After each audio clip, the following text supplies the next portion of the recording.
Okay, I think we're good.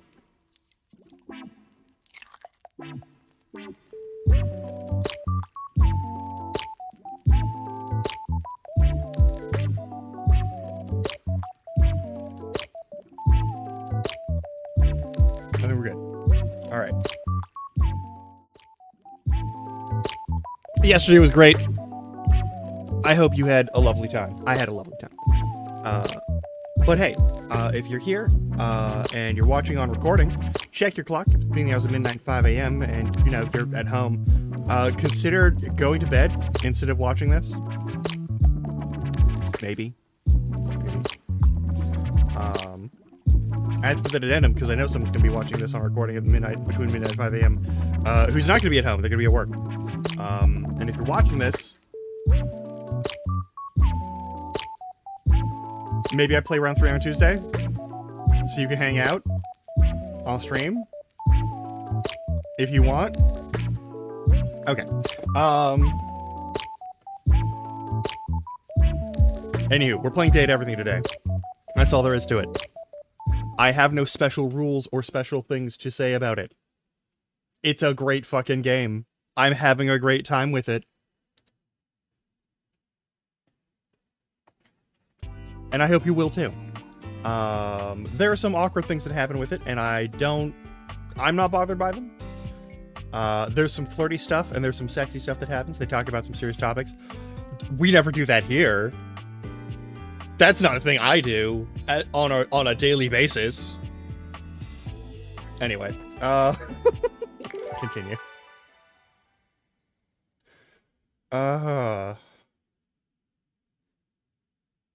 Nepal has the highest number of nationally recognized public holidays with 35. It also has a 6-day work week. That sounds fucked.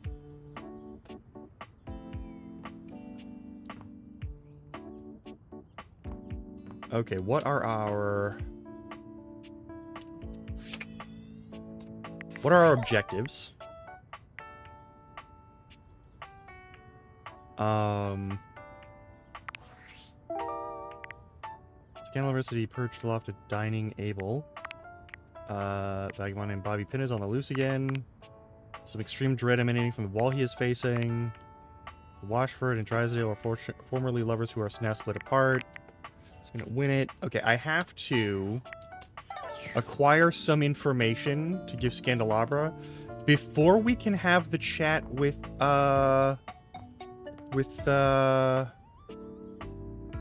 is it Maggie? I think it's Maggie.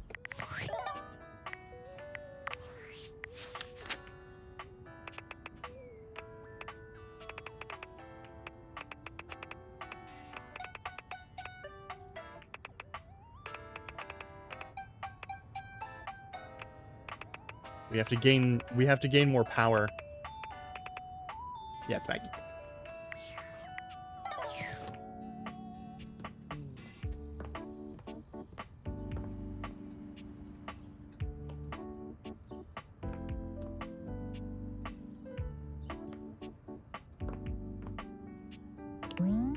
And you also do an inordinate amount of dread. Doesn't stare too long, especially not for 30 seconds.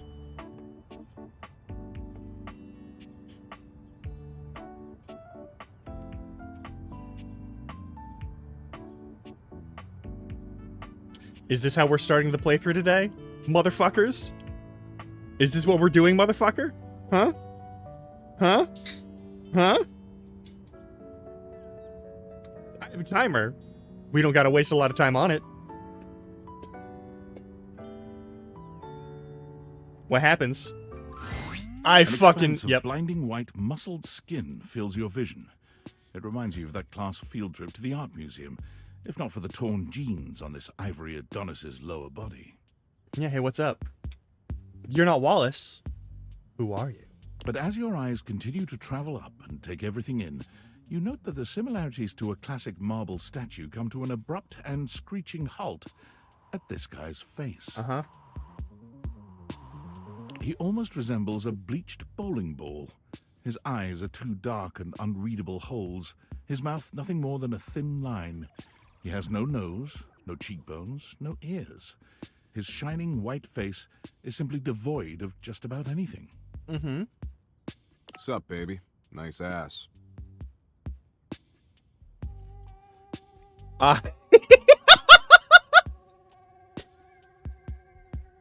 This is Proceed's fucking character. Oh no. I work out. Yeah, well, not enough. Fair enough. Yeah, my body dysmorphia agrees. Yeah, she would, wouldn't she? We haven't talked in a bit, but last time I checked, it's been real. Who are you, anyway? Yeesh, I gotta write a whole dissertation for you? You want some graphs and pie charts? Oh, how about some Venn diagrams? Why are you JoJo posing at me? Will that help you figure it out? I doubt it. Just tell me your fucking name. It's a good thing you're nice to look at, because you're definitely not much in the brains department. Here, I'll give you a hint about my true secret identity. I'm what you spend your entire life avoiding.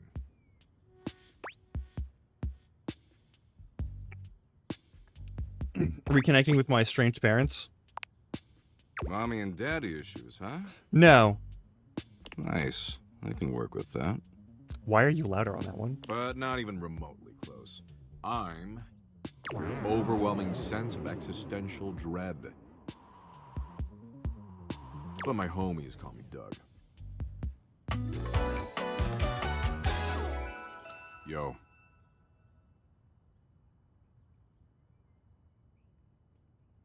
So pink underwear, 3-button fly, torn up, no shoes. Why is existential dread so muscular? Hang on! My content aware is going off. Mm-hmm. Doug is a bit of an abusive dude. If you have any issues with constant aggression from someone, I'd recommend skipping him. I deal with shitbags every day of my life. You cool with that? Or you want to skip it?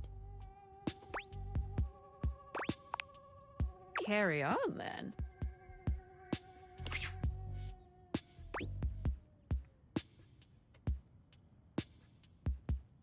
So that explains why you don't have a nose. I don't have a nose because of an incident at the zoo. Orgar, what's up?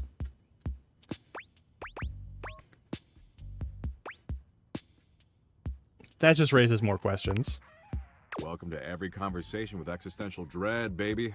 Yeah, no, that's true. But enough about me. What's your name, baby? Howdy. Oh, hang on. Is there audio for this game for you? This is important.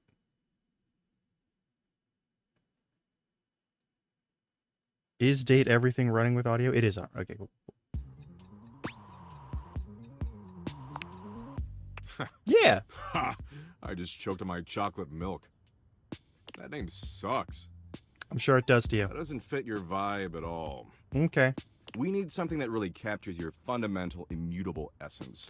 There's no such thing as a fundamental immutable essence to anyone. That's not... Hey, there's no such thing as a fundamental immutable essence to anyone. Human nature is to change.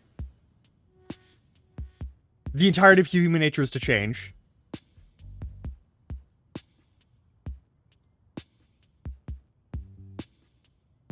How does existential dread not get that? I'm gonna call you... Dork. Okay. Nice. Kind of a dick move there, Doug. That? Please. Maybe grow a pair? That there was child's play. I'm sure. A real dick move would be to get you stuck ruminating on the heat death of the universe. Cool. Yeah, that was also a dick move. I'm kinda an expert on dick moves. I'm noticing. I give classes on Thursdays to the other dickish concepts. Sweet. Paranoia's been making a comeback lately. He got soft for a second there, but he's back, baby. Anyway, dork, since you're here, you might as well make yourself useful and help me out. Hmm? With what? So I'm doom-scrolling share bucket, okay? Pointless. Wow, someone's super perceptive.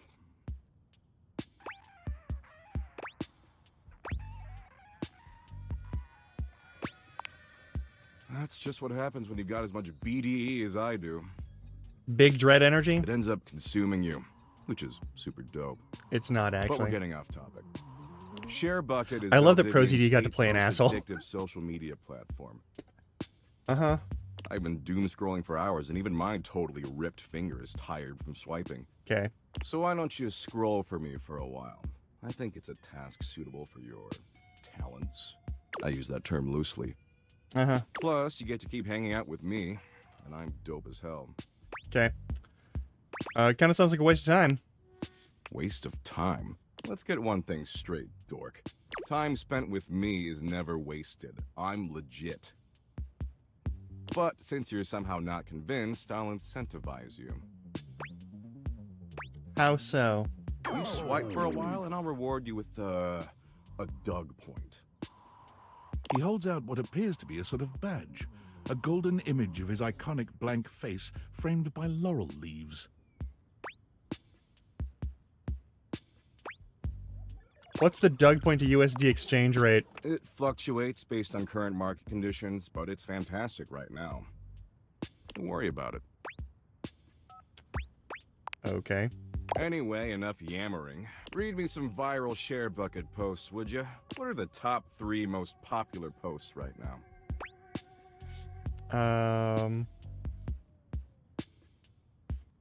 Argument what makes the best grilled cheese. Tell them the best grilled cheese is vegan cheese. Those idiots will eat each other alive for weeks.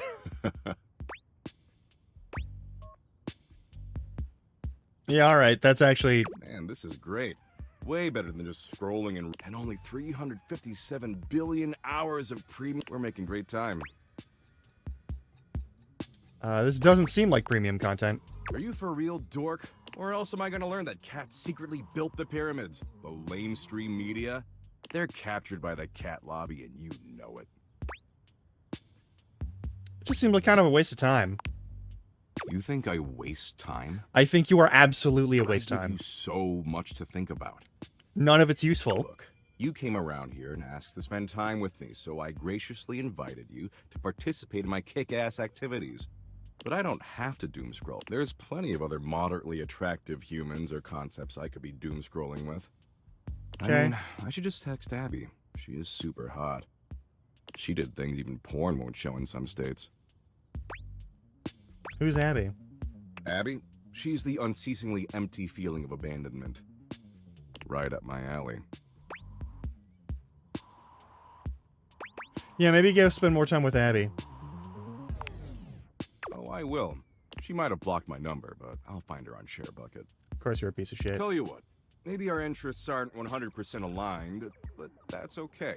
A lot of power couples famously were opposites. I have no interest in being anything with you. It's not the end of the world. I agree. Absolutely. See, the end of the world happens in 7.59 billion years when the sun engulfs the Earth, destroying our planet and everything that ever exists. As long as it destroys Bakersfield. Wow. Kind of fucked up to single out one specific city you want obliterated.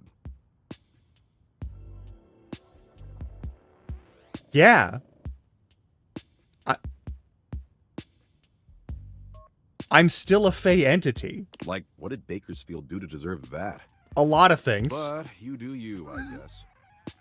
What matters is, I'm hot and you're passably attractive, so I don't want to blow this up over nothing. Especially Okay. since Abby isn't returning my texts. You gotta stop texting Abby. Why? You trying to move in on my turf? Nah. No way. Go find your own concepts to share memes with. Tell you what, why don't you come back around here later and I'll try to find us a new activity we both like. Cool? Sure, whatever. Anyway, I gotta go find some school children and explain to them that no matter what they do, their parents will eventually entropy and die. And the reverse is even worse. Parents outliving their children. Good shit, good shit. Well, they're gonna learn it eventually.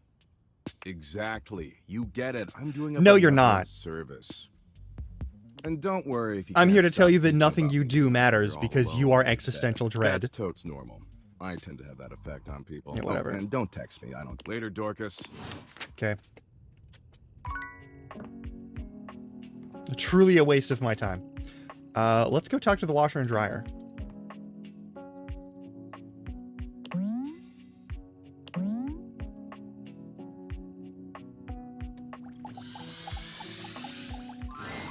A handsome acrobat greets you with a small yet theatrical little bow, placing a hand on his chest Whose and voice is tipping his this? head forward. What voice do they give He you? has the aura of a veteran showman, but he doesn't look particularly pleased to have you as his audience. Greetings, weary traveler. All right.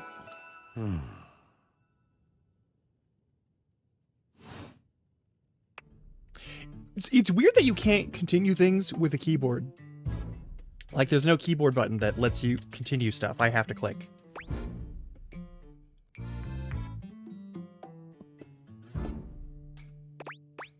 Greetings. You seem taken aback.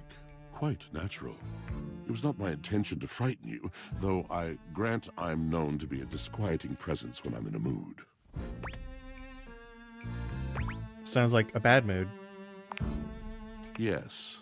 Yes. A long and solitary bad mood. I'm sorry, buddy. For this, for everything, we are out of tune. Anything you'd like to talk about? You aren't serious. You jest. No, I mean it. You want to hear my story? Yes. I am a servant to the drama of the heart.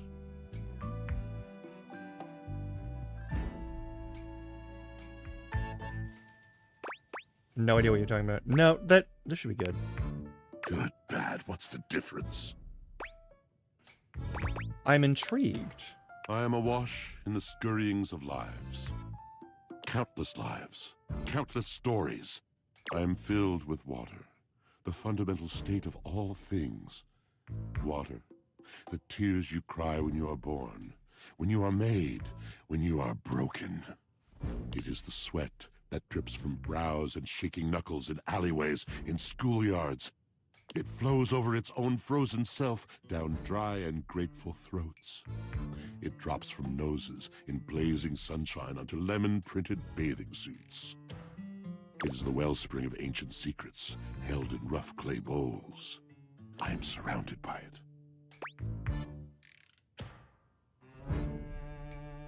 I'm remembering all the times I've left my clothes in the washer too long. I'm sorry? You cannot know the agony that exact decision has caused me. I cannot talk about it. You'll have to ask Drysdale about it. The pale betrayal. What's that? You have no idea. But not only that, Not only do I hold the limitless, the unfathomably simple, I hold the dirt of life. The blood stuck in denim from skinned knees comes to me. The stains of earth from a weekend spent burrowing into trees and the slimy, crawly things. I wasn't here as a child. What the fuck are The you... makeup smeared onto shirt collars and cuffs, streaked mascara, and embers of a lipstick that blazed once. All of this comes to me to be absolved. It may be dissolved, but it does not disappear. It cannot. Nothing does. Mm-hmm. So what happens? I must keep it all.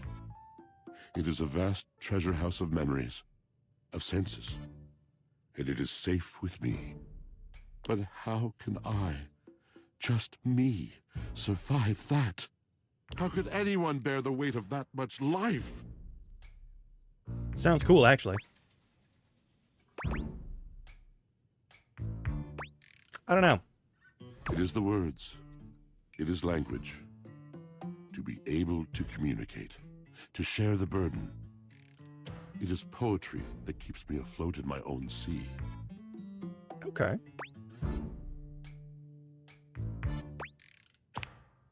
You mean it? And this at last is the dawn? Such bewilderment comes with the sight of the room, I cannot tell. I have lost my only friend.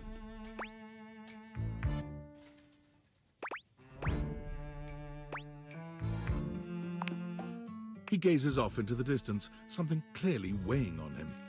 His eyes narrow for a few moments, and then he sighs. Oh.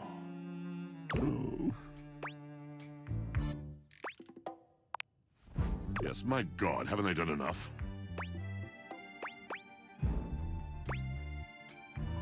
I'm gonna need a little bit more detail here. Drysdale. He was a phantom of delight when first he gleamed upon my sight. But we are quite forsaken. Forsaken how? We were a duo. An acrobatic team rivaled by none on Earth. We were swift, smooth, and strong. I wish you could have seen him fly. To the vault of paved heaven. Our performances were legend. They came from many rooms. Is the away dryer to that's watch on us, top of to you applaud us. currently a different dryer from Drysdale? And joy filled me. And the dryer broke As and it got wine moved in a out glass. and replaced with a new unit. Overflowed. Sounds like it has a really amazing connection. Past tense. But the physical connection between him and me, it is like nothing I have ever known before or since.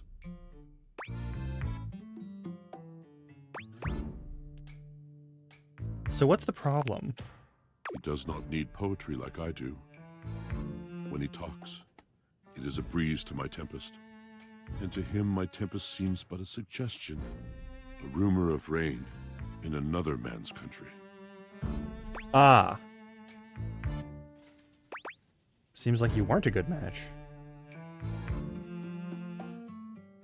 They can't meet you where you are, then it doesn't matter how wonderful they are. We both made mistakes.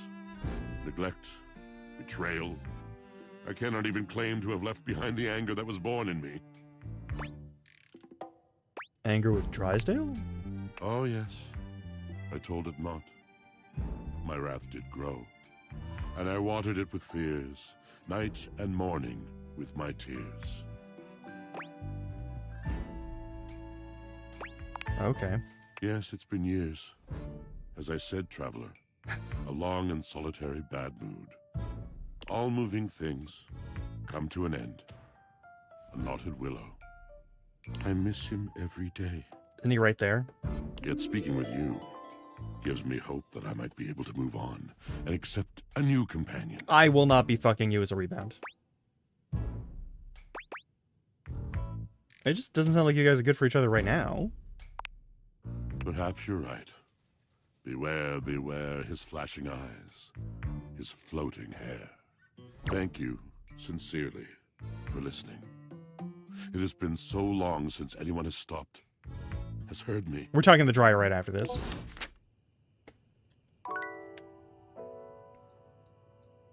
Oh.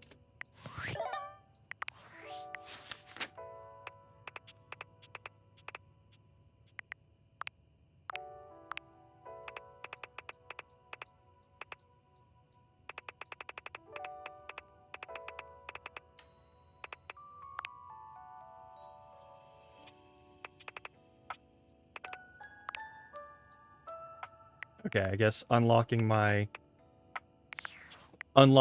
scroll wheel was a bad choice there.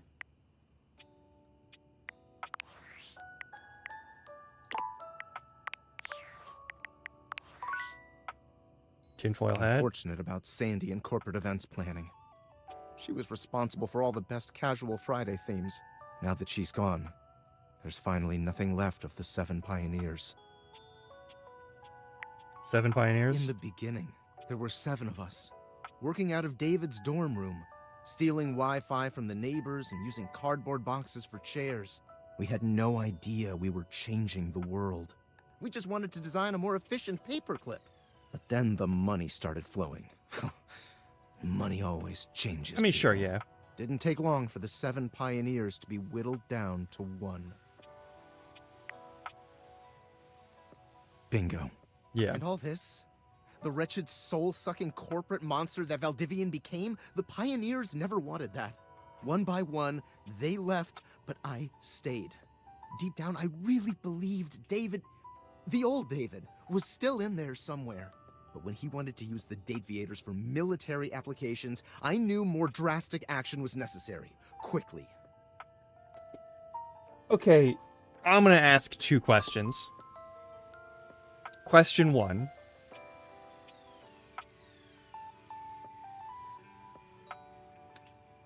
How in the fuck would these magic glasses of, like, object harem anime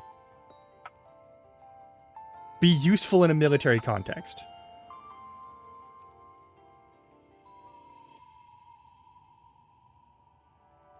That's question 1.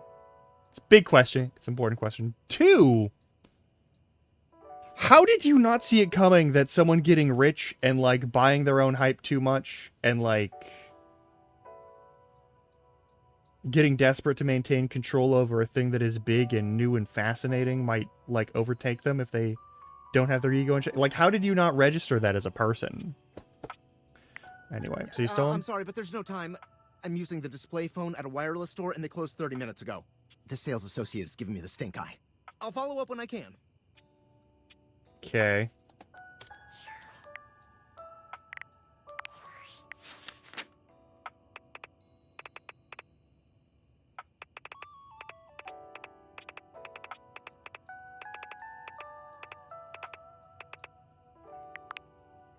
Nice.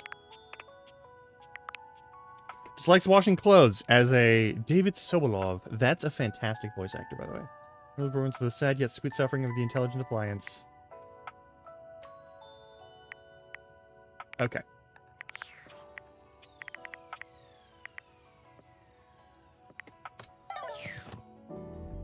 Now the dryer's turn.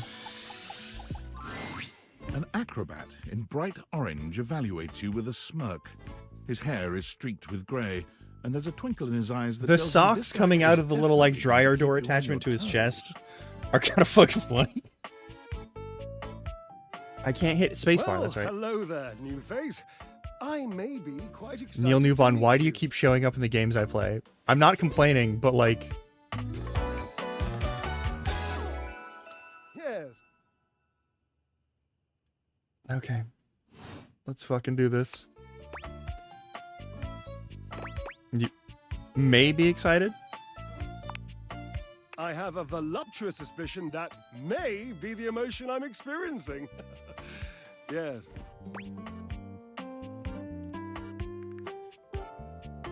You don't know whether or not you're excited to meet me. Well, how can I know for sure? You might turn out to be fabulously interesting, in which case, yes, I am thrilled. Pass the champagne. Or you might, in reality, be a dud. A wet blanket. A bore. And if that happens, and I've already committed to excitement, I'd look like a bit of a moron now, wouldn't I? No, that's a human thing to want to have, like... I guess that makes sense. Of course it makes sense. It doesn't make sense. I always make sense. No, you don't. I'm a sparkling conversationalist. You're really not. So, tell me, am I... And keep in mind, when I'm disappointed, my finely toned trapezii tend to flare unexpectedly.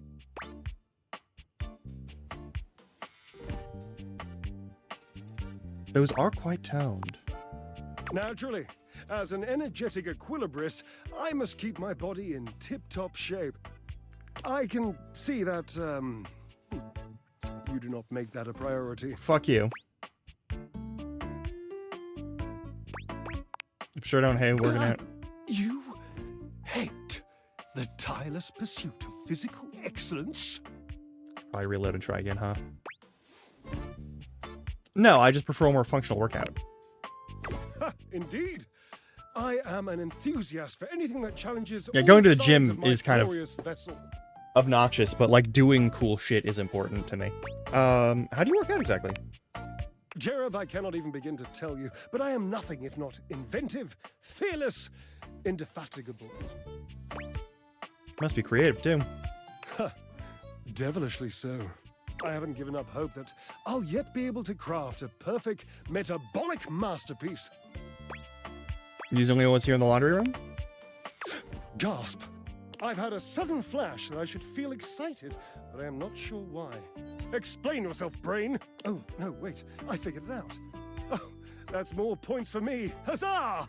Would you, my new lovely acquaintance, like to help me create the perfect challenge for my body and mind?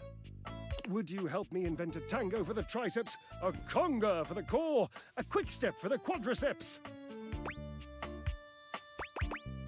Yeah, that sounds awesome. Awesome, yes, as incapable of inspiring awe, just like my obliques. Yes? Yes. I see. Obliques, we'll start there. I know. I can lie down with Florence, grasp Titus by her intimidating epaulettes, and Russian twist her for 3 sets of 20. What do you think?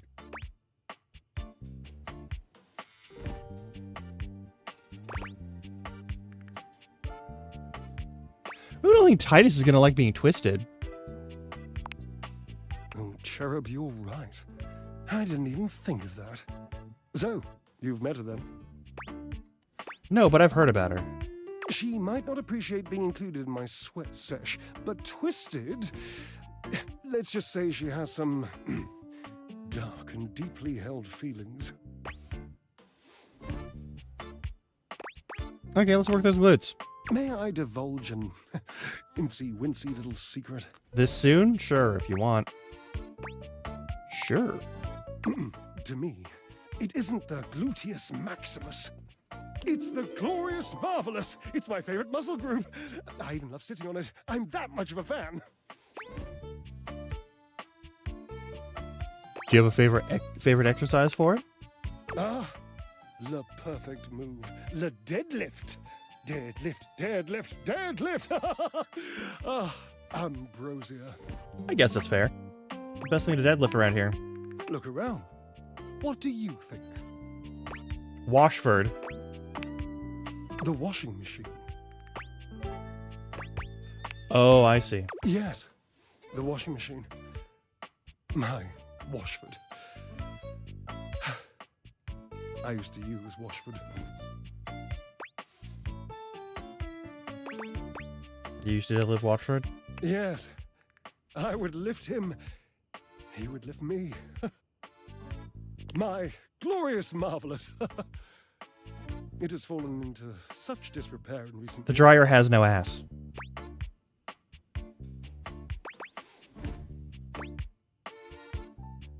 Alright, let's go get him and fix all this old miscommunication. Get a real workout in. All right.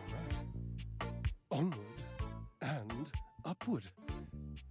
I emerge from the darkness, and like the phoenix rising from the ashes, I call my love back to me, my truest love and friend. Dear, you don't happen to have a feather boa on you by any chance? I always dreamed if I did something this dramatic, I'd be draped in a bright purple feather boa. I'll go get you one. I don't. Oh, don't worry about answering that. I know your garments intimately. I know you do. And there ain't no boa. Mhm. Call Washford for me. You're physically on top of each other and you're not talking? Yes, obviously. If you were genuinely far away, this would be so much less torturous. But as it is the stuff of pure drama. sumptuous, don't you think? Washford. Just wait a moment. He should be here. It appears your pipes are not You'll have to use your... not as glorious. Slightly floppy, really, but hopefully effective. Yeah. Have at it!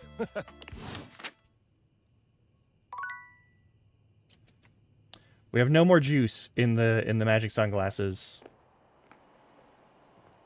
So I guess we're just going to bed.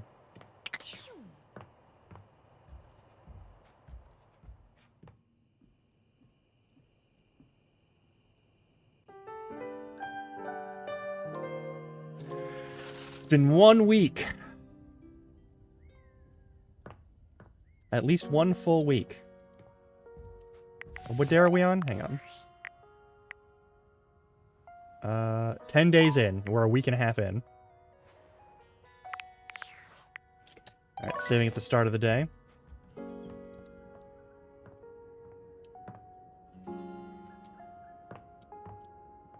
Okay, this motherfucker's just a dick bag. I hate that guy.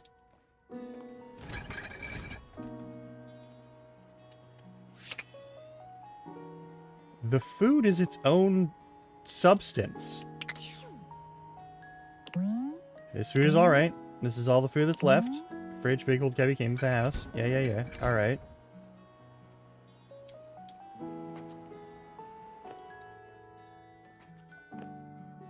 Okay.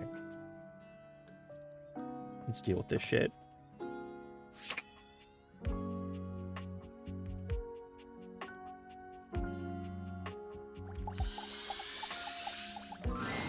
You may have wandered with mad disquietude into a world which will overwhelm you. I must confess, there is a part of me which longs to see you drowned in it. Fair enough. Drowned in the darkness and the sorrow, if only so that I will be understood in the eyes of one who is drowned like me. What now? I was. My God, I was. Yes, cat? Yeah. And the light and the darkness consumed us both. And time crept in this penitent crawl moment, to night, and I didn't notice. Not enough breath in me to care for anything but this, for anyone but this, for anywhere but this now, my love. You're on your journey right now, man. Come with me. Come before me. With a look so piteous as if we had been loosed out of hell to revel in horrors. You know only a heap of broken images. A casual forgetting of even the shallow breath you're shackled to. You are a poor, marionetted hanged man, dripping from his cobweb strings. Come with me. Come into that deep water. The fuck? I will give you lustful abandon under a salted rage of stars. That sounds super dangerous. It is. It might kill you. God forbid you take a risk like that. It must be stultifying to live a milquetoast life. Washford, you know what? You and Drysdale would be better together. You deserve each other's weirdness. The rock skip rationalization of a shallow mind. Out, brief candle. Isn't that from Macbeth? Indeed it is. Such depth of knowledge impresses from one who never leaves their home. Tell me, are you perchance a fellow lover of words? I'm well acquainted with them. I wouldn't say I'm a lover.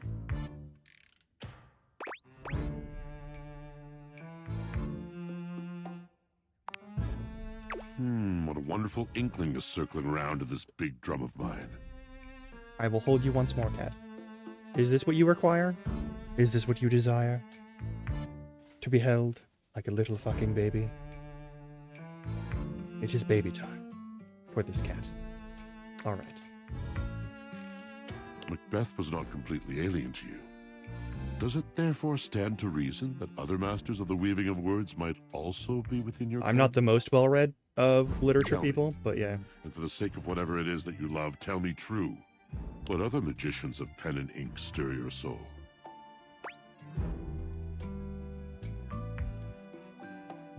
Okay. By classics, we mean like 16th, 17th, and 18th century authors, then no. But I'm not a big fan of, like, if we're talking about modernism, there's a lot of people who are at the, like, the beginnings of, like, the... I don't know if this is an appropriate place to have this conversation.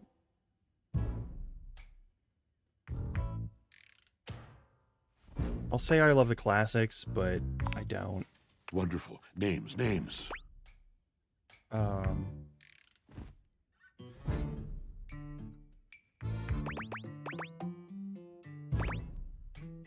It's 100 Years of Solitude, but oh my god. Something like the red fern, where the red fern grows. I like Rumi a lot. That's not... Rupi Kaur is not... These are all moderns! These are all moderns, motherfuckers! You sons of bitches! Ah, poet of love. Bard of bold and dizzying devotion. The original pure erotica. That's the guy. Well, He is indeed the gentle master of our most profound and elementary folly. Do you have a favorite poem? A favorite line? Fill my ears once more with the rich food of words.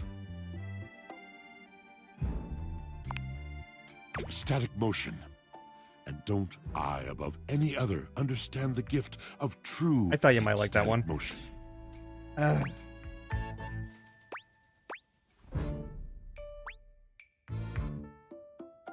Must be the spin cycle you're referencing there. God, we would fly. He would fly, and my soul would join him, cavort with him amongst the uppermost shelves, the wild applause of the Dipogenes. Hey, if your washer and dryer convert with each other and fly, balance your fucking laundry loads. Just Only through the poetry of Rumi have I found anything akin to maybe that they do actually mean experience. Rumi. Words. Words have been my only solace since the day this tomb closed in around me. This tomb of nothingness. This tomb of my own making.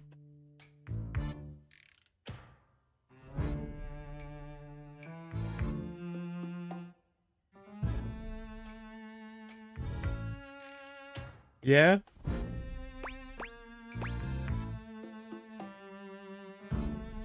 You are always an ecstatic motion. You are the ecstatic motion. No, no, you fool. I cannot do it by myself.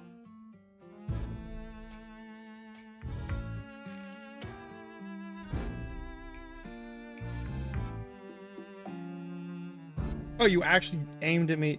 Yeah, okay, so that was the only correct answer because that is the fucking medieval guy. Okay. Without Okay. heat, I am cold. Without dry air blasting across me like the desert winds, I am sopped, dragging and sucking at the ground like a betentacled misanthrope. Could really go for a botanical misanthrope right now. I am incomplete. I am, ye gods, you. Yeah? You, fellow lover of tumbling text, you are right.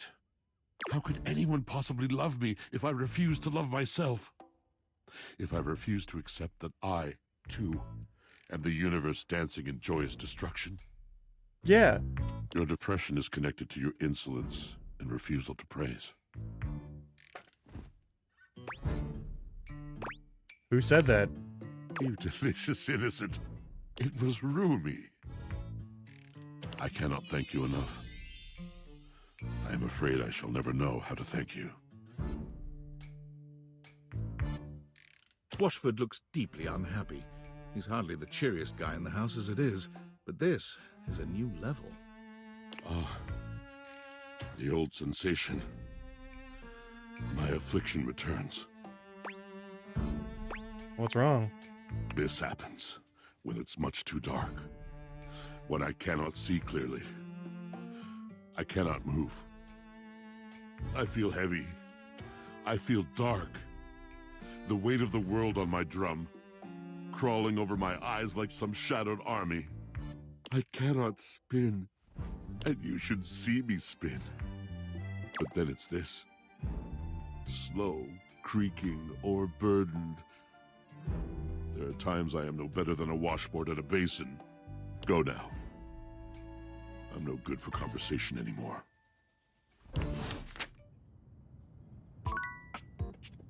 Okay. Hey, let's talk to Titus. What the fuck is going on with... The gladiator who stands before you is at once intimidating and alluring. She glares at you like she means to run you through. You take issue with me?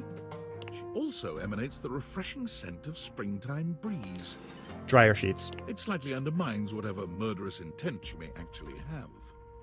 She is beautiful and terrifying, an Amazon in blue and pink. But even as she points her sword at your throat, all you can do is marvel at just how clean and sweetly scented it is. Who dares disturb me?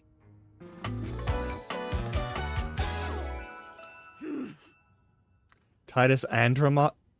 You motherfuckers. You? Ha! Name yourself! By all the pods in the firmament, I swear. If thou hast disturbed me for any reason less worthy than the red memory of battle, I shall leave you sopped, dirty. I shall leave you as you present. We don't even know each other and you're threatening me? Threatening? Thinkest thou truly I have threatened? I have merely spoken, peasant. Bloom faith in thy breast that in the face of a true threat from this general of note, thy knees should tremble, buckle, and bear you swiftly to a merciless ground.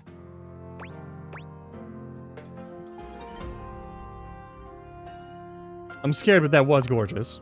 Ah, now I see flattery is thy weapon. Thou wouldst distract me, a saboteur snaking through the lines to deprive my soldiers of their general.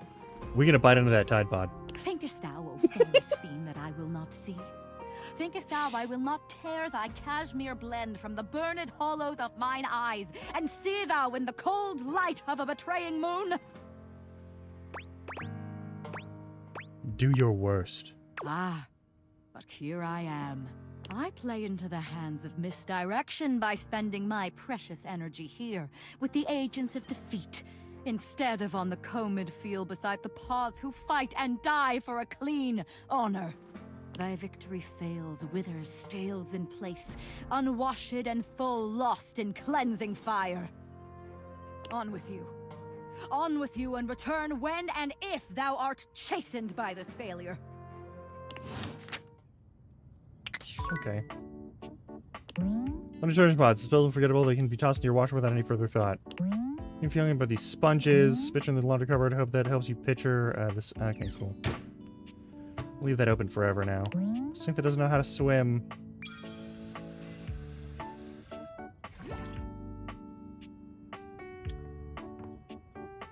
Can I recall the hanger of lying on the floor?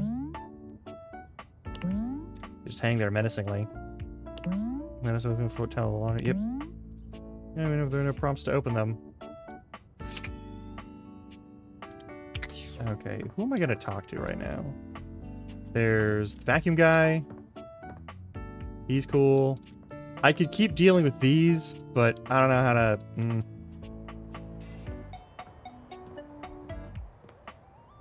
Oh. The piano, of course.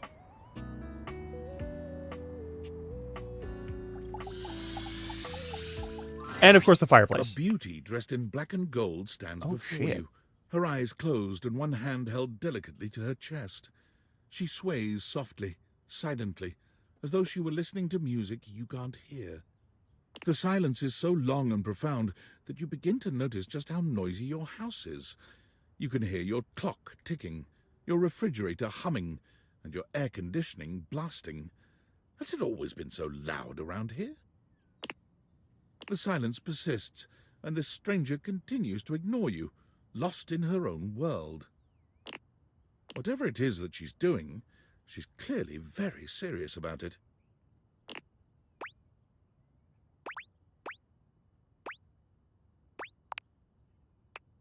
She continues to stand in stark silence, unmoving, for what feels like an eternity. But eventually she finally opens her eyes, taking a grand sweeping bow after. The end. How was that? That was door 33. Surely you recognized it. It's an avant-garde piano piece, 33 seconds long, by the composer John Gage. A joke about 4:33, 4 minutes 33 seconds of silence. Honestly, the man was a genius. I mean, I had a the suspicion it might be idea that, but music can exist without the presence of a single note. the idea is that you become aware of all the noises in the Breathtaking. space. You know, the very first time I played it was when I was in residence with the Dulce Mio. You two have met, I'm assuming? We have not.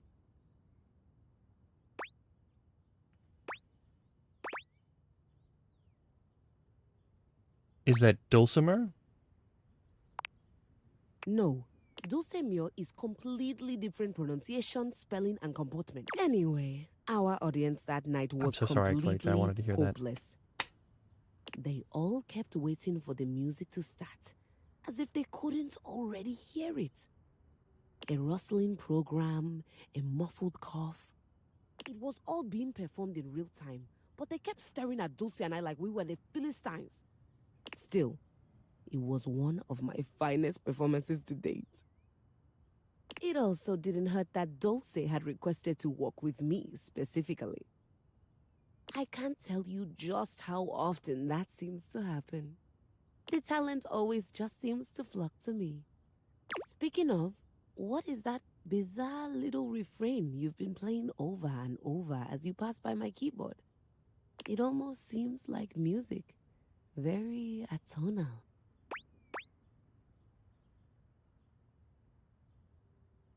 I think it's a repressed memory. How fascinating.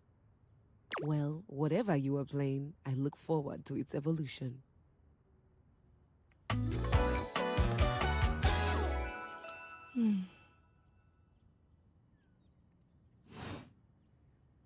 So long, Maestro.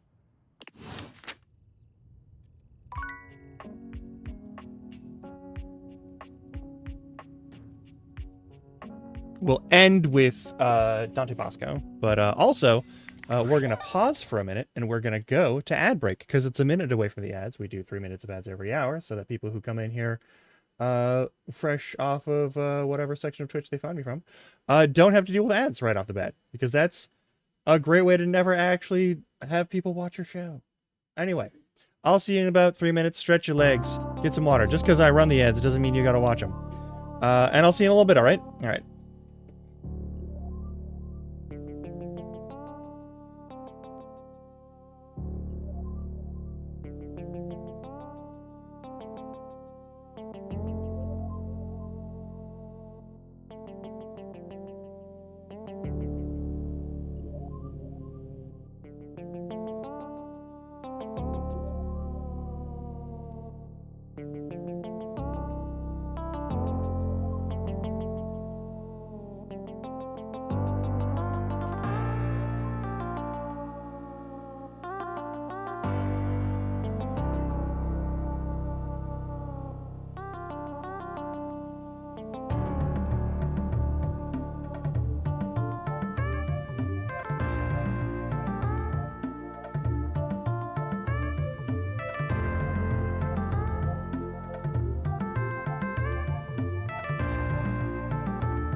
Thank you for patience. Let's continue, shall we?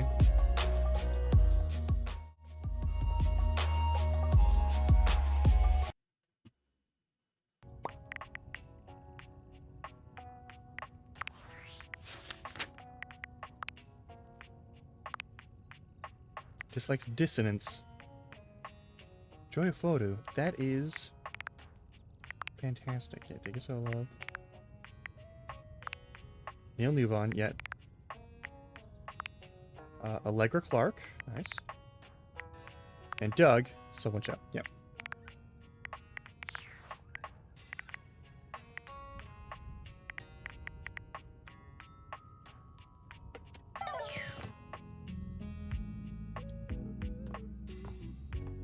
Okay. The globe is a maybe, but I think since we have two...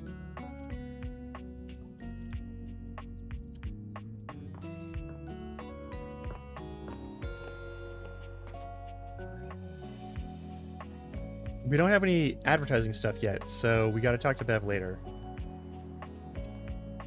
The ticking of the clock is a thing I've noted. Let's go with...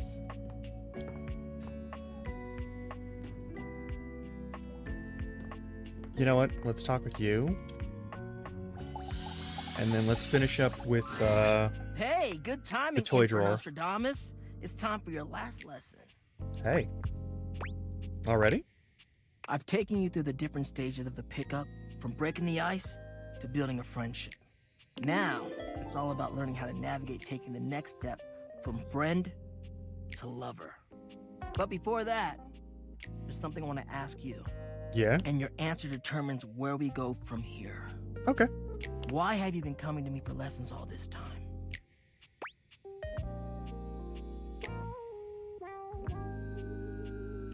You're hot in all the right ways, but also I wanted to get to know you better.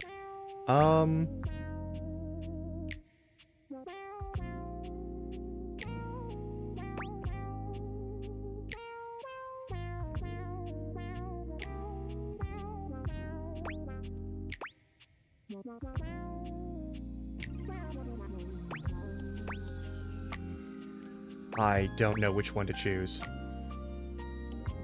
I really don't know which one to choose.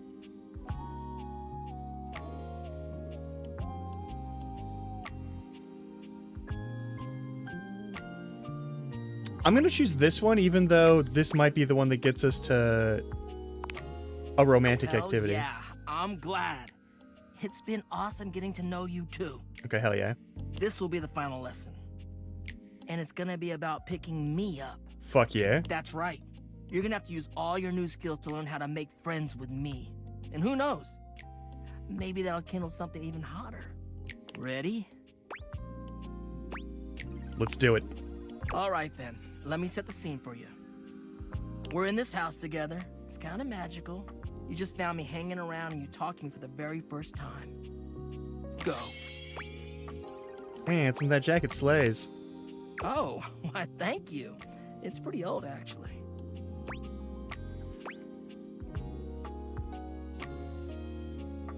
Oh, that's cool. Where'd you get it? Do you like thrift? Oh, you know what? I actually do. Maybe we can go sometime. Hell yeah. Sounds good.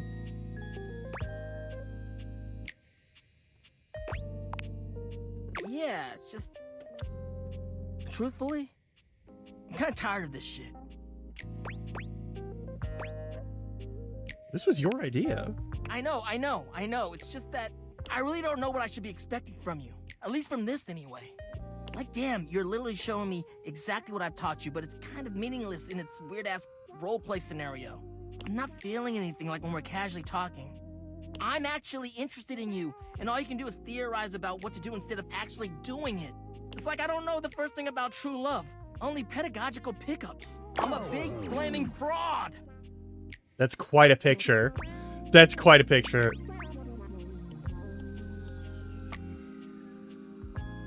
No, you're not. But also, tell me what love is to you.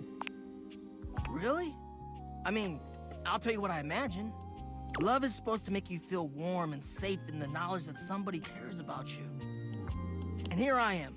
I'm giving out this advice because I want to make sure other people are able to find love but it's so hard when I've never even really had it for myself.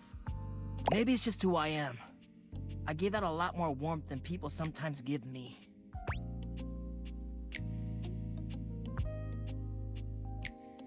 Okay, what's the best way someone like me could show you love? Basic shit, you know? Being attentive, being interested in what I'm about and what I'm into, and like,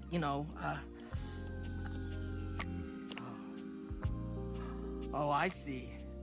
You're doing exactly that! Yeah. Damn, like you really have been listening to what I've been saying. But You've been also- interested in what I've been talking about. You've been asking me questions, observing me, sharing interest and respecting the boundaries of our student-teacher acquaintance. Yeah. Holy shit! The pupil has become the master. Thank you. I think we're really building a bond here. Yeah. You're a wonderful friend. And dare I say it, maybe something more? If you want. Why don't you come kiss me and we'll find out? Dante leans in, pressing his lips to yours in a red-hot kiss. You wish you could stay in this moment forever, but You are made of Are flame. you okay? Yeah. You know it.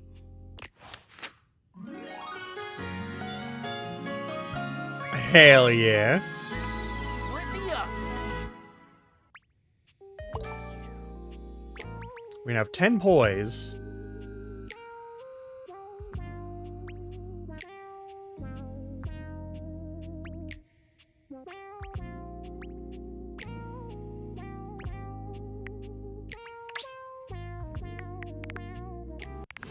Alright, our stats are not yet high enough to do things. We have one more of these.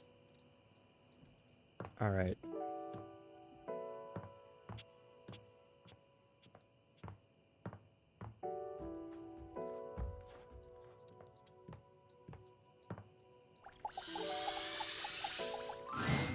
There you are. Come, come. I have something fun for us. Yeah? Benoit waves a massive bolt of what looks like plastic wrap at Oh, you. that can be fun sometimes. Do I want to know? Don't be silly. This is just to protect your bedroom from our activity. And while I'm hopeful it will end in sex, that's not the activity. They beam at you. We're going to bond over food and the sensuality Oh, of the human no. body. I saw them do this on an episode of The Confirmed Bachelor. Right. They stripped down to their underwear and covered each other in lettuce, tomato, shredded cheese, sour cream, and Of ground course. beef. Okay. We are. Okay. When it was all over, they rolled up into a blanket-like tortilla. It was very sensual. What's sensual about that? To you?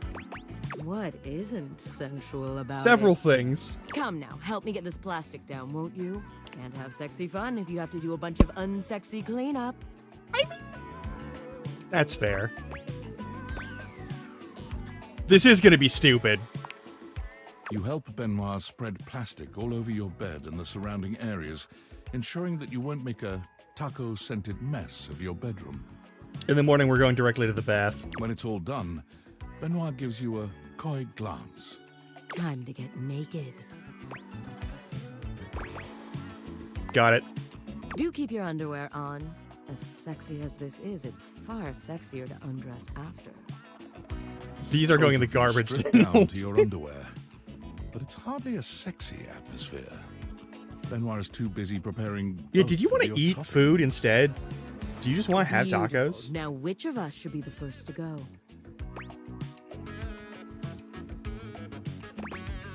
Hey, Robo, we're doing weird shit with the soul of our sex toys, I guess.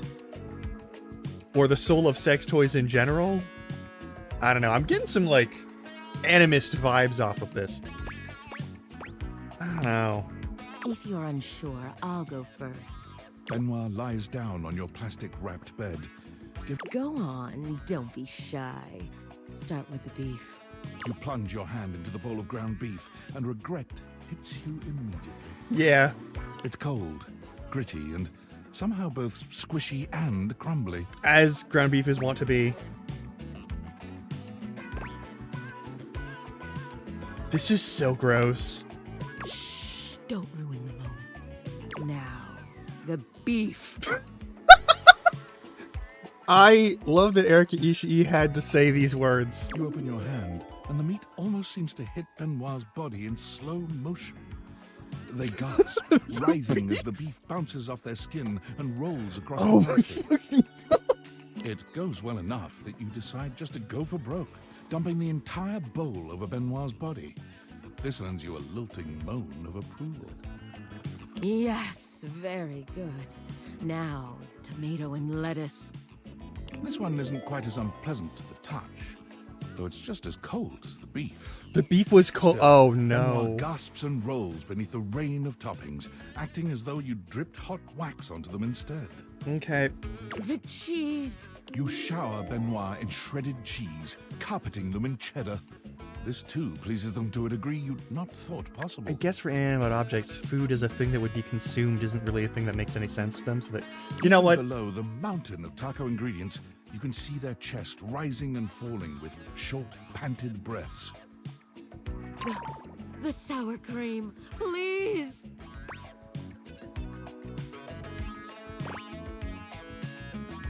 Are you sure you can handle it? Please. Benoit has generously provided an oversized condiment bottle for you, so you pick it up now, aim it, and squeeze. The pleasured sound Benoit makes is almost inhuman. It sends a shiver up your spine and rattles the walls of your bedroom. You wonder for a moment if the neighbors heard that, even without the date viators. The tortilla. Please. Finish this. Their voice is shaky, and their entire body trembles. You shrug, rolling them onto a massive, conveniently placed tortilla, and continue forward until toppings and fillings and tortilla are one. I will say this is... fucking emote. Also, hey, Robo, how you doing? That is, I think, the most elegantly described sort of like kink scene I've seen that doesn't go into like the very specifics, but this is a specific sexual fetish. I am almost certain of it. In fact, I'm 100% certain of it. Because I've seen it before and it's still weird now, but like it's not... Here's the thing. Sometimes things are weird and gross, but that doesn't make them bad. Okay? Human bodies are gross. I think those are cool as fuck. They lie there, unable to move, entirely at your mercy. Beautiful. I never imagined you'd take so well to this. Now, unwrap me, and let's do the same to you. I think this was enough for me, honestly. You unwrap Benoit, and they smile, rosy-cheeked and satisfied. Yeah, you wanted to be a little burrito. You want to be a little taco. With that spicy little bit of foreplay down, how are you feeling, darling? You ever fuck somebody covered in sour cream and taco seasoning? I can't. That's... No. Oh my god. Hey, why don't we just get cleaned up and hang instead? Well, it would be nice to spend some quiet time after such an intense encounter. All right, then. Take these bowls to the kitchen, won't you? I'll get the plastic.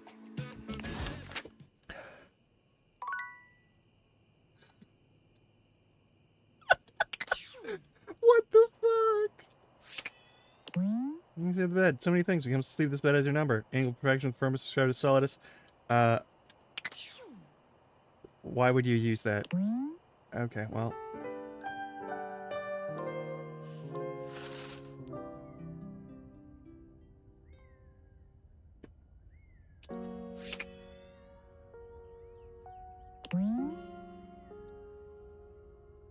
Why can't I...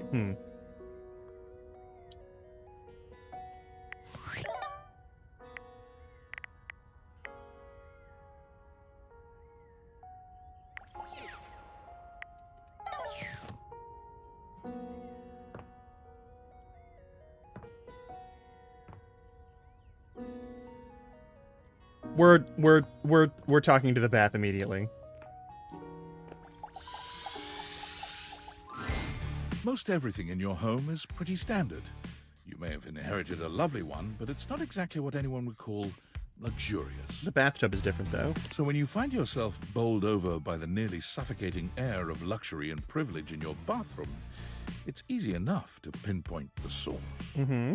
A beautiful stranger in a luxurious sud-lined bathrobe stands before you, resplendent in black and gold. Her hair I'm in. and skin have a distinct shine to them, as though she just stepped out of the bath. Yeah, no, that's... She strides forward, grabbing you by the arm. Oh my god, it's about time you showed up. I ordered hours ago, and the pizza's free if you're late. Wait a minute. Where's my pizza? Pizza? If you don't know what a pizza is, I'm not going to explain it to you. That's such a good... Man, you are not good at your job. She squints at you, looking you up and down. Wait. You look familiar. Mm-hmm. No, Robo, the art in this game is so good. The way they depict the objects as the people is so fucking good. So quality. Don't I know you? Mm-hmm. I sure hope you do. This is my house. Oh! Oh my god, that's you! She laughs, her entire demeanor changing. Hey, cutie. It's about time you came to introduce yourself to the Queen of Clean. Name's Bathsheba, though I'm sure you know that.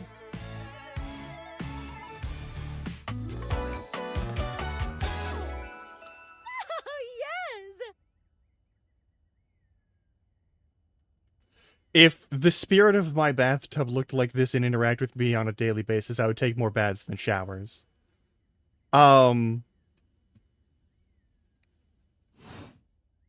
Still don't know where my pizza is, but that's okay. You're here now, so you can go get me one.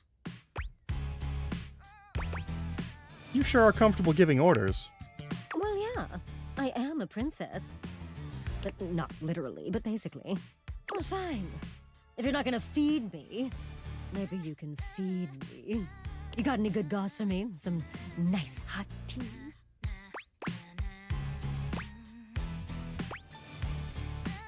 You really need to work on your people skills. Well, I'm not a people. Is it really my fault I don't have people skills?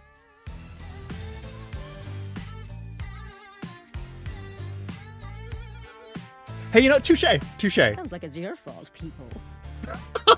All right. Since you're so unwilling to help little old me, you should use those people-y people skills of yours to get me some friends who will. I'd love to help. Oh, goody! We'll start next time I see you then. And bring a gift next time, won't you? Sure. Just good manners, you know. Mm-hmm.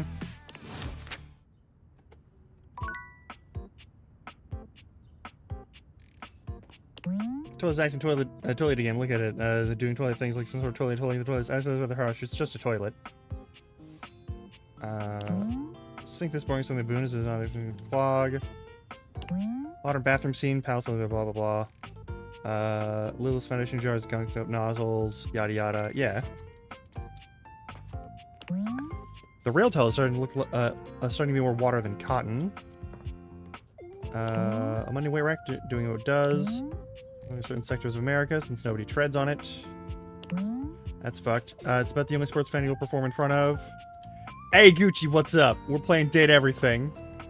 I just talked to the bathtub, who's real pretty and got a real nice voice, but is also kinda stuck up. And a deal breaker, personally, but like...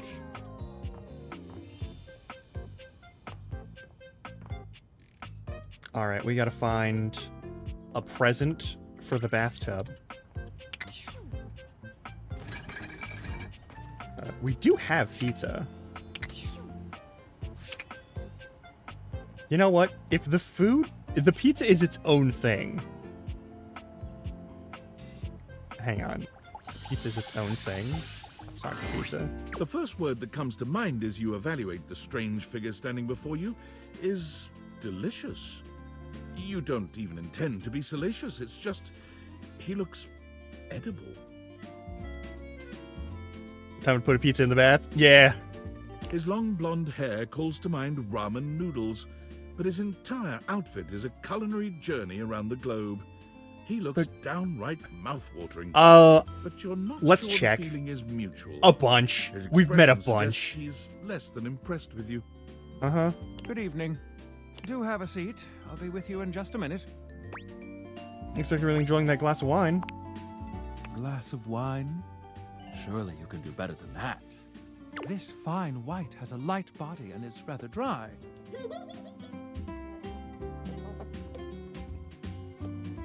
It's quite acidic. I can virtually taste its origins in the eastern Loire Valley. Dare I guess just outside Chavignol? Ooh. And as its taste matures on my tongue... I don't know if I got the DLC. I was gifted this, so I detect I will notes of see. honey, I don't think I have the grapefruit, DLC. And peach. And a certain minerality. Flint. Gray salt. Here's the problem. All the wine that... so I live in the Pacific Northwest, on the west coast of the United States. We have so many wine orchards through California, Oregon, and Washington. So many. It is wine country all up and down the coast. Fantastic if you love wine. If you don't really drink alcohol, I don't really drink alcohol. It does mean that there's like a lot of really spacious areas that are full of orchards, and all that sort of thing whenever you're driving. And also that a ton of the wine that is actually in the area around here for sale, especially if you cook with wine, I cook with wine, whenever I actually get the chance to buy some, is like the wine is actually like cheaper overall, but like the French, Italian, and Spanish stuff getting imported over here is usually I'm big caveat, usually like either the big names from specific areas of like Spain, France, and Italy, or is stuff that is pretending to be from Spain, France, and Italy, but is actually from like Oregon, California, and Washington. And it's really weird to see someone who goes, "That's not a wine at all, it's a rosé." Oh, rosé. Why look like I'm eating barbecued prawns? But where are my manners? Allow me to introduce myself. I'm Mitchell Lynn, food critic extraordinaire. And also the food. Also, I want to note, if you care about wine, oh, perfect, Ducci, then you know exactly what I'm about to say. White wine is generally a sweeter wine. Rosés are a nice blend between the two in terms of balance in grape quantity and quality and type, that give you a little bit more of the tannic and the bitterness that some people actually like go for in the redder wines. Most deeper redder wines are going to be drier and or more, tannic. So if you want a wine and you don't like really bitter or like really like harsh flavors, you want to go for like something that is a rosé to a white wine, because they tend to be sweeter. Paragon of the perfect, advocate of the adventurous. Not a guarantee there. There are some white wines that are like really fucking brutal. Salutations. Also, hell, your old job sent you to school for it? Fuck yeah.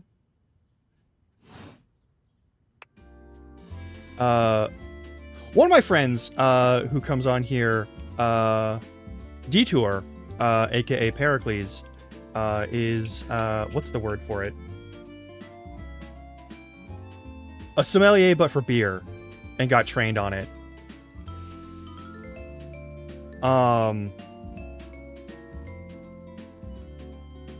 There aren't a lot of video games about alcohol, so I don't have an excuse to bring them on board for it. But I really want to at some point if we ever get to one. Jeez.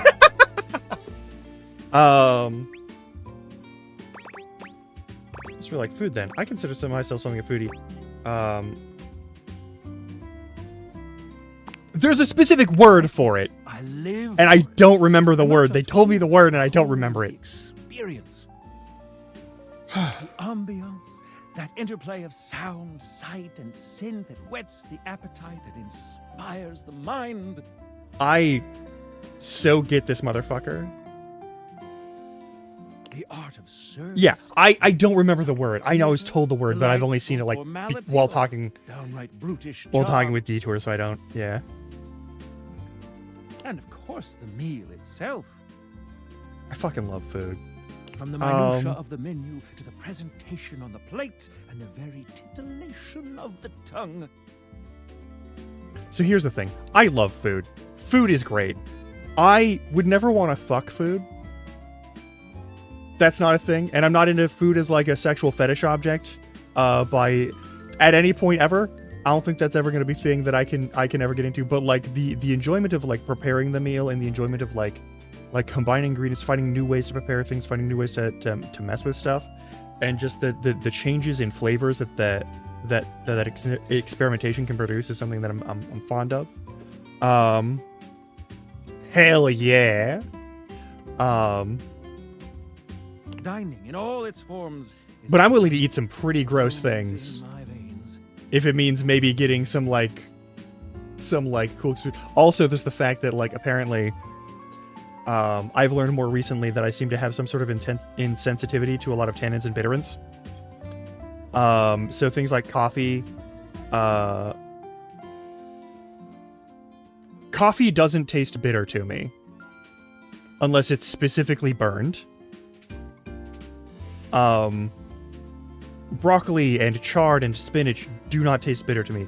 Brussels sprouts were like mildly unpleasantly bitter back when I was a kid, and nowadays that they've made Brussels sprouts, they've like crossbred Brussels sprouts to be less bitter. Oh, fun fact for food science, Brussels sprouts nowadays are literally less bitter and terrible because they bred the bitterness out of them to make them more palatable for humans on the market. If you buy Brussels sprouts in your grocery store, most likely they come from a farm that grew them and like crossbred them to be less bitter. It's been a whole thing. It's great. You should try Brussels sprouts again. Give them a second chance. They're very good for you and they have a bunch of good stuff in them. Also, don't just boil them. Please saute them or roast them. Put some salt and some spices on them. Give them some lemon juice to get some of that that good chemical reaction on those things. Do it. Listen. Robo, I'm going to say this is a clean cut, and you're welcome to clip this and send it to your mom and have to answer a whole bunch of questions about what VTubers are. But here's the thing.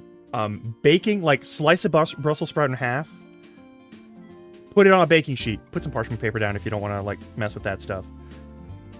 Roast those bad boys. Roast those Brussels sprouts. Don't boil them. Roast them.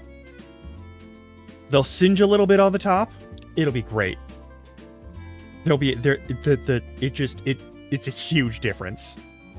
It is a different texture, so if you want them to be softer and easier to like chew, that's a thing. I understand that. But roast them first before you do anything else with them. Like once you roast them, a number of chemical reactions happen that are very good. Just trust me on this. Please just trust me on this.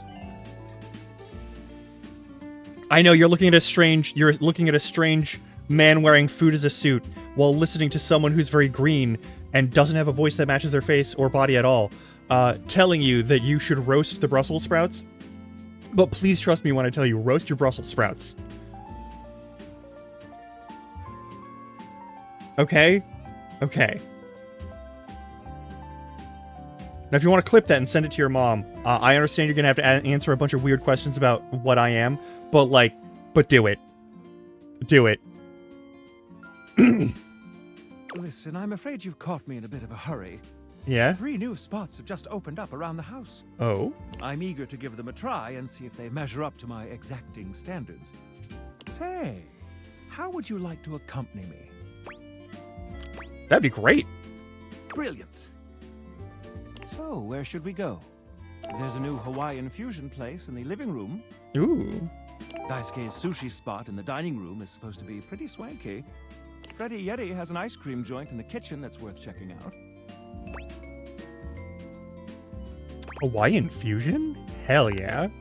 You find yourself in a large and comfy side-of-the-street-style stand.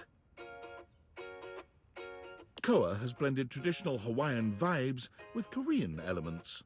He has somehow convinced Lux to don a red and blue outfit in order to tastefully represent a traditional Korean lantern. Koa has managed to bend himself around a grill in the center of the establishment in classic Korean barbecue style. Aloha, friends. We've got to talk to this guy. Welcome to Two Currents, a Hawaiian fusion experience. My, mon ami. You've worked hard to create the atmosphere. We're just playing pretend with our furniture. Oh, not too hard. Well, what do we think? Yeah, you see that? You see that? I see that. Don't think I didn't notice that. Look.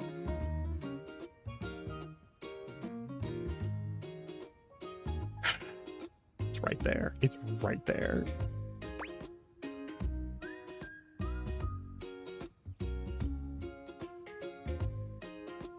Chong Sasarona is actually really nice. You knew what it was? I'm impressed. Yes. Mitchell beams, pride radiating from him. If any of my Korean understanding is correct, it's this situation of the jacket and the chair that is also shoulder pad section. I'm gonna be honest, Gucci. With most sort of like romantic dating sim kind of games, that's a good way to go about it in general. My date is quite worldly, Koa. Please, take a seat. Koa pats his lap. Don't mind if we do. Naughty, alright. Is something the matter? How do we feel about these seats? Hey, Robo.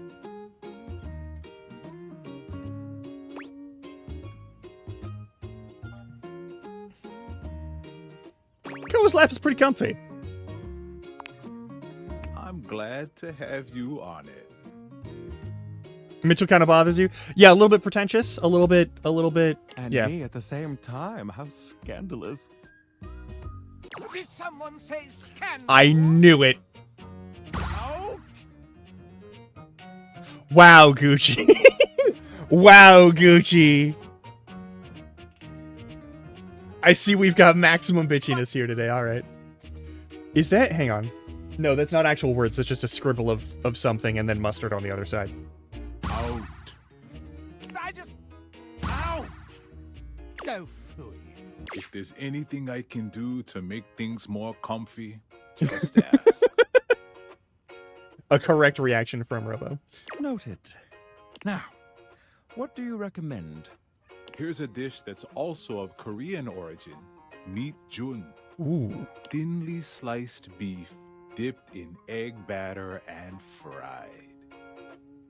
And of course, some kalua pork, rice, and cucumber slices to go with it. That sounds so good.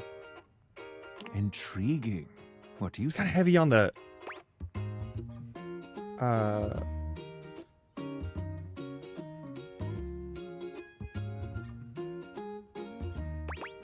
Let's absolutely get that, but Maritsuzu Kulu Persa Oimushin?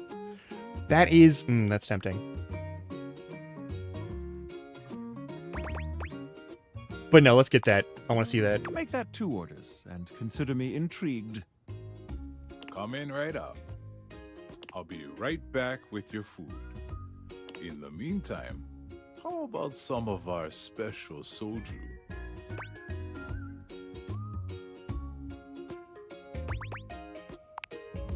Gonbe. Nice one. Okay, here's your order. Dig in. Let's try this. Koa's dishes are sumptuous, abundant, and full of bold, contrasting flavors. This is definitely comfort food, and the gloves are off when it comes to spices, sauces, and carbs. I'm gonna level with you. Very rarely should the gloves be on when it comes to spices, sauces, and carbs. You don't need to make super rich sauces. You don't need to, like, maximize your carb intake all the time. In many cases, it can be unhelpful or even just bad for your general gut flora and that sort of thing. But you gotta have flavor in your life. The combination of Hawaiian and Korean flavors contrasts and complements, ultimately fusing into something utterly unique. Fermented vegetables, meats dripping with sugary pineapple sauce, and rice. Lots of rice. I'm not surprised by the rice. Interesting. What do you think? Yeah, this is on like a... Yeah, I've never tasted anything that sounds like that. So... I love it. No, that sounds I amazing. agree.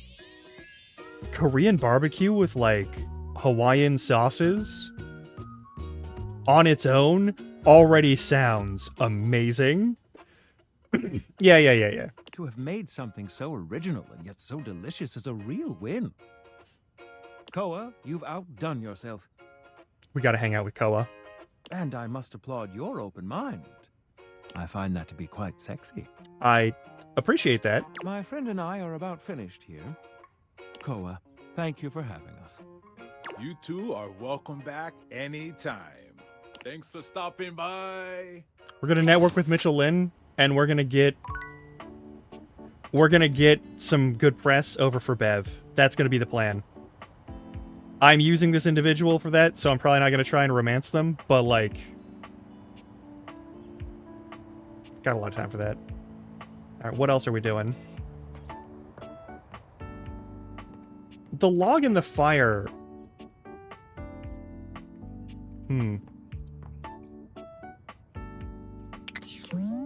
Manipulating, but you need to walk around the house examining all the smoke alarms.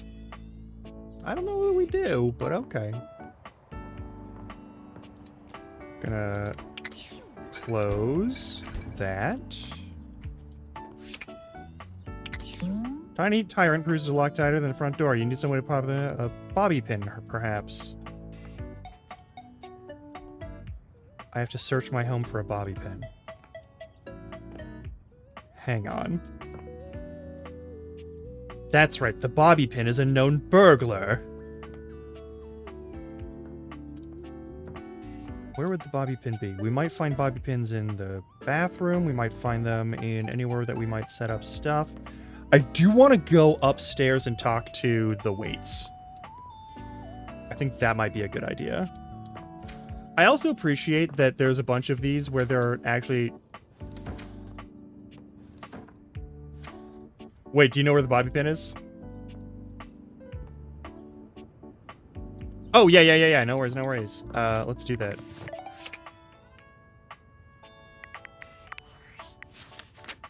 All right. We got Wallace, Florence, Celia, Stella, Dorian. The fact that this is a pair of people, I assume this is the curtains. Lux, the lights. Why are you a cat boy? Cat girl? No idea. Sort them?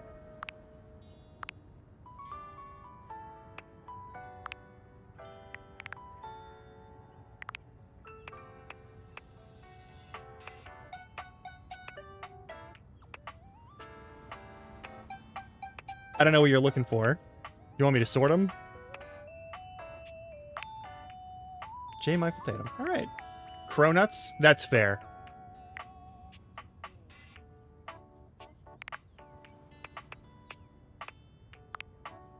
Anjali Bhimani. Nice.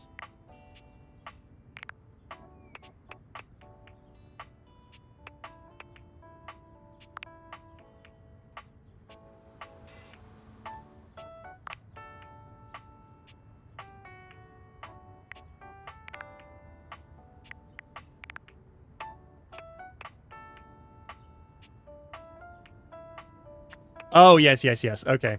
Understandable.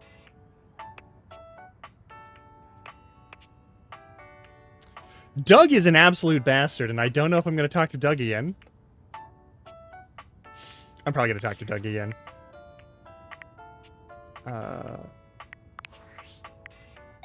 We haven't done anything too terrible so far. Tinfoil hat. I'm sorry for the abrupt intrusion, but there's an urgent topic I need to discuss with you immediately. Is everything all right with the Dateviators? Are they operating efficiently? I think so. Why? Well, as you know, I'm able to remotely monitor their functionality, and I've been noticing some deeply troubling readings coming from the quantum catalyst activator. What's that? That's very sci-fi, but essentially, the quantum catalyst activator is the internal hardware that allows you to directly acknowledge a thing's existence. And recently, it started to emit metacognition readings unlike any I've ever seen before. I'll keep an eye on things over here, but please inform me if anything unusual happens. Oh, and if they get too hot, throw them in the freezer immediately. Your life depends on it. Wait, why? Sorry, it's not safe to talk anymore. I'm in a really sketchy neighborhood, and this phone is super duper expensive. But I'll keep analyzing the data. What a bitch. Alright, let's go talk to the weights.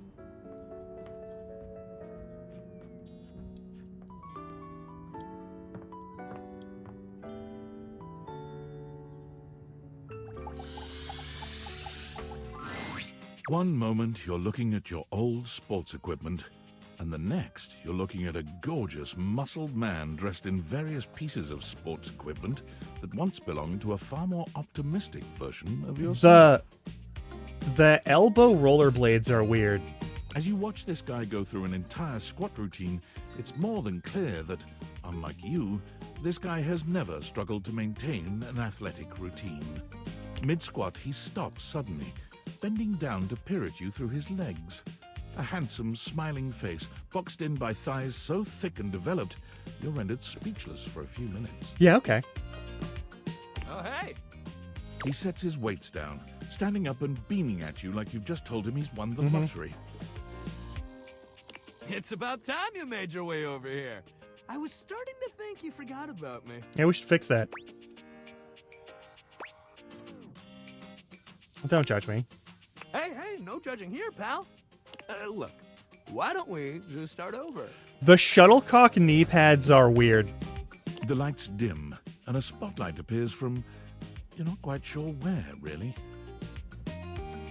Ladies and gentlemen, now entering the stadium, the king of the ring, the duke of dunk, the jack of all trades, master of fun, Mr. Duncan Dunk Shuttlecock! Oh, hell yeah! Okay. Hey, thank you. He goes through a few poses that really make his abundant muscles pop, looking at you with the grin of a confident athlete. We're finishing this motherfucker up and the food person up, almost certainly, so that we can get whatever stat boosts are. Cheer for him. Dunk is delighted by your cheering, and he spends a few more If moments someone gives you that kind of basking in energy, your you gotta attention. give it back as best you can. Oh man, it's been a while since I actually had an audience. Feels good. Don't worry about remembering all those names. That's just stuff that makes me sound cool when I hit the court, or the field, or wherever I'm playing. Dunk is just fine for pals. Cool. What about more than pals? More than pals. He cocks his head to the side, thinking. You can almost see the gears turning. Ace King. So like, best friends? Best friends who have sex, sure. Oh man, my best friend I also have sex with could call me Dunk too. Shit, you could call me just about anything if you say it hot. Anyway, it's great to see you here finally. He grows very serious, placing a strong but gentle hand on your shoulder. Why are you holding a shake weight? What happened, man? How come you stayed away so long? Did someone ruin the joy of sports for you? Yes. I just got busy. Ah, man, I get that. I got a job and then they fired me immediately. Happens so much sometimes. But you gotta make time for yourself, too. That's what shake weights are for. It's not the only thing shake weights are for, but it's one of the things shake weights are for. You on the back so enthusiastically you nearly collapse. This fine hunk clearly does not know his own strength. Well, hey, no matter what happened before, you're here now. Your inner athlete said, let's get it, baby! And Hell yeah. no way to say no to your inner athlete. You're goddamn right. Hell yeah, love that positive attitude. Honky honky. Gucci, no. We're gonna have a great time together. That's gonna be stuck in my head for ages now. Oh no. Oh no. We just gotta get you into the flow. But I wanna make sure you're ready for it. After all, working out without a proper warm-up is a great way to get a nasty. Very true, actually. So you come back here when you're ready to get into it. Hell yeah, I'll come back tomorrow. Meet me by the weight rack, all right? Hell yeah. Bring your positive attitude. We're gonna have fun! Is that... Hang on.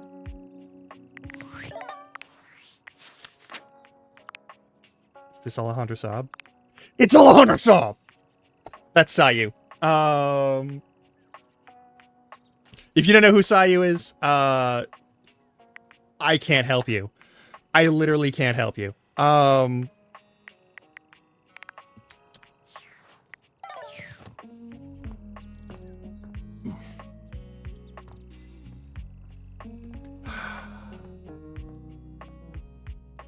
We gotta bring a gift for what's her name. I don't know if we ever get gifts. All right, how are we doing on end of the day on you?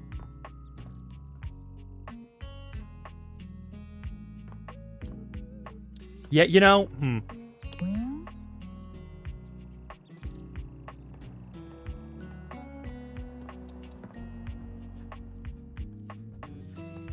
It's gonna be Koa.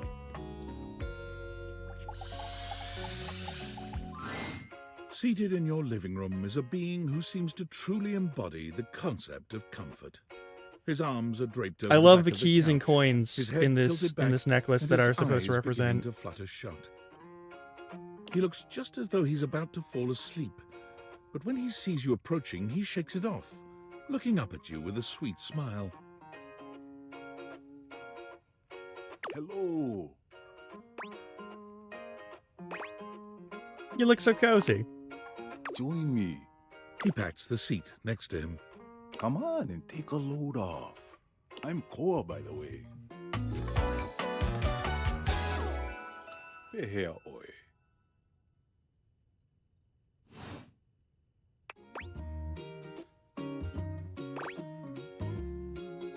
A pleasure. Hey, thanks. Most everyone would continue the conversation from here, but Koa only closes his eyes, sighing pleasantly. I've hung out with sleepy autistic people before. You That's wait not a for him problem. to say something, but all you can hear is his quiet breathing.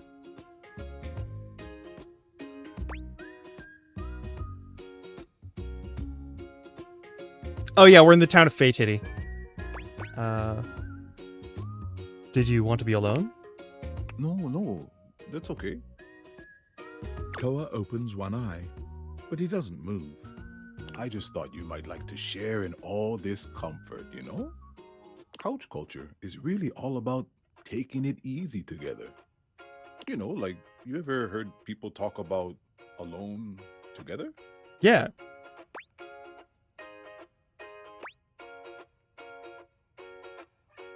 It's not kind of sus.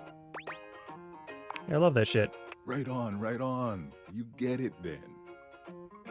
I wish more people understood the beauty of alone together. It means you can be at peace with another being without even saying a word. it's really important to find people and find a way in yourself that you can enjoy that sort of thing.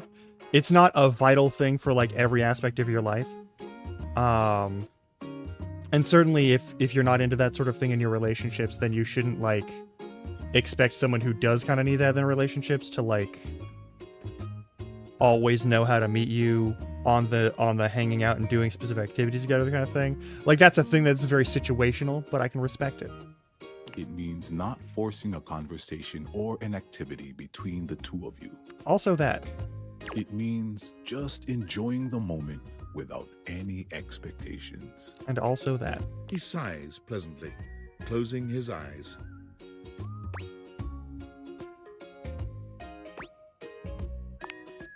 Beautiful. You'll see.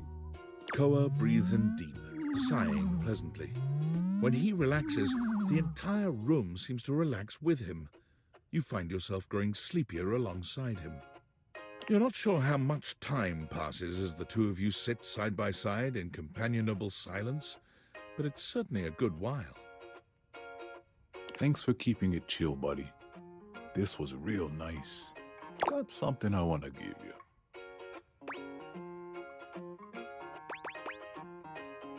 Is this my pocket change? You know it. You know, in couch culture, we're not big on expressing ourselves verbally. We prefer to let our actions speak for us. And a gift like this, it's just a way of honoring our friendship. I get that one.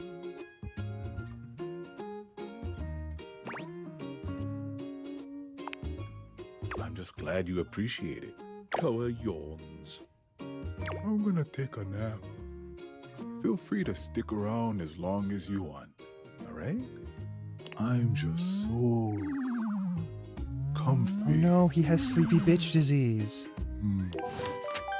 All right, we're about to hit ad break. We're about 30 seconds away, so it's going to be 3 minutes of ads.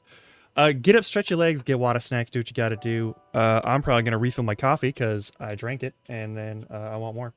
I'll see you all in a little bit. I'll also leave the game chops on in case the ads end early, or you get to avoid them by being subbed or whatnot.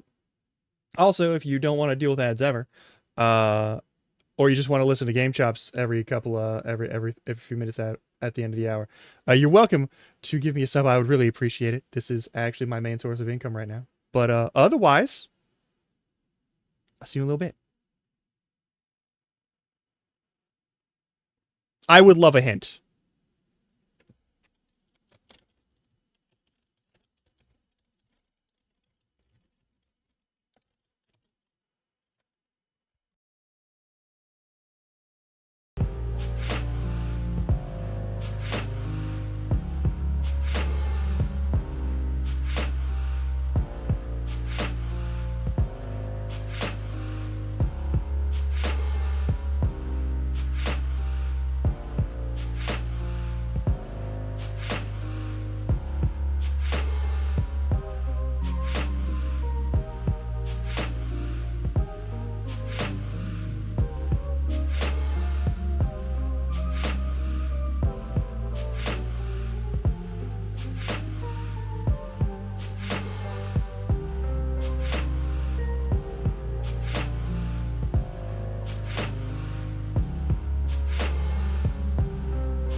Alright, I have a fresh cup of coffee. I hope you enjoy yourself during the ad break.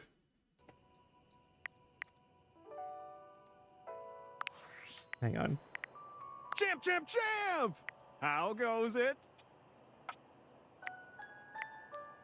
Your butt. I guess I don't know how to speak to the youth today. Valdivian would like you to complete an exit survey based on your time here. How would you rate your time with Valdivian?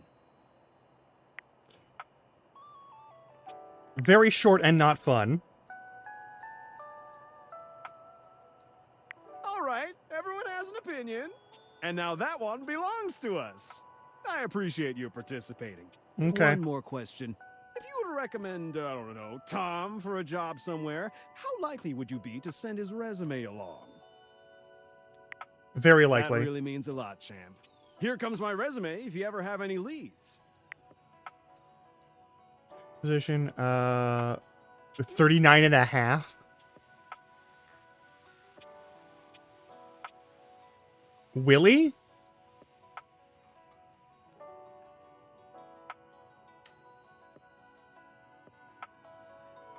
Okay. Reason for dismissal unknown. Yeah. Okay. After this convo.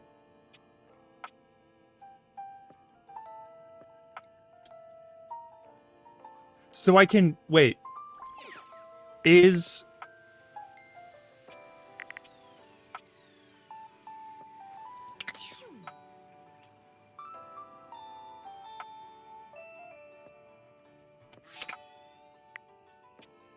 Willie.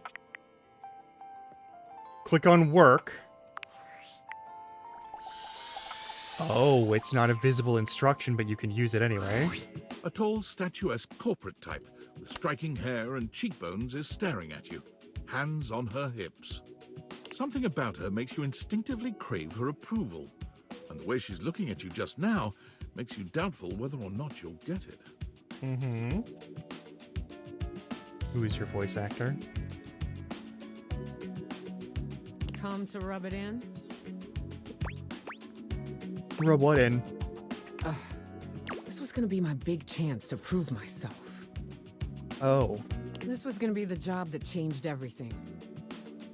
And then Valdivian decides that AI is the wave of the future. And why do we need anyone working these jobs at all? And you, large-brained genius that you are, train my replacement.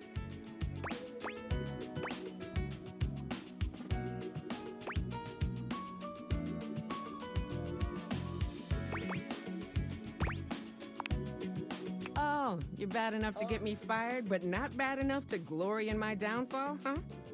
Yeah, right. Well, whatever. We're both in the same boat now. Valdivian has no use for either of us. And you got me into this mess, so you're gonna be here to get me out of it. Yeah, I've noticed that part. It's just a matter of, like, I don't know when I'm allowed to use the glasses to affect things.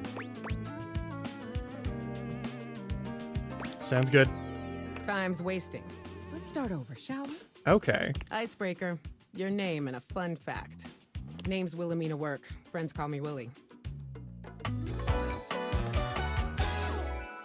Hello.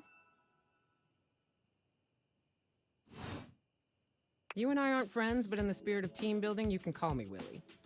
As for my fun fact, I speak 6 languages and am fluent in 4.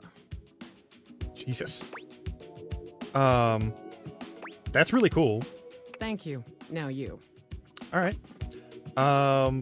Introduce yourself similarly.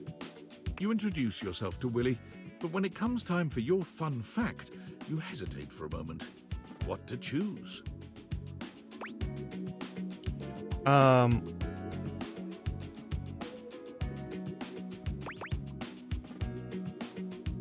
once earned a pizza party from my first grade class by reading 100 books a year.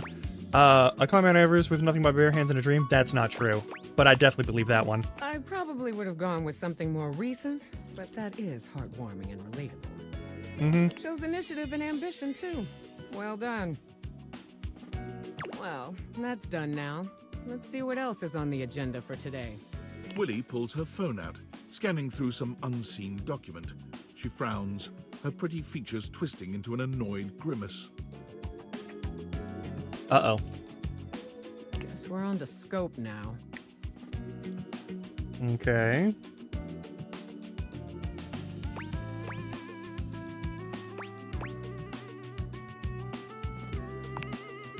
Very good. Maybe you're not as hopeless as I thought. Here's the deal. I had a job. You cost me that job. Mm-hmm. I am your job, so you don't have a job either. Yep. Tables turning, etc., etc. Yeah. Yeah, I get it. I get it. So you and I are going to meet every day until we figure out where I'm landing next. I'm not sure that we're going to meet every day. Since this is your fault and you have nothing better to do, you owe it to me to be here for this.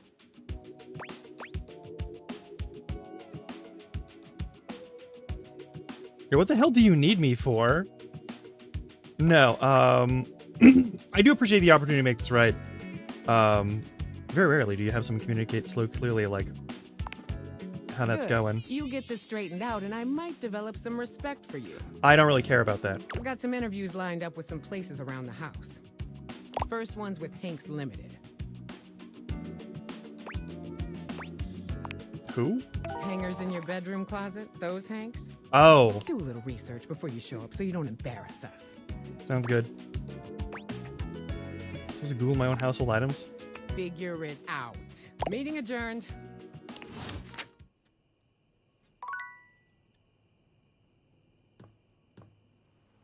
Oh, that was my last thing. Alright, whatever.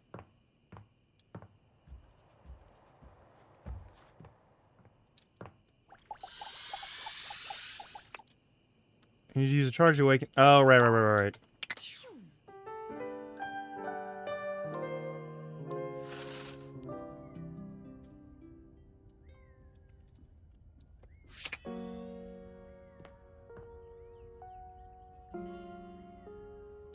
Guess we're starting our morning off with this.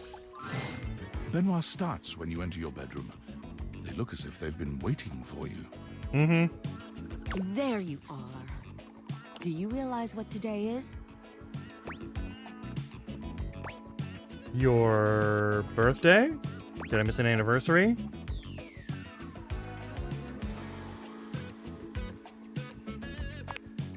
Not yet, but I can see you might as well have. I'm so sorry. It's the anniversary of the day we met.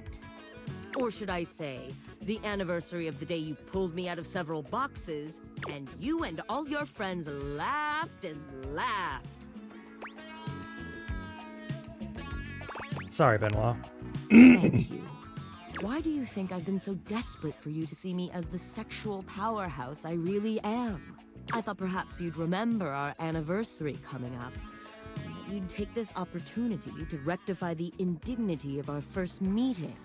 Clearly, I can't count on you to do this yourself.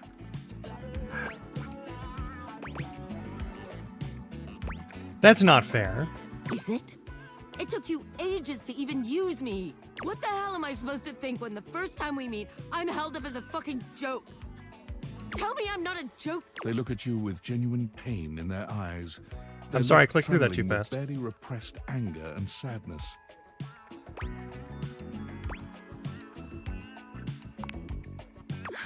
Thank you. Howdy, Cobble. They turn away from you, wiping at their eyes.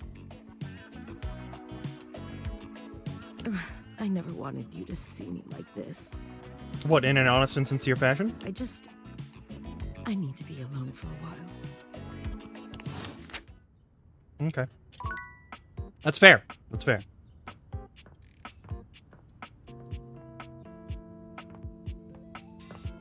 All right, let's talk to sports equipment.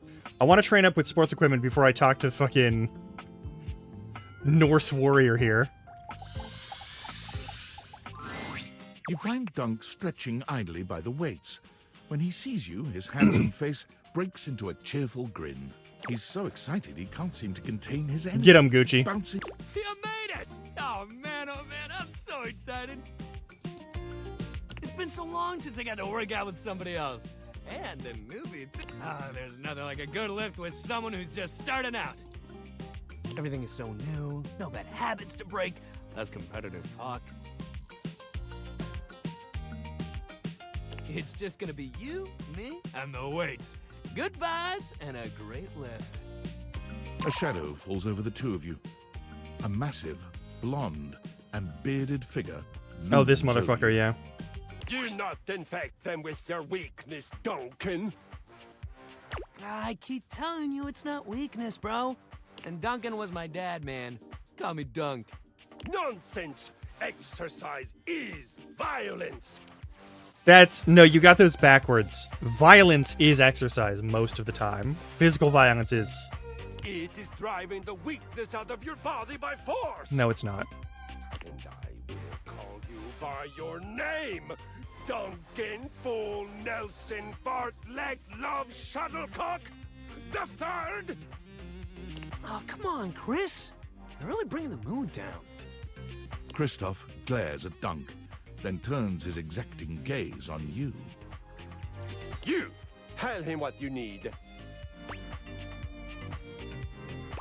Why do you care so much? I have listened to this child spread his harmful ideas about effort and positivity for too long. It was one thing when he had no audience, but with you here now, it is unacceptable. You have neglected yourself for far too long. In my domain, you will do so with intention and strength. Yeah, but also you're a treadmill. None of this real winners do their best and know their limits sentiment and foolishness. Yeah, champions and competitors break their limits all the time and usually destroy their bodies very quickly. But yes, for long-term, you know what? You really gotta relax, man. All of us share this room. Dude's a fucking idiot. All right.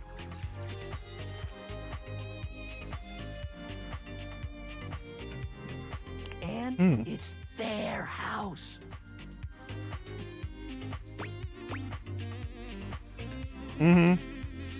Are you done yet? I'd really like to work out. I know. Go conquer a village or whatever it is you guys do for fun. Nah.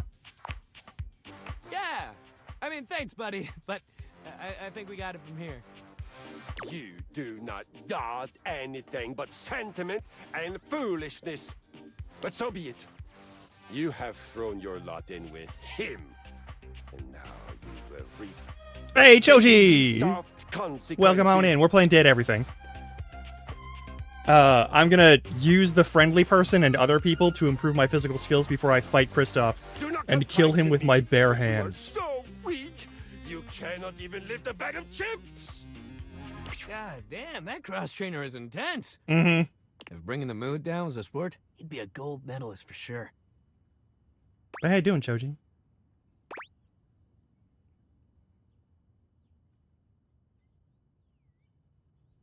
I don't even want to waste time talking about him. Yeah, we got our own stuff to get back to. Anyway, today's activity is weights. Fuck yeah. He gestures to the weights you've long since abandoned. They're still in decent condition, if a little dusty in places. Nothing like a good lift. You can work your whole body out. It's true. I recommend, as a general rule, 5 pounds for just like if you're just building up stuff. 5 pounds. 5 pounds is a good medium weight. Build up the core musculature of your shoulders and back first. There are a number of ways you can do that. I would look up specific exercises separately. But yeah, you can do. There's tons of ways. But like 5 pounds is a good starter weight. There's no shame in using less than that. Even if you're only lifting a couple pounds to start. Also very true. It's a great place to start your fitness journey. There ain't no rules, no competition. 5 pounds is a All you lot, need is especially if yourself you're and a using good any sort of attitude. like external rotational stuff. So, ready to get started? Dunk is so cheerful and confident, it's probably more work than it's worth to turn him down. You could, but do you really? No, I want to build up strength so I can kill Kristoff with my bare hands. Hell yeah, let's get it. Oh, nice. Yeah, no, Hulk Hogan died. Ozzy Osbourne died and Hulk Hogan died, and I'm like, One of these is not a surprise because the things Ozzy Osbourne did to his body for so long are frankly impressive. In that he lived to be past, like, 50. Wild, respectable, commendable. Oh, don't worry. Like, time comes for us all. But Hulk Hogan, I'm impressed because the damage he did, probably with steroids and stuff, to his liver, probably are on par with Ozzy Osbourne's, but also he's just been kind of a shitbag of a human being for a long-ass time, and it's unfortunate that he didn't get to grow into a better person before he died. You lift weights for a while under Dunk's supervision. He ensures your form is always correct, and that you're not lifting more than you can. I have no other words to speak of him. Yeah. He never pushes you too much. He only kindly encourages you when he sees you growing tired, or if he knows you have just a little bit more left in you.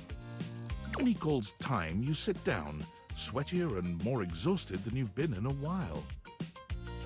Yo, that was amazing, especially for a first session. You doing okay, buddy? I'm tired, but I feel good. That's great. Make sure you take it easy the rest of the day, okay? Resting up after hitting it hard is just as important. It's very true. If you're sore tomorrow, which you probably will be, make sure you take care of yourself. Try soaking in a bath with Epsom salts, or use a heating pad. You can even try a massage if you got a massager or anything like that.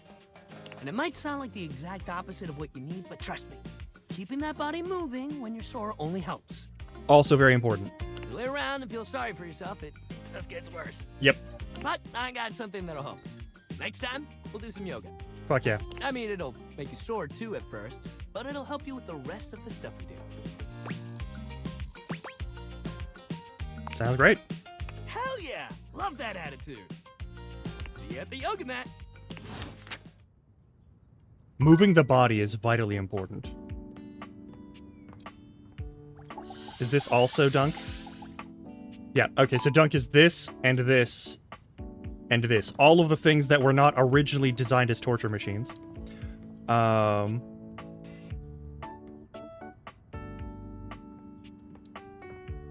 That's probably also Dunk. You know what, there's a box of stuff that I want to check in on that I haven't seen before, and I'm just gonna... I don't know what the fuck this is, but we're gonna find out.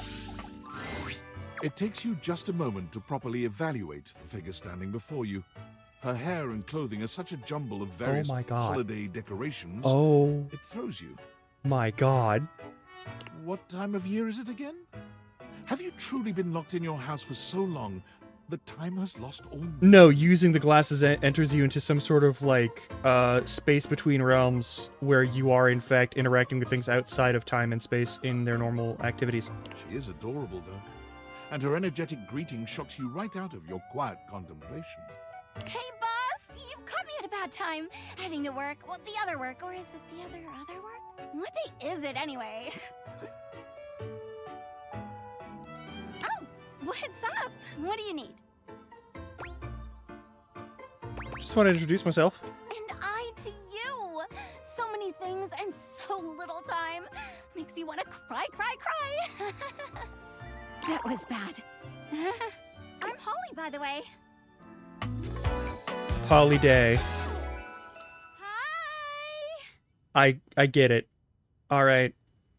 All of the names are puns, I get it, it's great. Oh, and who are you? Did you already say? Sorry. In a little rush for the dish dash. Rat race, all that. I'm Grimlarkin. Oh, I've heard about you. That is such a funny name. I'm sure it is. That sounds foreboding. Oh, nothing like that. Anywho, I'm so sorry, but I'm already running late. Love to chat more, though. I'm working a double, then opening and closing tomorrow, but swing by first thing in the morning. That's when I'm usually able to sleep. That work? Sure. I'll see you tomorrow morning. Okay, bye! That's fantastic. Alright, visit her first thing in the morning tomorrow.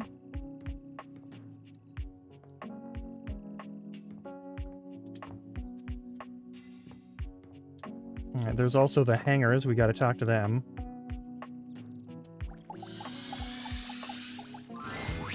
5 handsome himbos in colourful jumpsuits are flexing and chatting animatedly amongst themselves.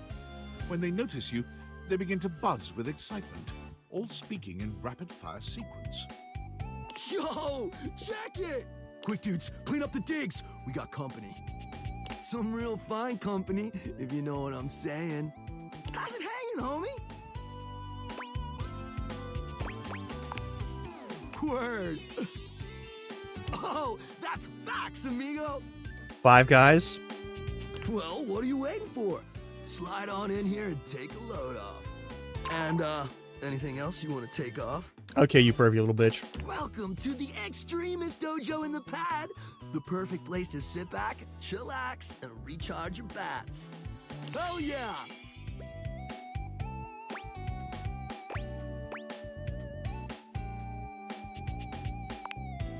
Fire! Right now, you're hanging with the wildest, dopest, gnarliest squad of bussin' athletes around, homie. Hey!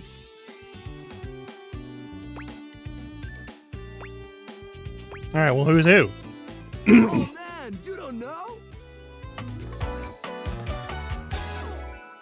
We're the Hanks! They're all named Hank.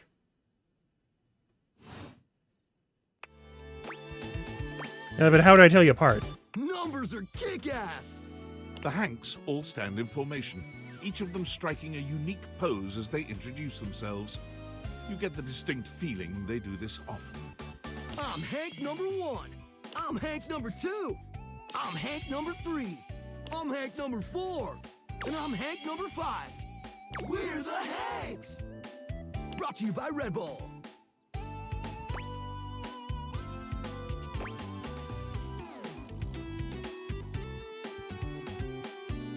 Do you play for Hoop's favorite ball team? Nah, they're the Hankies. We're the Hanks! Got you. All right. Sure, makes perfect sense. Oh, we make so much sense. We're totally into sensuality. That's not what I was saying at all. I'm putting a getting up to in here. Seems pretty sporty.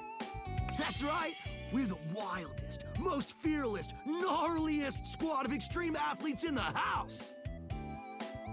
We base jump. We lava board. We cheese roll. One of these is not like the If others. something's hot enough, we'll ride it all night long. Why are you so horny, Hank number 3? We laugh in the face of danger. Even though we probably shouldn't. We've tasted the adrenaline of them all. What's adrenaline taste like? Believe it or not, great. Huh. You wouldn't think that, but it's actually true. High-key slaps, bro. Man, you guys are just sort of junkies, aren't you? Oh, we're way beyond junkies, hot stuff. It's legit insane. But no cap, we live here with you. We're Casa roomies, amigo.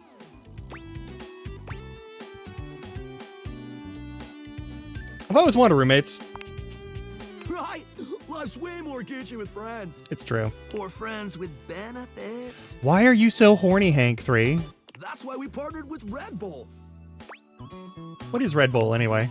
Red Bull's our sponsor, brah! It's a Red Bull in the house.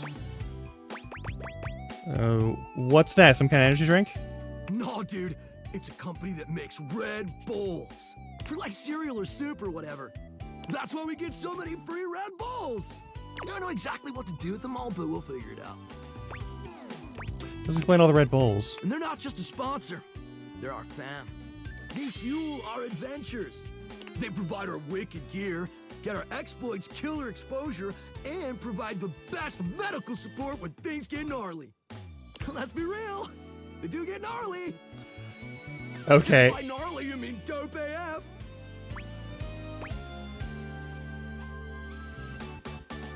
Sounds like a great partnership. Through every stunt, they've always got our backs. We high-key love it all, homie. I don't know that you do. Seems like you're geared up for an adventure. Yep, a broski always prepares. You never know when a ripping thermal or base jump opportunity's gonna come your way. Vase jump? Yeah. Sounds exciting. It Yeah. is. Speaking of which, we were just about to head out for a little hang gliding. It's just like hang gliding, but with us. You know, the hang! What do you think? Wanna come? It high key slaps, homie. You in? Fuck it, let's go. Okay, but how high key does it slap? It's goated, bro! Cool. What do you say?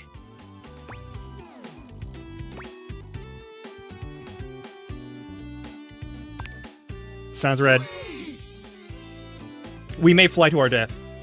You're one adventurous spirit.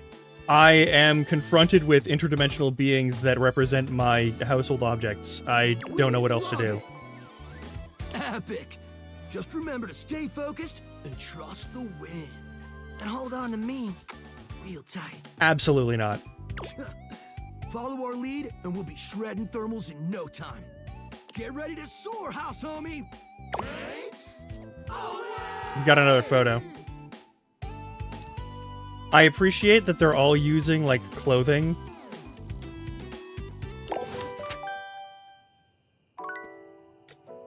Alright, well that was cool. What else do we got?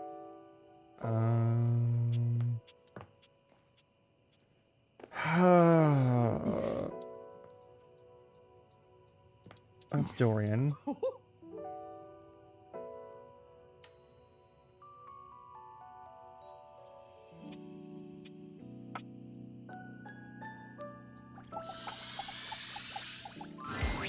It takes you a moment to realize that there is not, in fact, a test of the emergency broadcast system standing in your living room, though the colorful figure standing across from you certainly bears a striking similarity to that TV classic.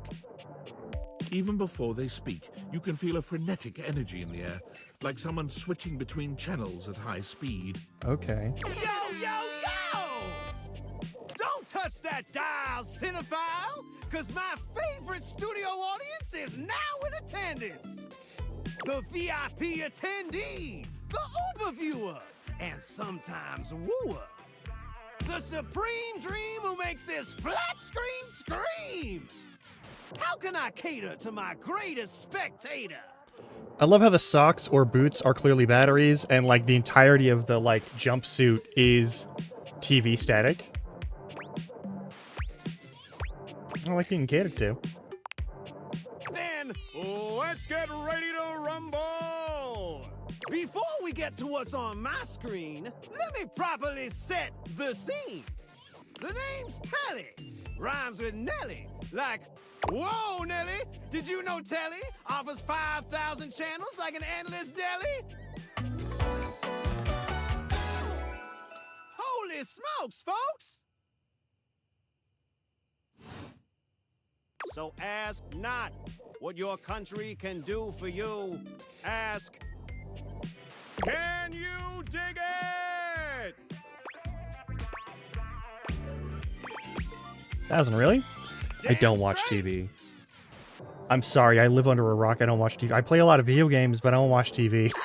It's one small step for man, one giant leap for mankind. Are those impressions? 5,000 channels is the most offered by any provider. I know this because I'm an entertainment insider. 5,000 channels of cheers. 5,000 channels of cheers. Can Valdiviflix compete with that? Or even Viewloo? That Valdiviflix copycat? Telly shows are must-see. Their programming's just musty. Hank 3 is the freaky one. Well, I'm sold. Dynamite! Anyway, since you're here, my dear, why don't you just kick back and recline? Unwind from the grind and free your mind with 120,000 hours of programming That's... combined. Hang on.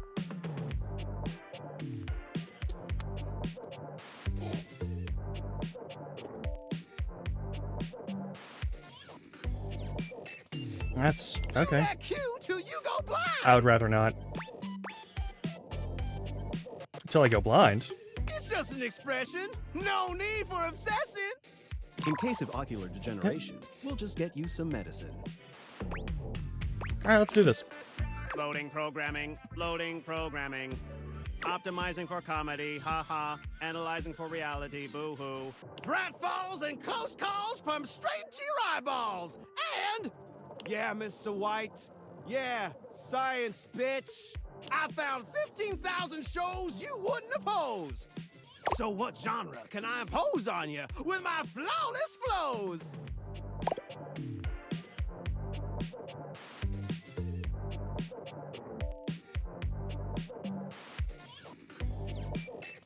It is not a successful haiku.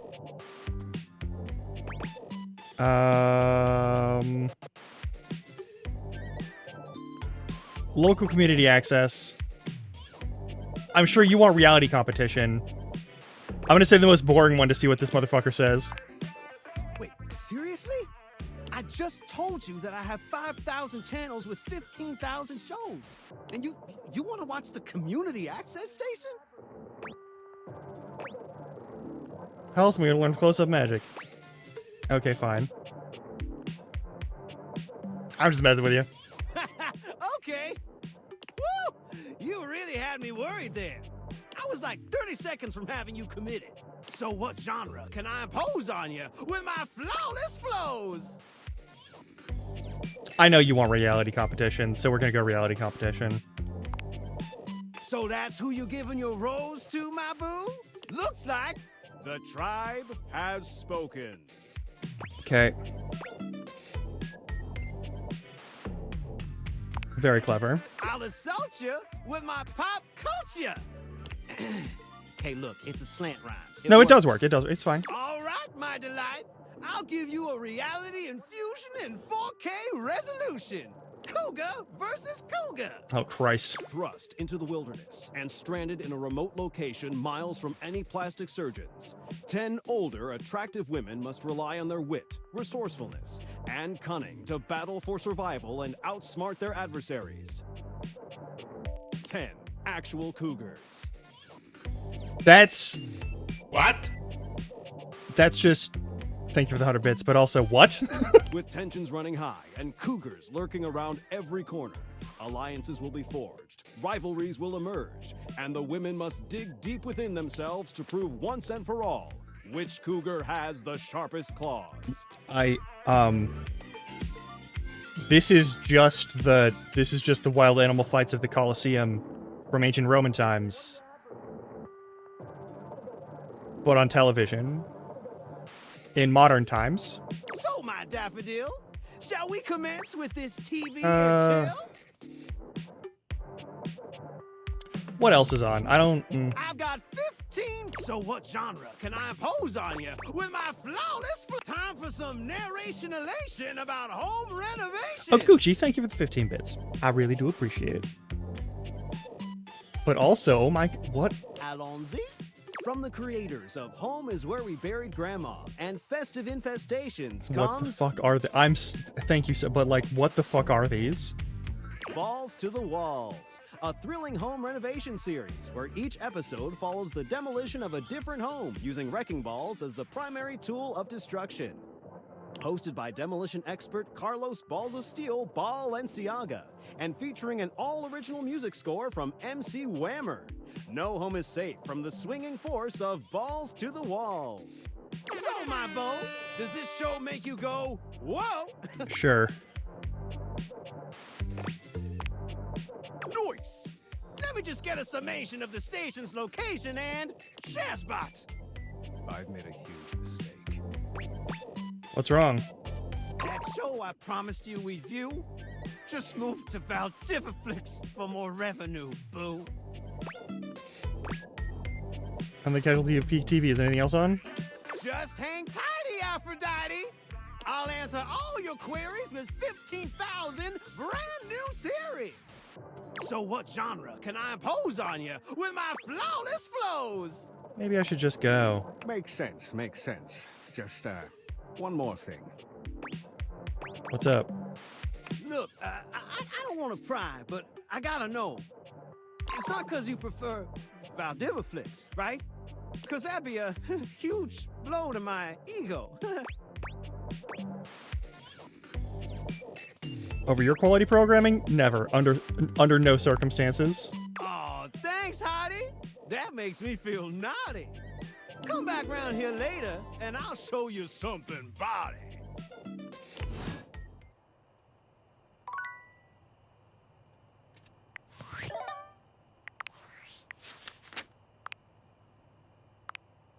Moses Goods. Hell yeah. Willie, Mars you know. Benoit's Barakiishi. The Hanks are all Robbie Damon. All of the Hanks are Robbie Damon. Okay. Dunk shoulder cut. Yeah, I'll have a sab. Holly is Bjorn Knickerbocker. What about Telly? I just got Telly. Show me. Telly's new. Isaac Robinson Smith. Nice. All right. First things first. David Most. Elsevianites! Guess who? If you guessed David Most, 3-time runner-up for Business Magazine's CEO of the Year, you'd be right. Team, I just wanted to do a soft follow-up on my recent email regarding my lost sunglasses. I'm happy to report my office has already received hundreds of tips regarding the item's whereabouts and are quickly combing through them as we speak. However, I really must reiterate that the tip line is for verifiable leads only. I saw them in Turkmenistan, or did you check up your butt? While obviously very humorous, detracts from our serious efforts to expediently locate the missing item. In that spirit of camaraderie, anyone who sends a false lead will be downsized on sight. Thank you for your ongoing support. Yeah, that sure sounds like those sunglasses aren't important.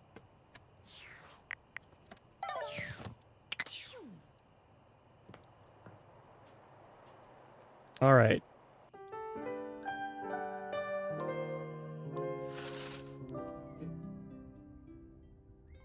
Okay. First thing in the morning, we talk to this lady. Oh, you came. Yeah. I said I would. Well, it's not that I didn't think that you would. It's just I've got a tricky schedule. Yeah, but if I'm able to, I'm gonna. So it's easier to presume that people have to cancel. Huge mood. Huge, heartbreaking, demoralizing mood, and I'm so sorry. But, like, nah, I understand that. That's why I'm like... They'll forget. Or they'll just have their own lives. Which is me. I'm people. I cancel or forget, or I have my own life. I mean, you're here now. I know, crazy, right? Blissmas miracle. Is it Blissmas? Not yet, but it should be. Nearly. Exactly. Did work go okay? Yeah, it was great. Wait, you said okay, right? Yeah, it was okay.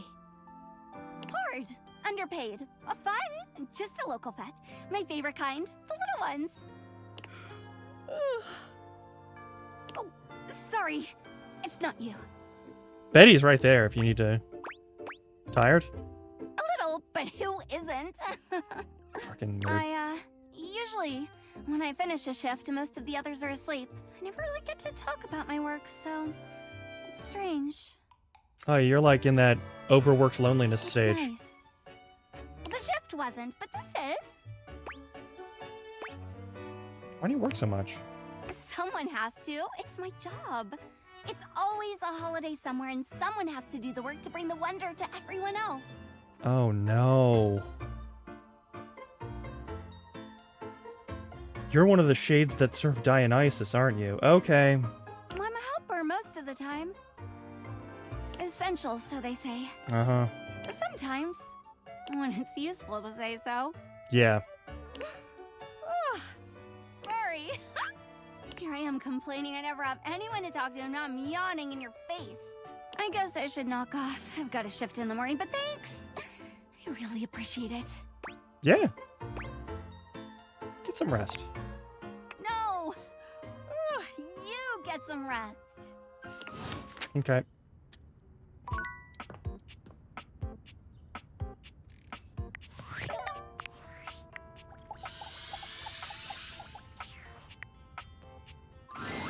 As you enter your office, you're surprised to find it much more crowded than you're used to.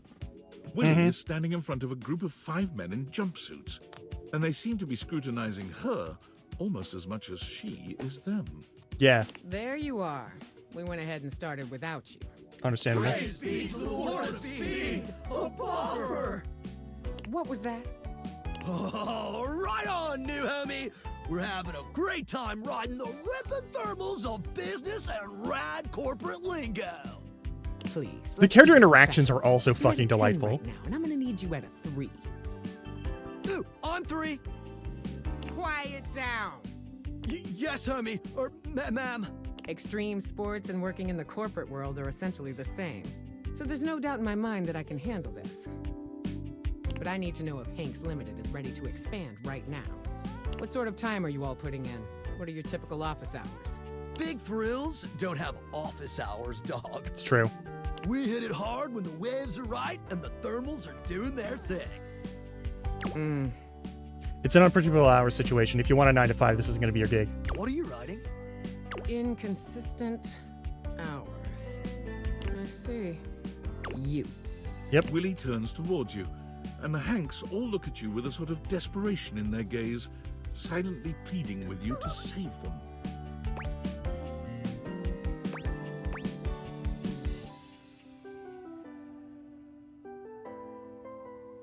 What sort of benefits package do you all offer? Nice. A bit early in the interview, but an important consideration. The only benefit we offer is the full body thrill of conquering your fears and living extreme, bro. You have Red Bull to give you medical expenses, though. Not exactly what I'd call a competitive offer. Competition ain't our thing. If you ever want to shut down a job interview so that they get the fuck out of there and you can get the fuck out of there as quickly as possible, asking them about their benefits package when they ask you if you have any questions is the fastest way to do it. Like, once you realize that they're full of bullshit, that's one of the fastest ways of, like, what's your benefits package? I'm curious what your medical coverage looks like. Do you actually offer comprehensive medical coverage, or is it, like, just one of those shady, like, sideline HMO things? Especially here in the US. In most other countries, asking about the benefits package is going to be about, like, vacation days primarily, but that's still a good way to shut it down. Because you're basically saying, how often can I not work here?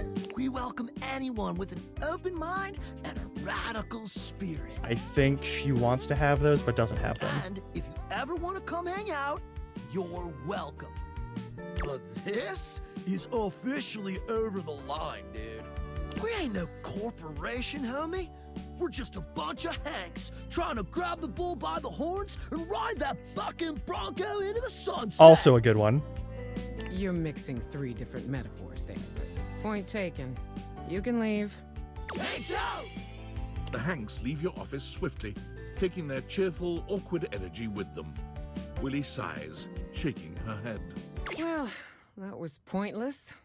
Another potential gig down the drain. Were you really hopeful about those guys? Maybe not about those guys, but you never know which way life is going to take you. It's very true.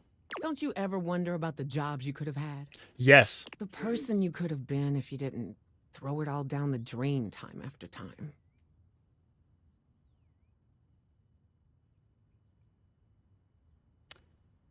Well, on that note, I can't relate. I have never used my job to define who I am. All my life, I've wondered about my potential. What I could have achieved if I ever stuck with something. I mean, sticking with something has never been my problem. I've devoted myself to, like, the cultivation of my art. And, like, the cultivation of my, well, okay, part of this does suck because it's been the cultivation of my body as a tool for action, but, like, that's been its own thing. Willie absolutely needs to talk to the shower, dude. Watching my peers, probably gonna be the last person we talk to with job, her. to having a career. I have it in me. I know I do. Yeah. Oh, I'm gonna be nice to Willie. Absolutely. Listen, I know you do. We'll find something for you. And you too. Don't think you're getting out of this. No. But I appreciate it. All right, extreme sports was not a fit. I can see that now. But that doesn't mean we can't explore the I athletic have to talk to space. Kristoff before I'm ready, don't I? I've got a Duncan Shuttlecock scheduled to come in next to talk sports. So maybe we're not the hang gliding type. Maybe we do yoga instead. Maybe we throw a football around. Startups pivot all the time, right? We just have to be agile, flexible. Harder, better, faster. Exactly. We've been sitting around on our asses long enough. Time to pivot. Meet me back here and come ready to talk sports. I'll see you tomorrow. We're gonna take Duncan and his sports empire elevator all the way to the top, honey. And again, don't be late. Alright, so that'll be my first thing in the morning thing for a little while. I'm going to talk to Duncan today about improving our body and getting as far as we can on that. Ah, man, this isn't where the experience is for today. Yoga time. See you tomorrow.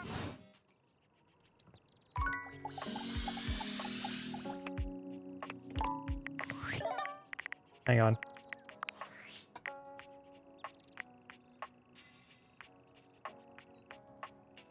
Oh, the autosave is way too far back. All right.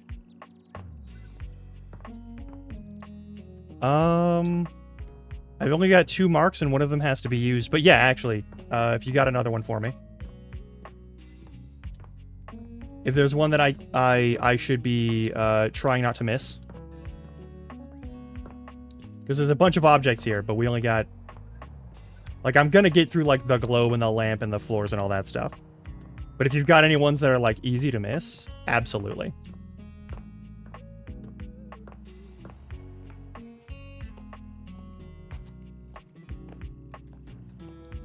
In the office, move the rug. Oh!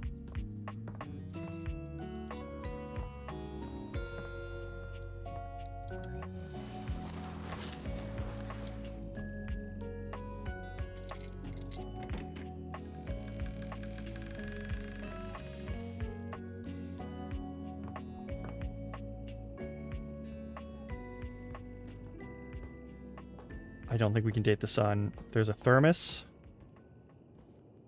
Is there perhaps an eternal shadow?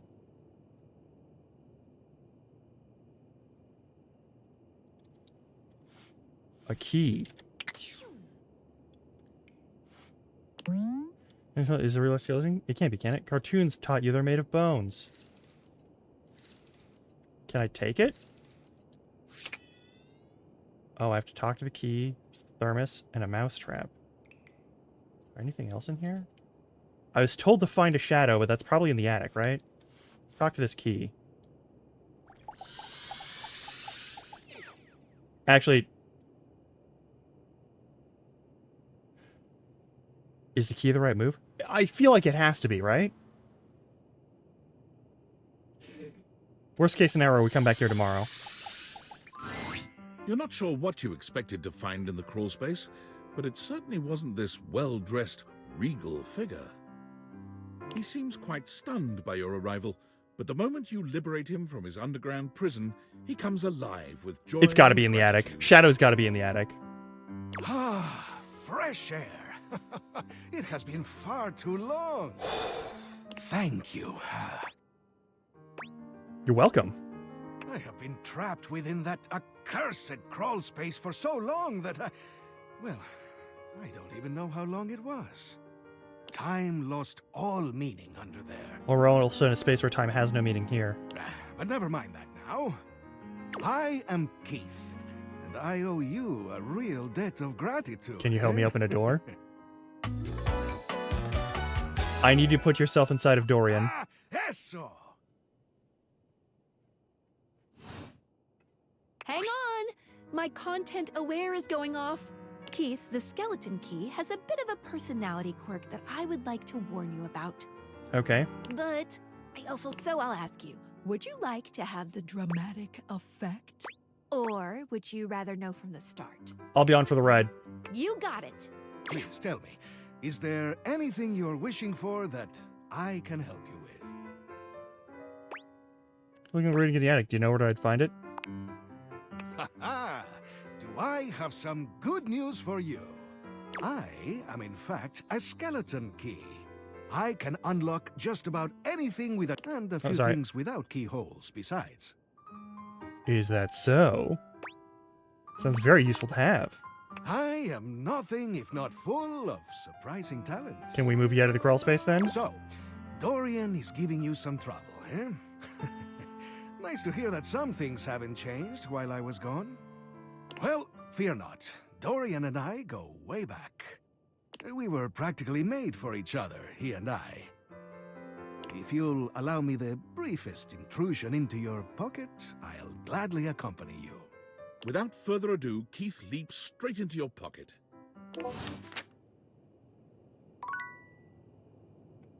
Okay.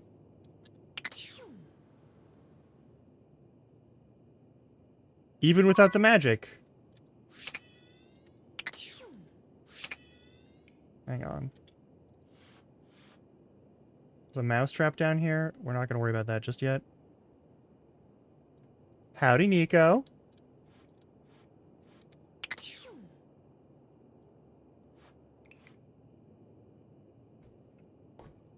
Perfect. We're going to have a chat with Benoit first, and then we're going to go... oh, actually, our ad's start in just a little bit. So I will see you in just a little bit. I'll go up there. We'll talk to Benoit. And then first thing in the morning, we're going to talk to Willie. And then we'll get to the gym stuff and all that nonsense. But we're at a...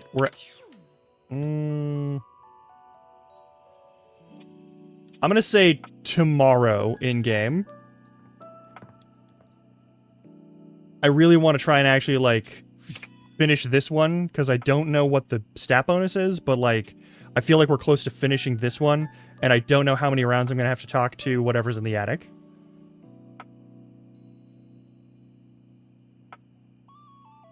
But we'll save that for, like, late night. For the next day. Unless... Well, no, this person did say give us some space. Alright, trust you, attic? Okay, okay.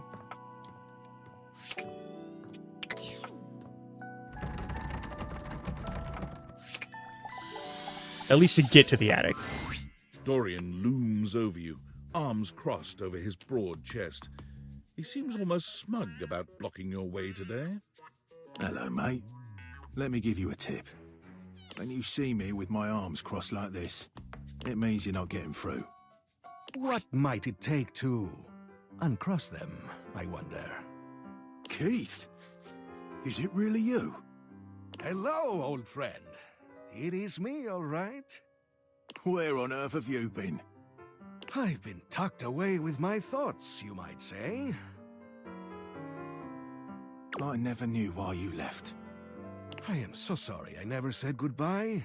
I never had the chance. Well, I've missed you. Truly they were. I've missed you too, dearest Dorian. And I am back to stay. Now, come here and give me a hug, won't you?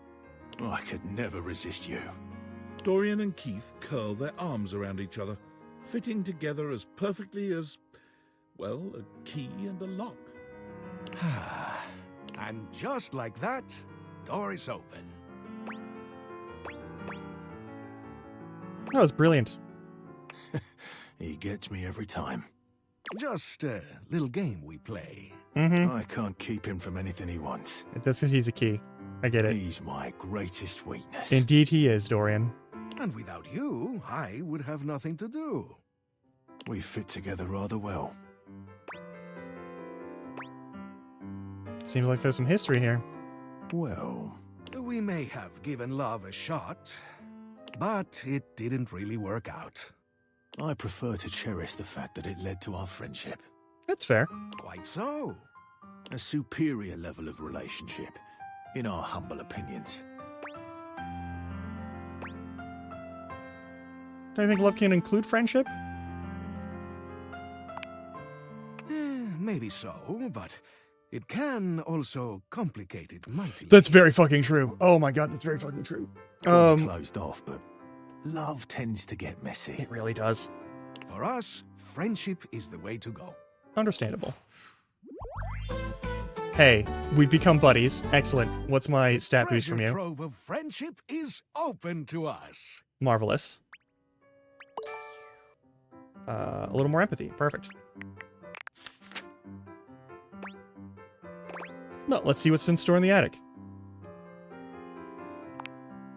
In you go, mate.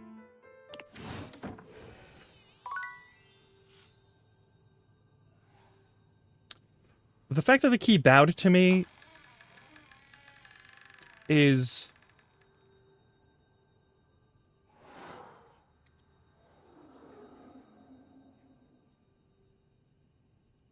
perfect. Perfect. Hell yes. Okay, we are about to hit ad break. We're about to hit ad break. After ad break, we will look around this space, okay? But we are going to run ad break. We got 3 minutes of ads. Make sure that people who come in don't have to deal with that stuff. You don't... listen, just get up, stretch your legs, get some water, get some snacks. I'll see you in a few minutes, all right? And also, in the meantime, I'll leave on some game chops for anyone who doesn't have to deal with ads. So you have something enjoyable to listen to in the meantime. All right.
We should be back now?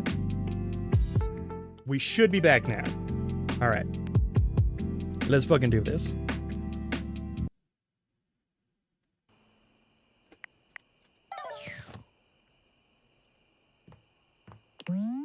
Second safest way you can store your money until you find about another smaller safe to put inside this one. Sadly, making that purchase immediately renders both saves obsolete. The dream lives on.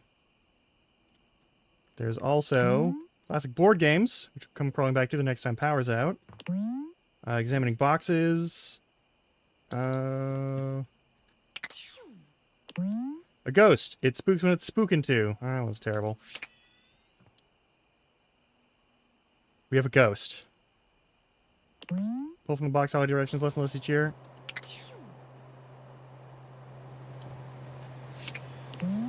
The HVAC of the attic, the most elevated of your HVACs. I would love to have an HVAC for like any sort of centralized air system in my home. Planet Alive here? Oh, it's plastic. Fair enough. All right. Light bulb? Oh.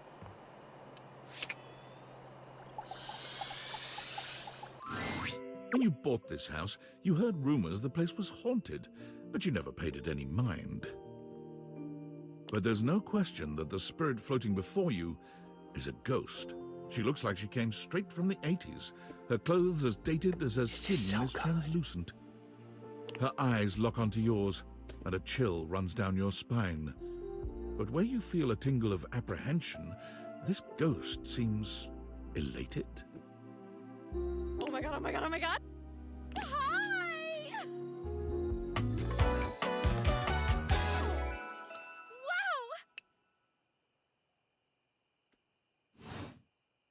Wow! Oh, my content aware just gave me a scare. Uh-huh. Zoe is a sweetie, but you should know that her story might contain some descriptions of violent acts. You mean a ghost might come from a violent death? You cool with that? Or you want to skip it? No, I'm okay with that. Great!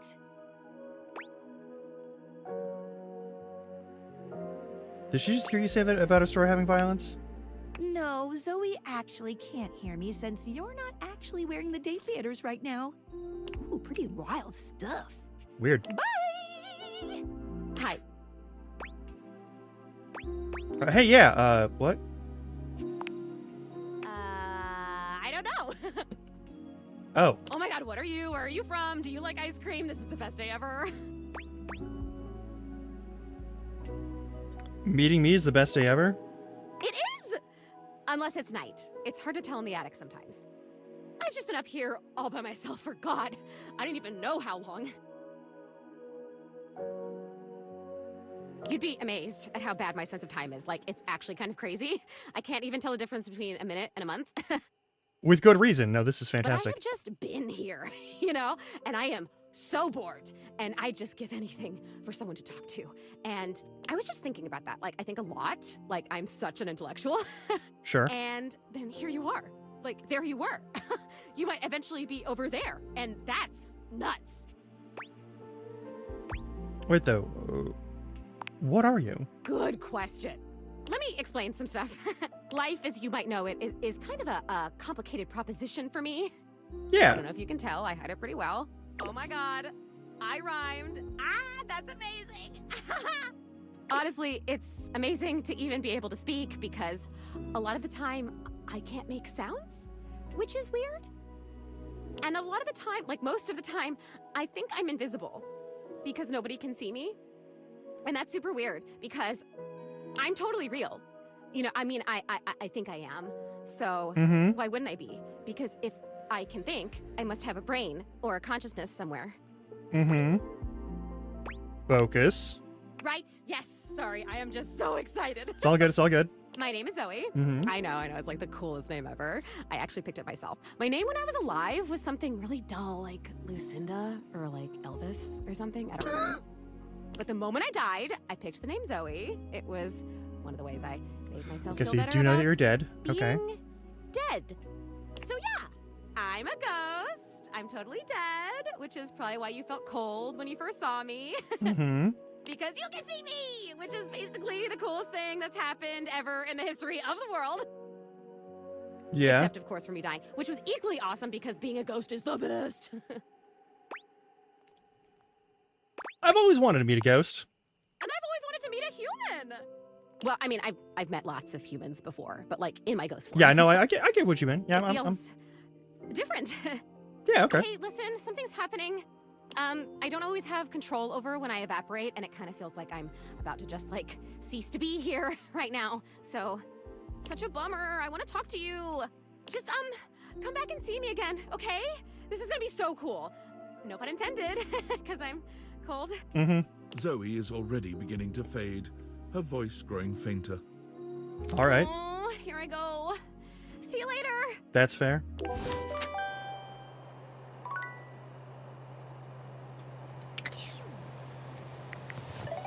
Hang on. Save game. We do not say anything in workspace about anything that we do. Val 9000. I'm afraid I don't understand. What? Please repeat. I heard you use our voice function to call me. If you ever need assistance, you can simply say, "Okay, Val, can you please help?" And your nearest device will answer. Definitely didn't say, okay, Val, can you please It help? very much sounded like you did. I really doubt It it. very much sounded like you did, though. If there is anything else I can get for you, please say in a clear voice. Oh. If there is anything else I can get for you, please say in a... Okay, I'm out. Great, so they're recording all my conversations. Are you there? Please answer. Hurry! There's something we need to discuss. It's of the utmost importance. It's the Dateviators. As I mentioned, I've been closely monitoring the electromagnetic field anomalies emitting from the quantum catalyst activator. And I know this is going to sound completely insane, but it appears... Well, it seems... I can't believe I'm even typing this. Yes? Based on the data I'm looking at, you may actually be able to use the Dateviators to bring objects to life. Yeah. Yeah, I'm doing that now. No, you're not listening. I don't mean to engage with an object's sentience during intended usage. That's what the Dateviators were created to do, and they've been working perfectly. I mean to 100% literally transform objects into living, breathing humans. Tell me more. We have absolutely no idea the ethical implications of turning objects into people. Would they have rights? Do we need to feed them? And if so, how often would we need to feed them?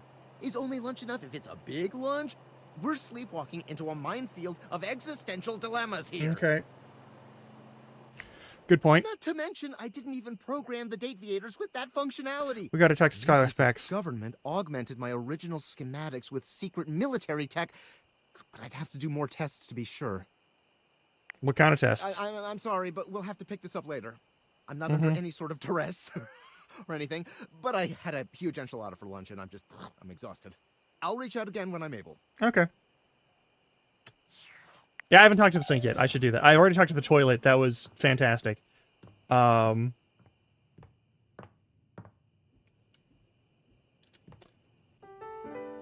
love that the toilet is a rapper. That's so good. All right.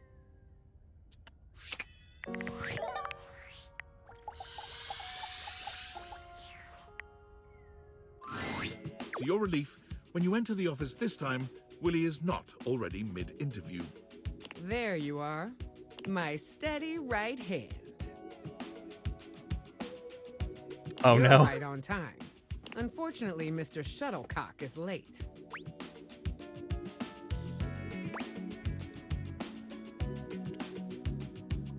All right. Isn't this when you told us to meet? It is, but interview etiquette dictates you arrive a little early. No. Makes a good impression after all. All right, cool. The sound of air horns shatters the very thoughts in your mind. Before you can speak, someone is bursting into the room, bringing an atmosphere of chaos that overwhelms you both. Now entering the stadium, the hometown hero, everyone's pal, your and my favorite, number 17, Mr. Duncan Dunk Shuttlecock! Cool. You're late. I am? Oh, shit, my bad, y'all. I thought you said it'd come about now. You're a minute late, and your little intro cost us more valuable time. You're very... So if you don't mind, Terrible attitude. You gotta learn to Yes, loosen ma'am. up. Yeah, sorry, man. Forget about it. Just tell us about yourself. Give us the shuttlecock sports elevator pitch. Elevator pitch? You mean like, Dunk very slowly mimes throwing a baseball, looking at you and Willie for confirmation that this is what you're asking of him. Shit, wait, elevator pitch. Elevator pitch. My bad. He does the same thing, but this time he begins slowly crouching down, as if you were riding in an elevator. Willie doesn't even say anything this time. She just stares at him in a disbelieving silence. Dunk looks back and forth between the two of you, but when he finds no clues in your stunned expressions, he simply hands you a cleat. Yeah. Elevator pitch. Oh, for God's sake, just sum yourself up for us very quickly. Oh, yeah, okay, I can do that. Okay, so check this out. If English isn't your first language and someone says elevator pitch to you, I actually would also understand them being confused. Dunk flexes hard, his muscles bulging. His physique is impressive on its own, but he's really laying it on thick here. There are muscles in places you didn't realize muscles could be. He's truly in excellent shape. Go on. This is it right here, baby. What is? You're flexing? This is Dunk Shuttlecock. The sports equipment, the myth, the legend. All this hard muscle is the Dunk Shuttlecock. Did I give you the impression I invited you to speed dating? Stupid finger twitch. I'm asking you to sell me on your lifestyle. Is that not what I'm doing? No. No! You are not the product. Please, in 10 words or less, sum up why we should invest in the shuttlecock experience. Oh, okay, I got you, all right. Dunk frowns, moving his lips without making any sound, counting silently on his fingers. Me? Like sports? Sports feel good. He beams at the two of you, deeply pleased he managed to solve Willie's riddle. Incredible. Thanks very much, Mr. Shuttlecock. We'll be in touch in the days to come. Cool. You have a nice day now. Willie puts her head in her hands, sighing long and loud. What the hell was that? What was that?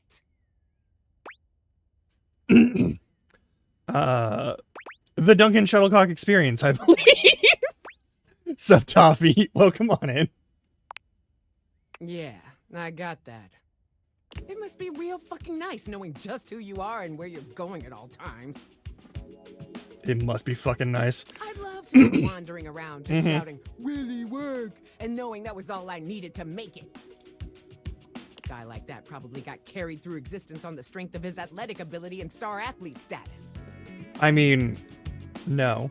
I bet he came into this world with a football in one hand and a plan to get drafted to the big leagues in the other. He didn't have a plan, you know that. I mean, star athletes have to work hard too. Jealous you don't look good? Yeah, no, like, you're gross too, though. Like,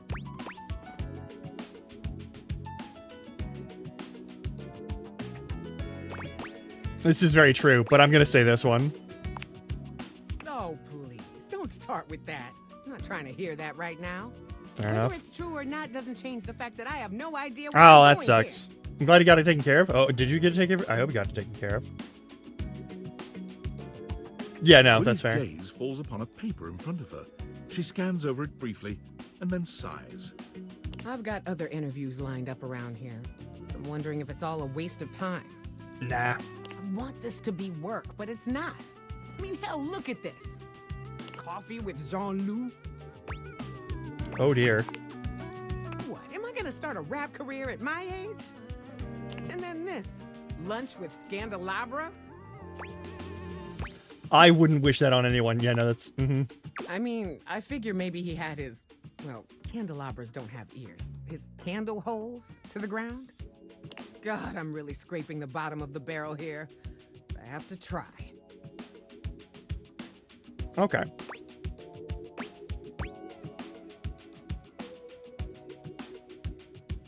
Just do what I do. Oh god, no. I think you're pushing yourself too hard. Effort solely for the sake of feeling productive isn't actually productive or healthy. Yeah. Oh, look at you. The big productivity expert all of a sudden. Yeah. Of course it's productive to perform productivity. And productivity is healthy. Ergo, performing productivity is healthy. Fuck it. God.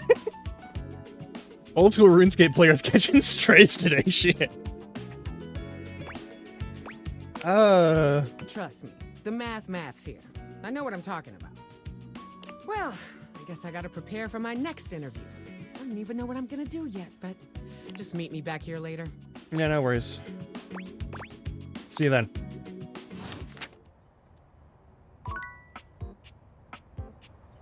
Okay. Yoga mat for our buddy. Dunk is in the middle of a downward dog pose, showing off surprising flexibility for someone with a physique as rugged as... Yeah, musculature doesn't make you inherently inflexible.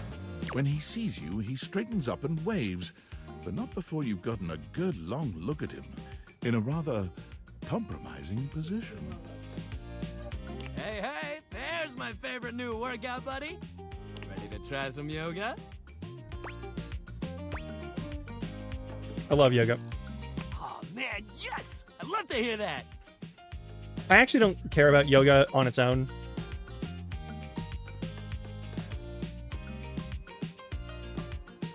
Yoga is popular these days, but when I first started doing it, you wouldn't believe how many of my fellow athletes wouldn't take it seriously. Alright. Even now, you still I'm got not being equipment mean like to Willie, Chris, who thinks alright? it's soft stuff for babies, and nothing could be further from the truth.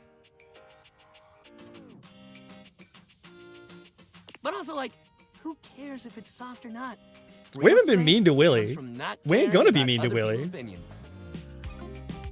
But old school RuneScape is a workaholics game, and Willie is definitely suffering from workaholic stuff. Like, she's definitely a workaholic. She's defining herself entirely by her process of work.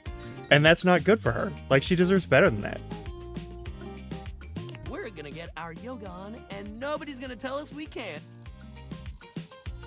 As if on cue, another household object appears in your periphery, perhaps to tell you you can't.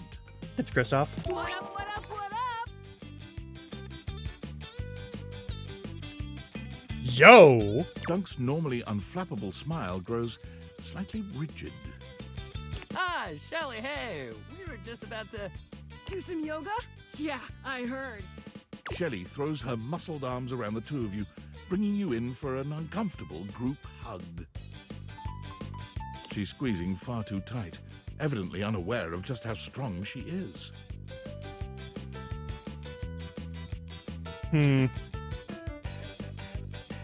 People who are devoted to their own paths in life and are devoted to making mistakes are usually harder to get them to stop from doubling down on them. You cannot go gentle with them all the time. But like, why do yoga when you could lift? Do you know how good at hugging you can be when you lift? Dunk manages to free himself from Shelley's death grip. You feel his strong fingertips wedging between Shelley's arm and your shoulder. Lifting is good for your hug muscles, there's no doubt about that. But you gotta have a balance, dude. True. Besides, yoga builds strength too. Okay. That's not gonna be a fucking problem. Dunk finally manages to pop you out of Shelley's grasp, but she seems entirely unbothered by your escape. Balance? Nah, bruh. You gotta grab life by the screws. You don't want our good pal here to miss out on the best in life because they were too busy bending over and staring at the floor. Shelly, my dude, respectfully, life ain't all about lifting. It's true. Shelley's mouth drops open, as though Dunk has just said something absolutely unthinkable. It might be a good time to intervene. Yeah, lifting is great, but it can't be all you do. Exactly. Lifting is great, but it's just part of the routine. How can you say that? How else are you gonna to lift your friends up and carry all their burdens and make them a part of you until you push them away or you collapse under the strain of it all.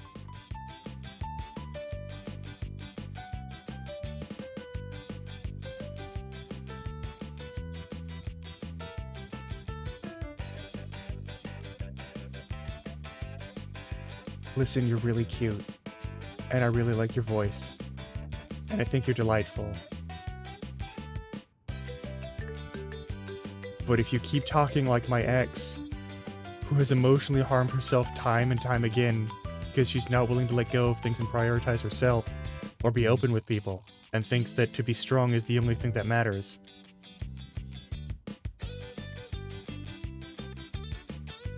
I'm gonna have to get you some serious therapy. Why, that's no way to live at all. It's actually the best way to live. Look, we all got our priorities. It's great that you want to do that for your friends. But what kind of world would this be if we all did Shelly's job? I'm not sure. This seems to break something in Shelley. She wanders away, muttering to herself. We are chatting with her after this. What if everyone did Shelly's job? So many muscles. Dunk exhales, placing his hands on his hips as he takes a moment to recenter himself. Calm. Okay, yoga time. So first of all, how do you feel about yoga? You ever do it before? Oh, yeah. Yes, love to hear that. All right, let's get into it. How about we start with a nice down dog pose? You mean like this?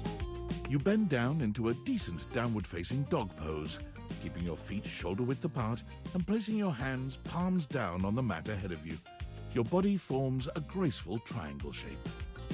Dunk is elated to see your excellent posture. Yeah, that's it. You're killing it.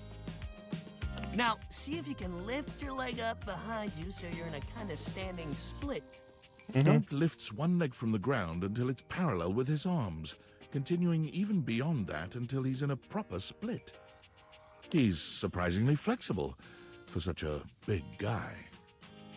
Hey, narrator, do you have the hots for this guy? Because the way you're describing this guy is actually very...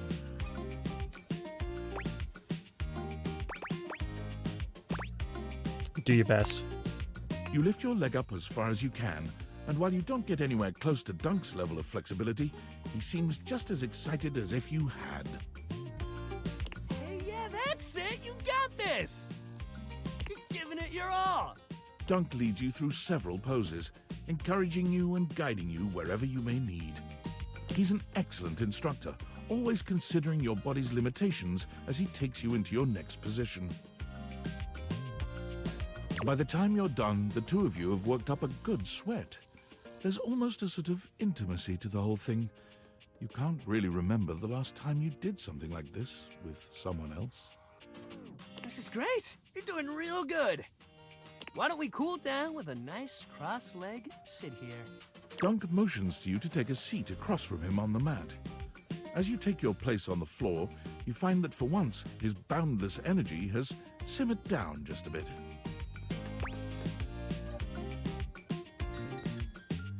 How do you keep your energy up all the time?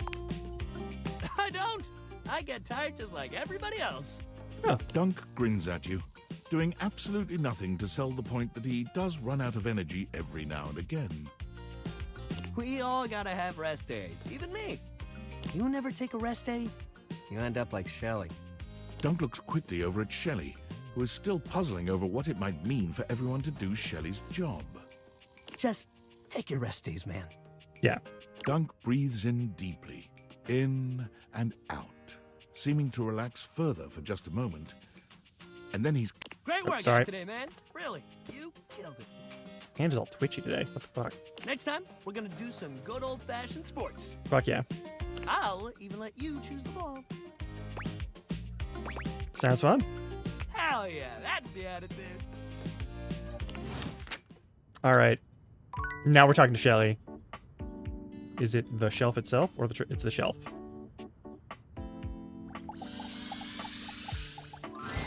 A well-muscled athlete stands before you, shifting restlessly from one foot to the other. All right. There's a strange air of anxiety to her, despite the broad smile plastered on her face. She seems a little too happy to see you. Bullshit. Hey, what's up, pal? How are you? I'm so good. Hell yeah, Brosa Phoenix, that's what I'm trying to hear. Oh, I can't believe we're, like, actually talking now, pal. You've walked past me 1,000 times and never even looked at me, but that's totally okay. After all, I don't do this for the recognition. I'm just a humble shelf trying to grab life by the horns. Gotta carpe that diem, if you know what I'm saying. I can respect that. Oh, drywall! I almost forgot to tell you my name. It's an interesting profanity. Go on then. Yeah, it's all good. Okay, here I go. The name's Shelly. I'm your shelves. Yeah. Yo! It's my job to hold your stuff up with my amazing muscles. They are amazing muscles. I really enjoy doing it! I'm glad. That's really great to hear. Why does it feel like you're trying to convince me you like it? Nah. That's good to hear. Great! Truly glad to hear it, Bromy G. Anyway, it's really great to hear from you. This experience is 100% aligning with my years-long fantasy of meeting you. Is she the ghost in the shelves? Is that what's going on? Is that... You know what? I'm not going I've about it. truly been happier! Are you upset with me? Oh my gosh, no, never, not you. It's okay to be upset with me. This is going really great, actually. Not a disaster. I'm just gonna go for a completely unrelated reason. Later, doodly-doo.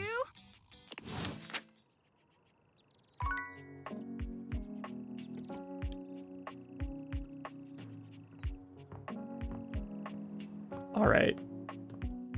What are other things I should talk to? I don't need to talk to the key right now. Huh? It's all good, don't worry. We're going down here. We're going to talk to... I think we're going to talk to the thermos, and then we're going to talk to the mousetrap after all this. Actually, no, we're going to talk to... Yeah, let's go... Hey, what's up? You see a concerned face peeking through what might be a cryogenic tube containing tape both sticky and cassette. The face notices your presence and begins to speak. Uh-oh. Yes, this is Choice. I am officially found. Well, the tin is fresh? Okay. Oh, time capsule. Neat. You got it, compadre. Hey, mind letting me out of this thing? So you're the thing, right? But also trapped inside the thing? The railing? Yeah, almost certainly. We can quite possibly get a railing from the railing. I mean, it seems to be like something inside, right? And also trapped inside the thing? Yup, I am both in and of the time capsule you now possess. Pretty rad, huh? Guess I'll let you out, yeah. The stranger who stands before you can best be described as nostalgia given form. This thing seems An important. assortment of 80s memorabilia sculpted into a well-muscled male figure. Woohoo! Yeah, I'm free. Oh no. 80s is Who are surviving you? and Also, who the thriving, fuck is baby. Reggie? Oh yeah. Although his cassette tape ribbon obscures much of his face, you can still make out a friendly expression and handsome features. This is going to be important for the ghost. Oh, your time capsule. Well, yes and no. Think of me as the essence of what's inside that time capsule. Cool. Do you contain any evidence regarding the killing of Zoe? He pulls an electric guitar from somewhere, playing a very loud and intense note as he strikes a pose. Better yet, don't think too hard about it at all. 80s fever reigns! Yeah! Yo! Body windbreaker. All right. Yeah, no. I'll say I love the 80s. I don't. Oh, heck yeah! In real life, I do Kanye. not in any way. And the 80s love you back. They do not. I'm sorry, but the Reagan administration is one of the worst things that happened to the United States. But first, I need a minute to decompress, if you know what I mean. Yeah, no worries. Because you're sealing the tube? Totally. Tubular. Nice reference, pal. Totally topical. Mm-hmm. Now you're getting it. Mm-hmm. Anything else you need? Nah, I might bop around the house a bit if that's cool. Sure. I guess I'm resting. We'll chat later. You got it. All right then, I'll be around just chilling like a villain. I can't wait to learn where we come from. Sounds different. I'll teach you the ways, Daniel-san. You got it, Mr. Skiyagi. Oh, look at you, acing the class already. Fucking Karate Kid reference. You are gonna be a bodacious student, I can tell. Oh my god, this is gonna be so fucking Okey-dokey, cheesy. Smokey. Just gonna shut the peepers and recuperate. Yeah, stretch out on the floor. Do you want to get out of the fucking crawl space? Talk to you later. Alright, I guess not.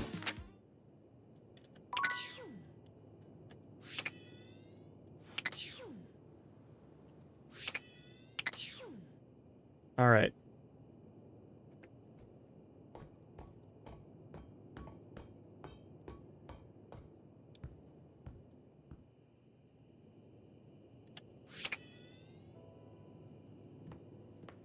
Now we will talk to Benoit.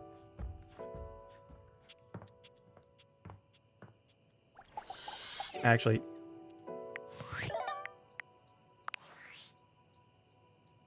Well, well, well. If it isn't the Casa Casanova. Do you see what I did there? Yeah, it's good. That's wordplay, baby. don't break your arm panty back. It's shameful is what it is. I don't know what you're talking about. Oh, someone's feeling spicy. Dating your furniture really got you confident, huh? You're out here dating all these appliances and shit. But, like, why? Not why are you dating them, like, why is this happening now? To you. Dumb luck, I guess. Pretty lucky, then. So, like, where did the Dateviators come from? Like, what's the point of them? Who made them? And why?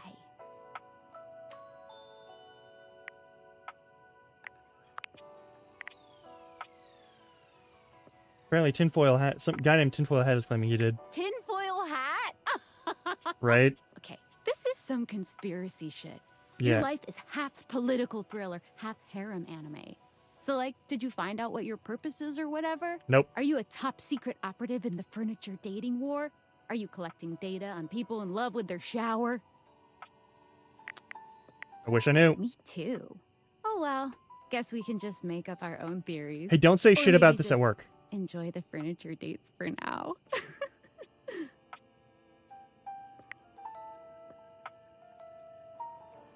Can do. Good.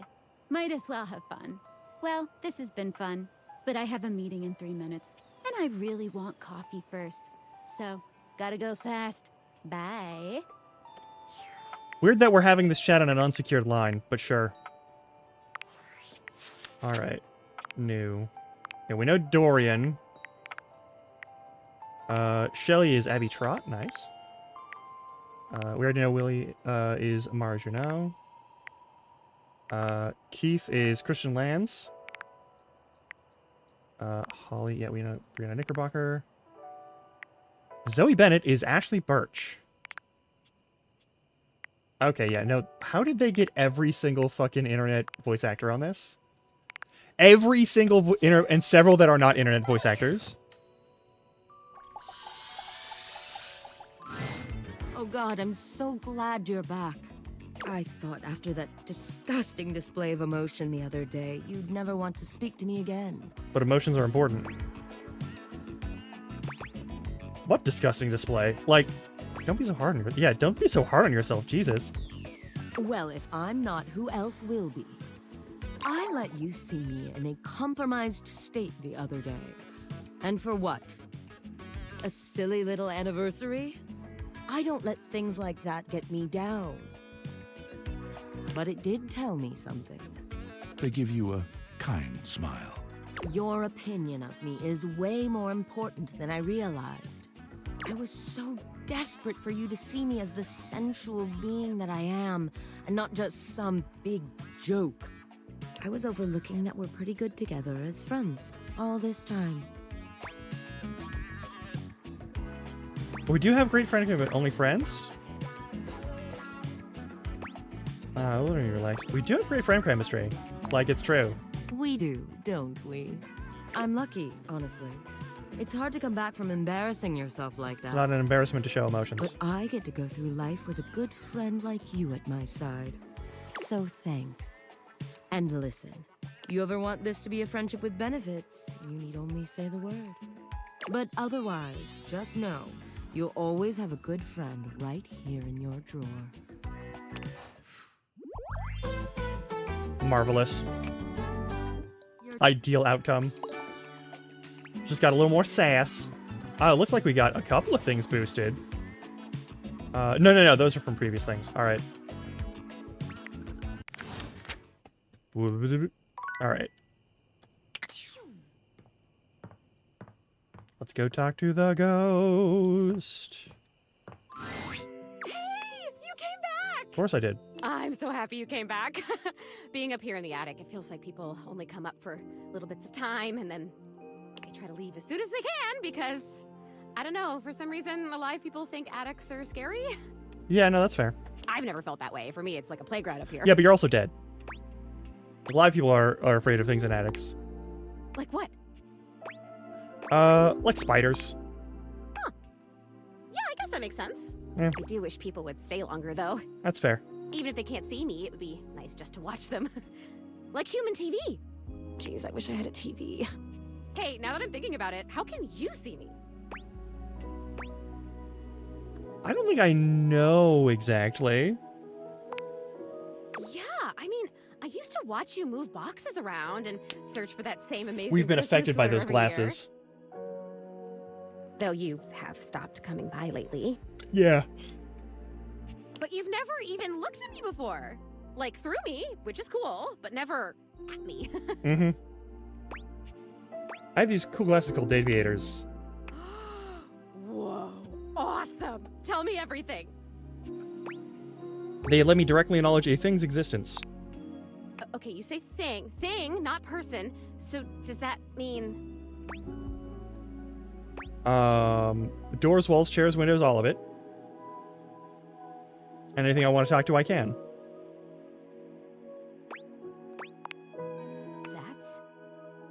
That's... If I wasn't already dead, I would absolutely just die again from the coolness of this. No, yeah, someone worked with powers beyond their imagining and they made talk these. To anything you want, you just put on the glasses and you can talk to it? Yeah, only a certain number of times a day, but yeah. Like it's real? Yeah. It is real. Wait, so then how are you talking to me? Because I'm not a thing. Well, then I guess I'm something in between a thing and a person. Yeah. You're noticing now. So, like, wow. I feel so happy, but it's weird. I think I feel sad. Why do you feel sad? And that's okay. Sad is pretty normal sometimes. But yeah, why do you feel sad? No. It's okay. I don't feel sad though. I felt sad a lot when I was alive, but since I died, I've just been mostly happy all the time, and I haven't had to think about the stuff that used to make me so sad. Yeah? I think there's something about being a ghost that makes things harder to feel. I can imagine. Like, sadness can feel so heavy sometimes, and if I can't even lift the latch on the attic window, how am I gonna lift something as heavy as sadness, right? It would just fall right through me. That's kind of funny. I guess that's funny.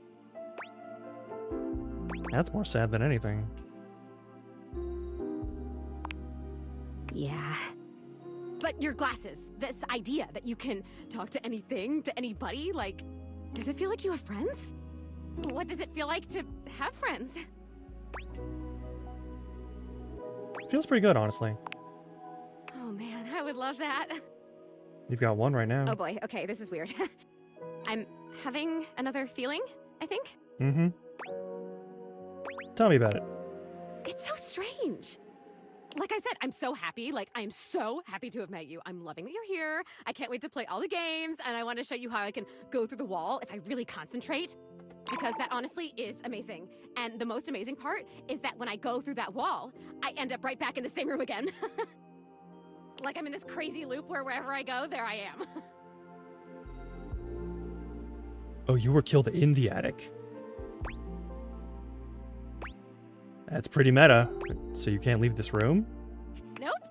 But I want it. What's it? I want what you have. I want the glasses.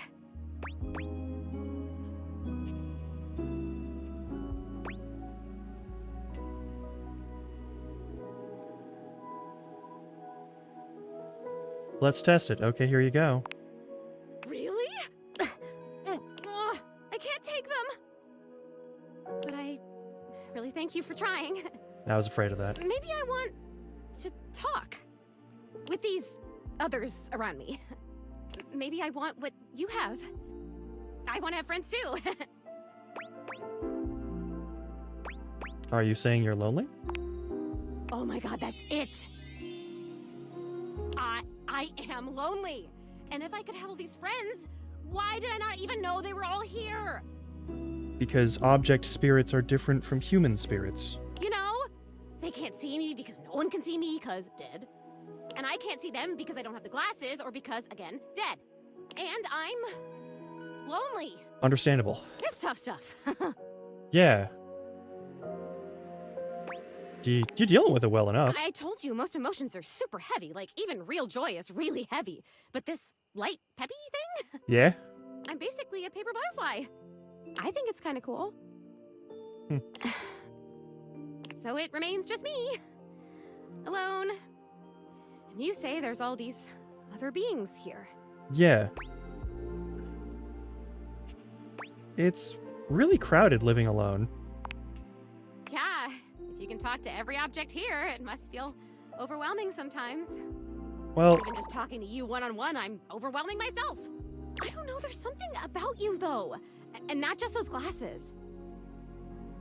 yeah, I'm bound between the spaces of the living and the dead. There's something about you being here that is making it so that I can feel It's these the power of unemployment. Maybe you're like holding the feelings, and I can feel them with you? Huh. What else can I feel, I wonder? Are there other emotions besides loneliness? Hell yeah, we can make a list and feel every single one. That sounds like a great idea! I have mastered loneliness already, so that's good. Oh wait, this is terrible. Help me. Please help me. What's happening? I am so... Oh, maybe I haven't mastered this one. I didn't even think a non-corporeal being could cry. Have you ever seen anything this crazy? I feel crazy. I'm so lonely. Oh, it's happening again. I'm gonna disappear. Oh, I wonder if I'm still gonna be crying when I come back. You're gonna come back, right? I still want to feel the feelings. Once again, Zoe is fading before your very eyes, but it doesn't stop her trying to speak to you. And I have so much to show you. I can turn somersaults in midair. Okay.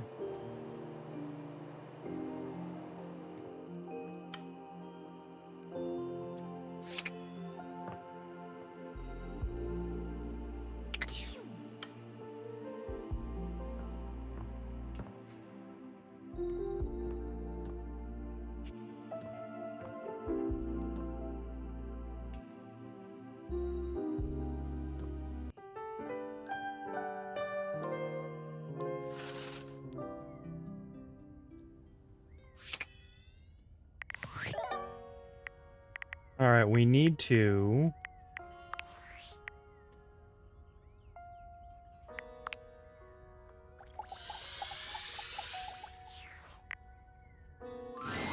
As you enter the office, an aristocrat in a powdered wig rushes past you. He seems quite offended. Your eyes meet briefly, but he doesn't bother to speak to you.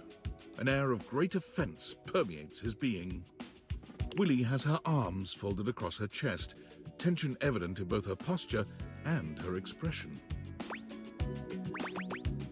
Are you alright? Me? Oh, I'm fine.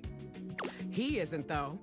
Do you know that creep had the nerve to tell me that he knows everything that happens in this house? All the best job opportunities, all the best ways to ace an interview, and that he'd share it with me for the price of a single kiss? And then, when I told him he was out of his goddamn mind, he said, "Well then, at least dinner." Come now, my dear. You cannot have something for nothing, you know. What an asshole. Right? So anyway, I slapped him. Excellent. He got his wicks in a twist after that and left. I didn't even get any leads out of him before he tried to pull that vile shit on me. So now I wasted my time and my hand kind of hurts. He is a candelabra, it's made of metal. Still check something off for you, of your to-do list. That's progress, right? I mean, in the most bare minimum technical sense, sure. Yeah. I'm not really going for technically complete. I need to actually be employed? God, whatever. Look, I'm tired of being the one doing all the work. You trained our replacement. The whole point of you being here was to help me fix this. So go on. Your turn now. You contribute something to this employment journey.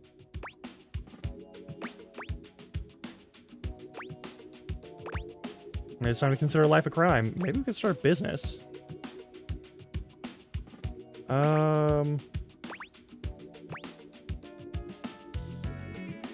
I'm very tempted to say this one.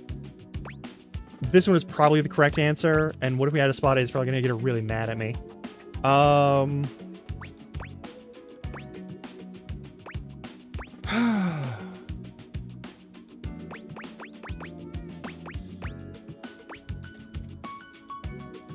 Let's start a business.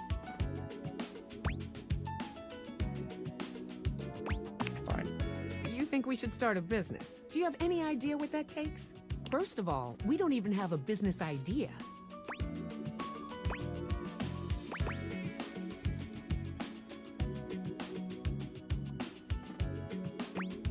I can think of a couple businesses that you work well for, actually. Oh, yeah? Go on then, let's hear it. Give me the $1 million small business idea. I don't think that's how that works.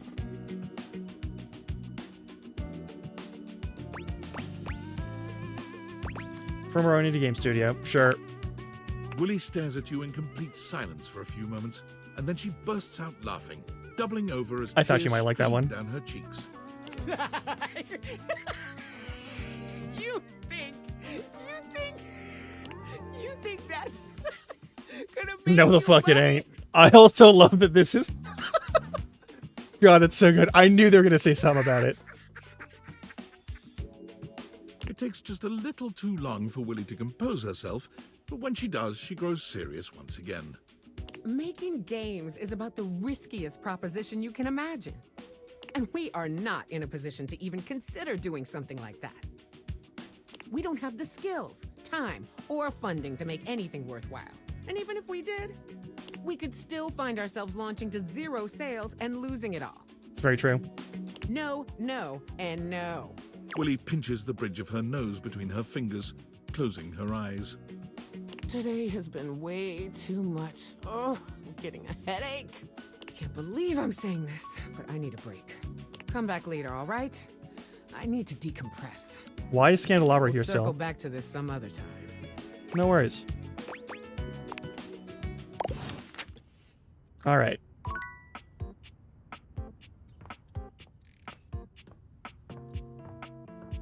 Who else can I talk to in order to start completing their stuff? I think the Hanks might be a good call. I think we're going to talk to the Mousetrap in the crawl space for sure.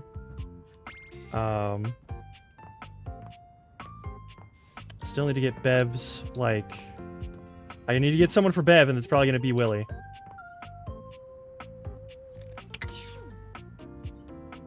Let's talk to the mousetrap. This is important.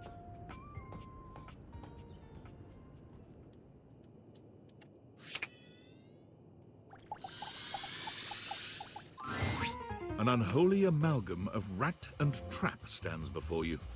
He regards you as you do him, with surprise and disgust.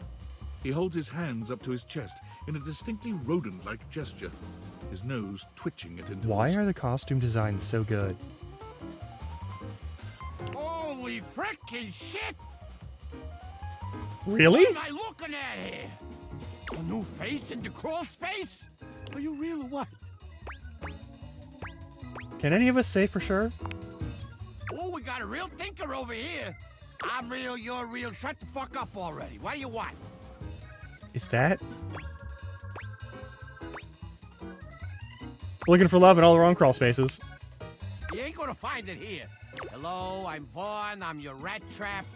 Bring in your little card. You'll see. Hi, I'm Vaughn. I can't wait to love you or whatever the fuck. Yeah, right there. Oh no! How long you been down here? Oh, a long time, Pally. A long freaking time. Whoa there. My content aware has given me a tickle. Willing to bet. Vaughn is a rat trap. There's gonna be some content here about animal death. Thank you, Skylar. And if that's something you don't want to hear or joke about, I'd recommend skipping. I know what I was going in for when I started talking to a mousetrap. You cool with that? Or you want to skip it? On with the show. You eyeballing me or something? I can feel your gaze. Lingering. I am one of the gays. I don't remember ever setting up a mousetrap. Damn! Rat trap? Fair enough. Rat trap, sorry. Thanks. Vaughn stops for a moment, his nose twitching as he sniffs the air. He squints at you, suspicion in his gaze. Hey, buddy, you got cheese on you? No, should I? Shouldn't you? Shouldn't you? You come into my crawl space and you got no cheese? This frickin' schmuck? Listen up! You seem like the fancy outside of the crawl space sort. Uh-huh. That right? I wouldn't say I'm fancy. Look at the way you talk. You got no character. So I'll let you in on a little something. You want to make a good impression? Sure. Then you bring some frickin' cheese with you. That's a life lesson for you too, kid, in a metaphorical sense. Though in this particular instance, I mean it very literally. Give me that cheese, baby! Get some cheese, I start chatting, okay? You want to know more? Throw me a slice. Gotta find the cheese. All right. Cheese, got it. Check the fridge, slowpoke. Mm-hmm. And the time capsule is no longer in here. The ladder to the crawl space is also an object to speak with. We are going to speak with it later, but not right now.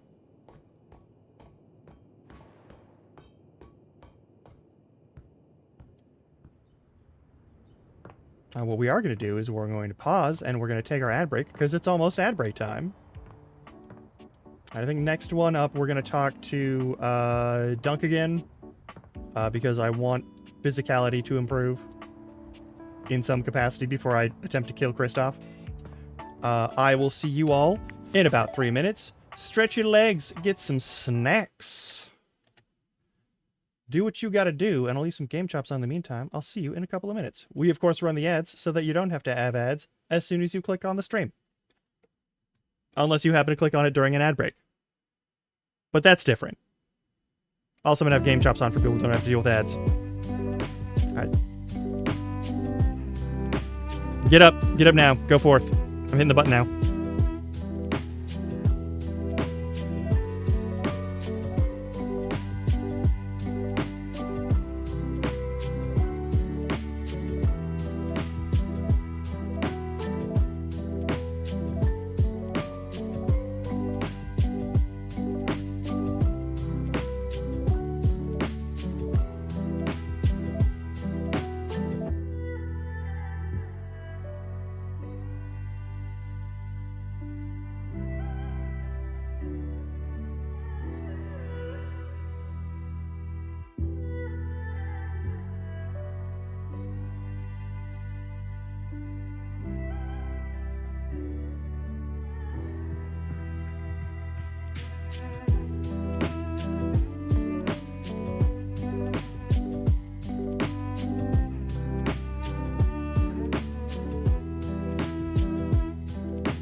Alrighty. Let's get back into game. I hope you had a good time on the break.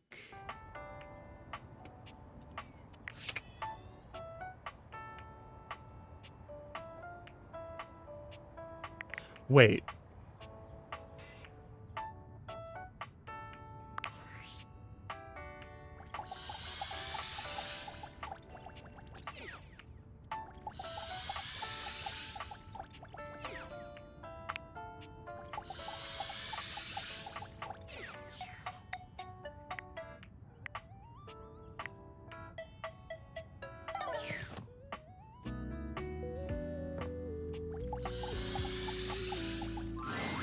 Ah, man, this isn't where the experience is. Oh, God damn it. Pick a ball and see you tomorrow.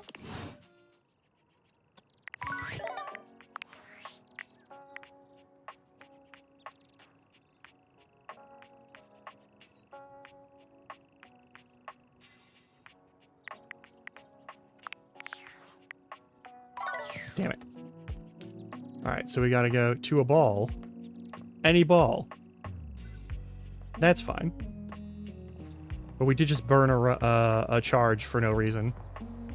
It's currently afternoon in games, so...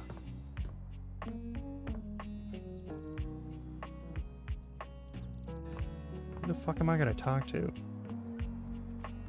There's keys, there's so much stuff we haven't talked to yet that I still need to talk to, so we should probably burn at least one of these on a new thing. I'm gonna go with...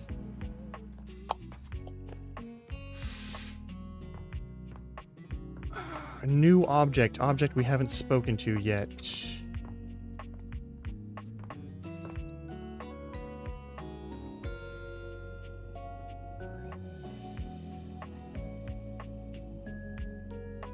The ladder. Well, look at that. You've made another friend. A true porcelain arms. Just like myself. Keep it up. It feels better and better the more you do. Trust me. Dorian is less clothed than the last time you saw him.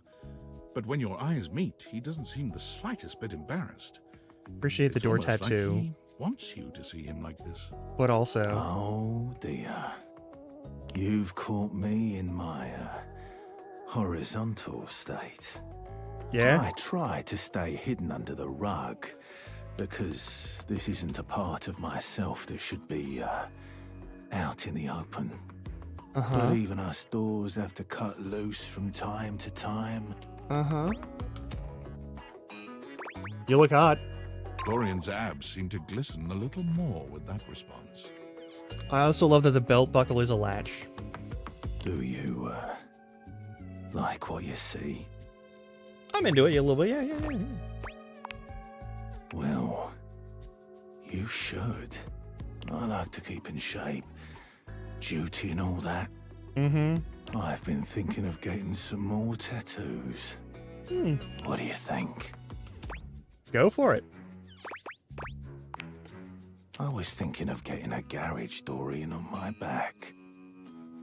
One of the most interesting types of doors there are in the modern world.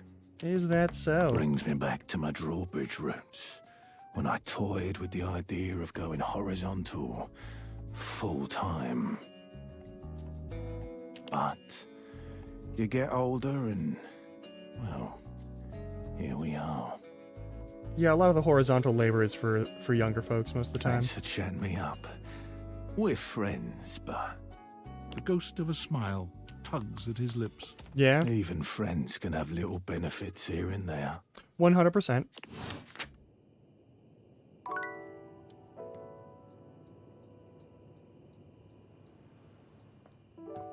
I got one more thing to talk to. I think I know what I'm going to talk to. I'm not sure.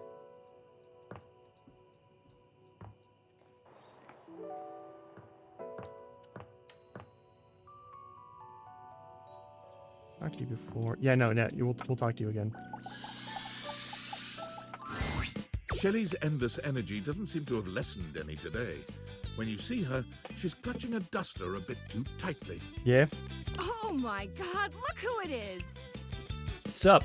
I was just thinking about you, and here you are. Mm-hmm. I mean, I thought about you all night after you left, and it didn't make you show up. But then, like, it definitely worked this time. What a coincidence. I thought about you all night, too. You seem a little tense. I'm gonna say this one. Huh? You weren't mad at me, were you? Because it's all love over here, bud. She's still holding the feather duster so tightly, you worry it may snap. A distinct possibility with all that muscle. What's with the feather duster? Were you doing some cleaning? Me? Oh, God, hey, so, like, I know you've been real busy with all the things you've been up to lately. Mm-hmm. Like sitting on the couch, sitting at the computer, taking naps. But since you haven't really been looking at me, like, ever, it makes sense you might not have noticed. I'm dusty. I mean, like, I'm cool with it. Dust is great. It's so powdery. But it's making me sneeze, and that makes it a lot harder to hang onto these walls, so maybe we could, like, live to the fullest and dust me. Absolutely. Shelley thrusts the feather duster out towards you. Withdrawing her hand so swiftly, you nearly let the duster fall. Your humble feather duster. You've never been all that big on dusting, but this thing does get the job done. Does look very sturdy feather duster. Shelley has her eyes shut tightly as she waits for you to dust her. She looks oddly nervous.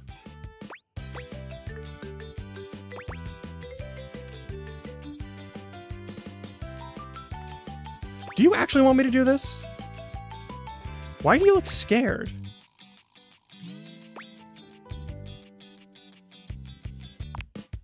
Why wouldn't I? I've never wanted anything like I want this dusting, Brody. Shelley's reassurances aren't all that convincing, but you suppose a little dusting never hurt anybody? Dust thoroughly. Shelley winces when the duster makes contact with her, and once or twice she looks as if she wants to complain. But eventually she relaxes under the duster's touch, and she actually seems pretty pleased with your work. Good. You try to hand the duster back to her, but she shakes her head. You keep it. Wow, look at us, huh? You actually talked to me, and now you've actually cleaned me. Our relationship is deepening already. You're not gonna leave now, are you? Hell no.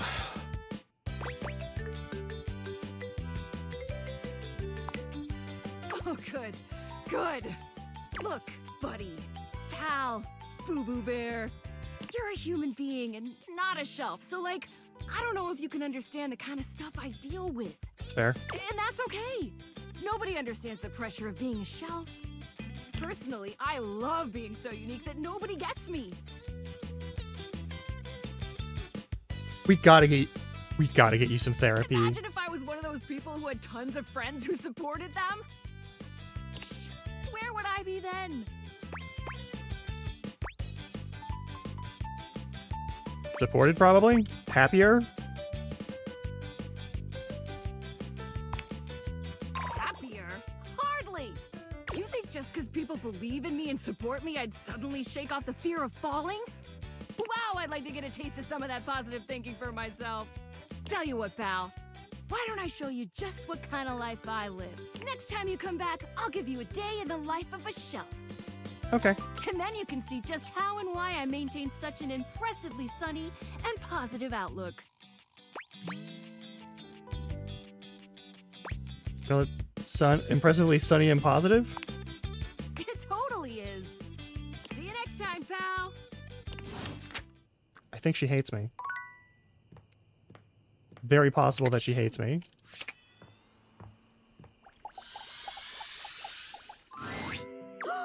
Hi! You're back again! I'm indeed. How are you feeling? Aw, you're so nice. I'm great. I feel great. You're great. You're here. You're the only person I know. Did you know that? That's just wild to me. Can you imagine if you were a jerk? Huh? What if the only person I knew in the whole world was a jerk? That would suck. It would suck. I know it would suck if I'm the only person you know and I'm not a jerk. Oh, because I've known jerks. Like back when I was alive, I knew one. Ooh, he was a bad one. Like if you took a normal jerk and then you put him on stilts and you put him in a sumo suit, so he was like 3 times the size of a normal jerk. That was this jerk. You remember someone? Tell me about him. Whoa. Oh my god, I remember someone. It's you. It's you being here. You're helping me remember and feel all this new stuff. Oh, it's overwhelming. Oh my god. How awesome! I'm overwhelmed! Whoa, this is crazy. It's like there's a roller coaster in my chest. I can feel my chest. Is that normal? For a ghost, I don't know. Like, I have no... Yeah, I guess I'd be the authority there. Yeah. Yeah, like... Well, I can authoritatively tell you that no, it is not normal. I'm starting to feel not just feelings, but body stuff. Can we resurrect her with the glasses? If I had a way to tie you to a chair to keep you from leaving, I would totally do it. I'll say if you just ask, honestly. Yeah, I know. I wouldn't really tie you to a chair. That would be weird. I think. I don't really know what's weird. I only know what I like and don't like. And I definitely like you. So, like, if you could hang out, that would be cool. Toffee, you get it. And if you want me to tie you to a chair, I totally can. We can talk about that later. Fudge! No, I can't. I can't lift the rope. There's no rope at all. Ugh, it's so annoying. Have fun. I'm annoyed. This is great. Okay, if you want to get tied to a chair, you'll have to do the tying, and then I'll float, like, nearby somewhere and make comments like I'm tying you. Like, maybe I could pretend to be threatening you or whatever. And then you could tell me what it feels like to tie yourself to a chair.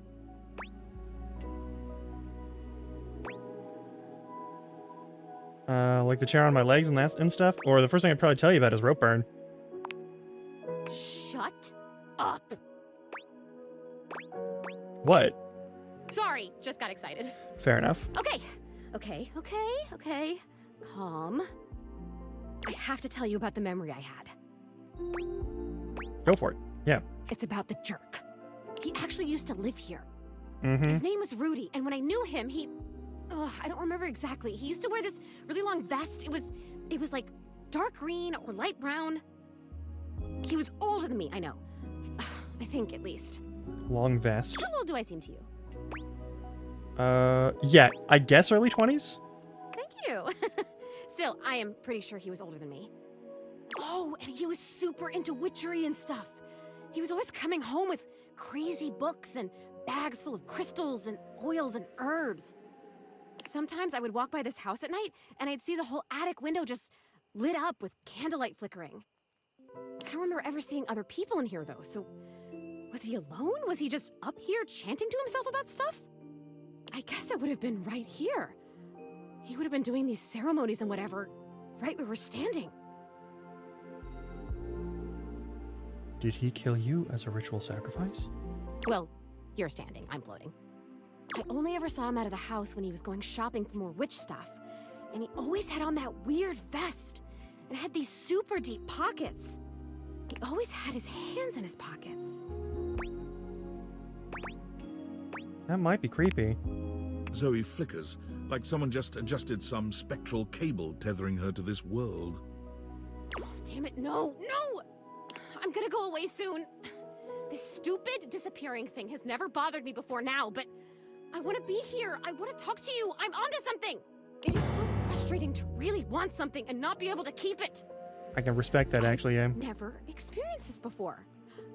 Frustration! How interesting! Oh my god, this is so strange. Can you actually do me a favor? Yes. I used to have this necklace. Really pretty little gold necklace. I remember it had a pink heart pendant. I haven't thought about it in years, but all of a sudden, I can't think about anything else. It's important. It's really important. All this talk about Rudy, somehow that necklace is connected. That necklace, maybe I was wearing it when he... Killed you? When I died. I think I need it in order to remember. It's one of your anchoring objects. Okay. So badly to remember. I can't go back to just floating around up here and not remembering anything about my life or who I was, to feeling so alone now that I can feel. I need you to find that necklace for me. Have you seen it?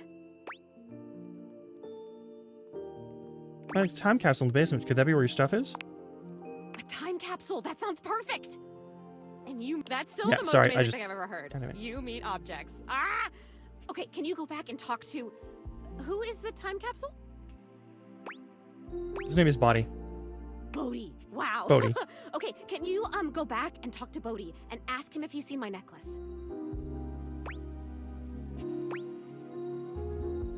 Oh, for sure. You like him, I think. He's really cool. I love cool stuff. I mean, I think I do. Why wouldn't I? Cool stuff rocks. Come back with it and I'll tell you everything I remember. All right, tomorrow morning we'll do that.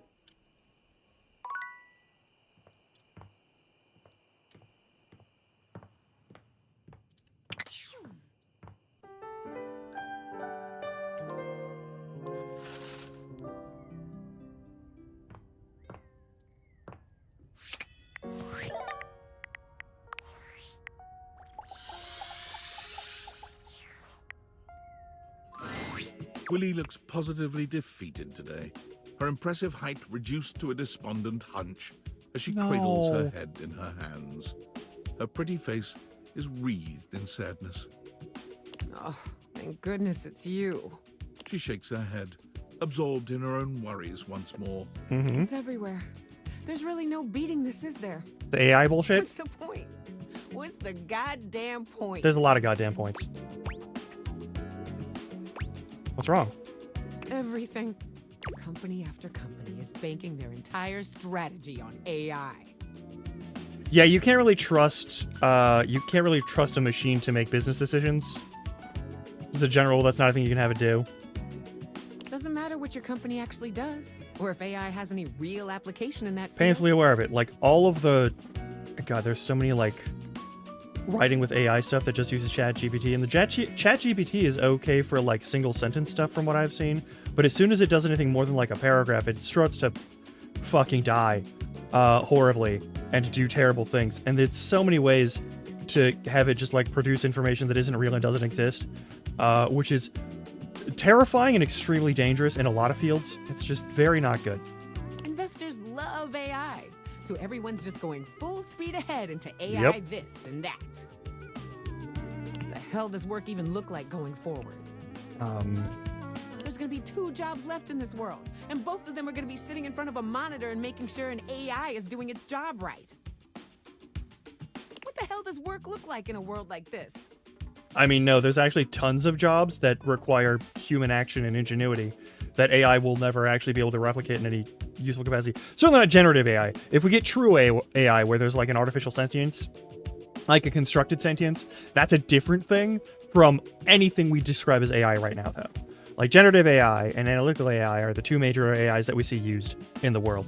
Analytical AI is tremendously helpful. You can get it to do all sorts of stuff. Generative AI is stuff that does sort of like a heuristic production process, and that is very bad right now. It's hot garbage right now.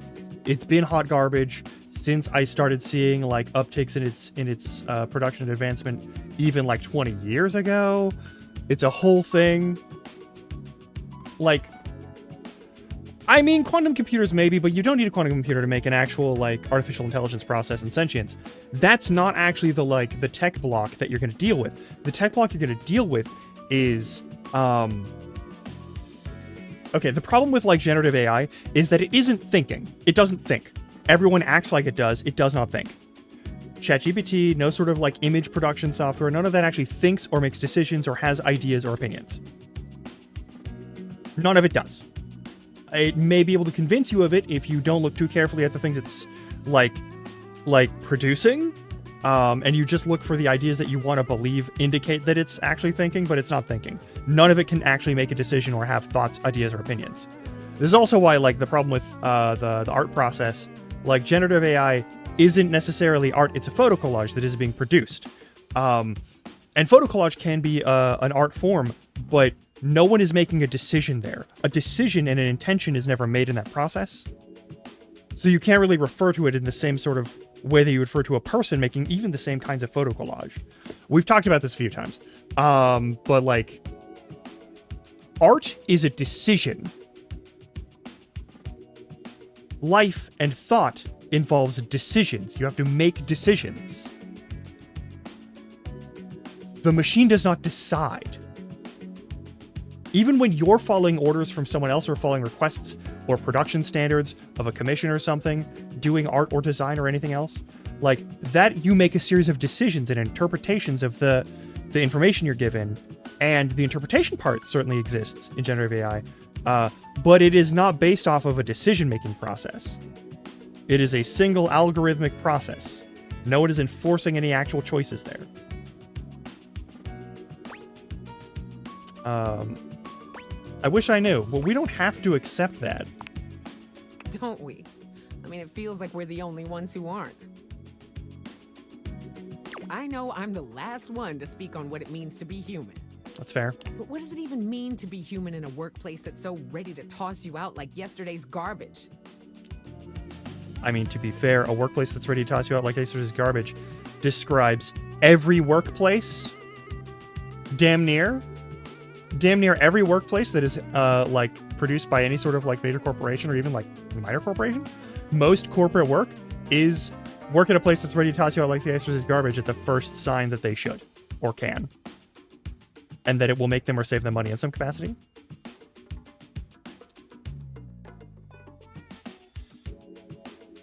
Very little in that regard has changed, just because there's a new technology that like executive core, that like executive corporate people, like their mindset hasn't changed. It's just now they have a shitty thing that they can pretend does the work. The same thing actually has happened with like automated translation processes, like Google Translate, for an example, used in any sort of corporate capacity is usually used in large scale stuff, and that's not useful for any translation process. You can use it to like translate a sentence or a word, but like there's missing context, there's all sorts of things. But that became the main standard instead of having people actually translate stuff, because it was cheaper, even if it was shitty. And that's the main thing. They don't care about the quality of the thing that they're making. They only care about making it as cheaply as possible, or providing its service, in big air quotes, as cheaply as possible. It's a whole thing. How does the abstract concept of work even continue to exist without humanity in the workforce? If you're replaced by AI, what happens to me?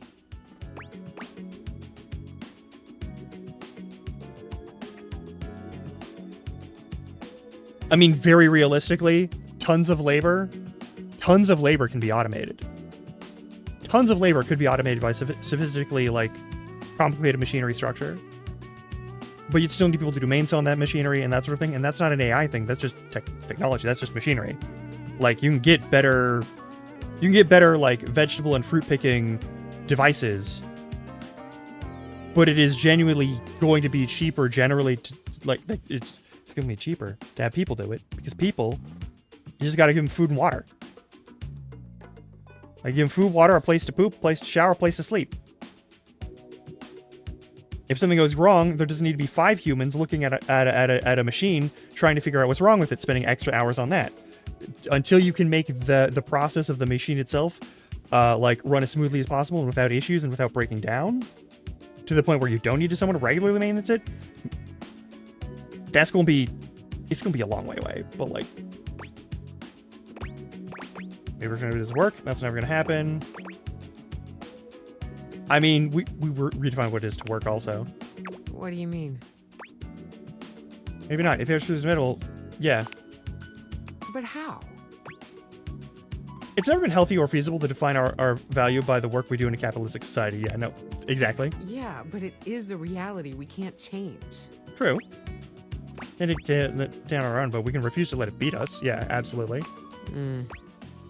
If this is a mistake these huge companies insist on making, then fine, but we're not going to let it... Yeah, exactly. Yeah. Like, falling into despair because, like, corporate shitbags have found a new thing that they can use to exploit other people's labor with and not have to pay those people for their labor.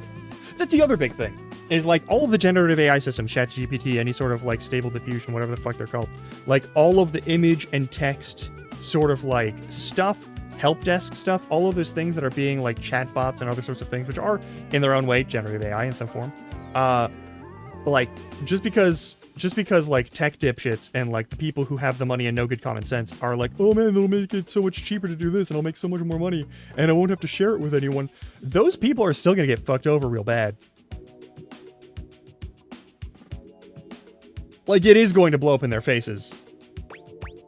Certainly the massive amount of money these companies are hemorrhaging chasing the latest corporate fad will take its toll. I just said. And before that happens, we fight for our rights. And make sure they don't go getting any ideas like that again? I mean, sure, yeah. Exactly. Can't control the future. We can organize and ensure the future generations don't go through this kind of thing. You make it sound so easy. Oh, well, no. I make it sound simple and straightforward. There's nothing easy about it. Yeah. It isn't. I know it isn't, but we have to try. Yeah. I'm embarrassed you had to see me like this. Fuck that. But I'm grateful you heard me out. Yeah, like temp work, like temp offices and that sort of thing. I worked with the temp agency a little bit. And I've seen plenty of people who like actually like use the services of temp agencies and are employees through temp agencies. And those do leverage a lot of like the gig mentality. I do think the production of those and their sort of permeation into all kinds of work that isn't just like office labor is terrible. I need to be alone for a little while. I don't really know what's next. That's fair. I just need some time. I get you.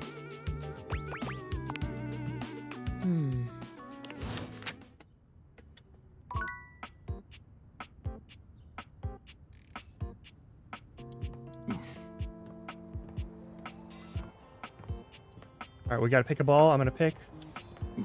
Let's fuck with. What is that ball?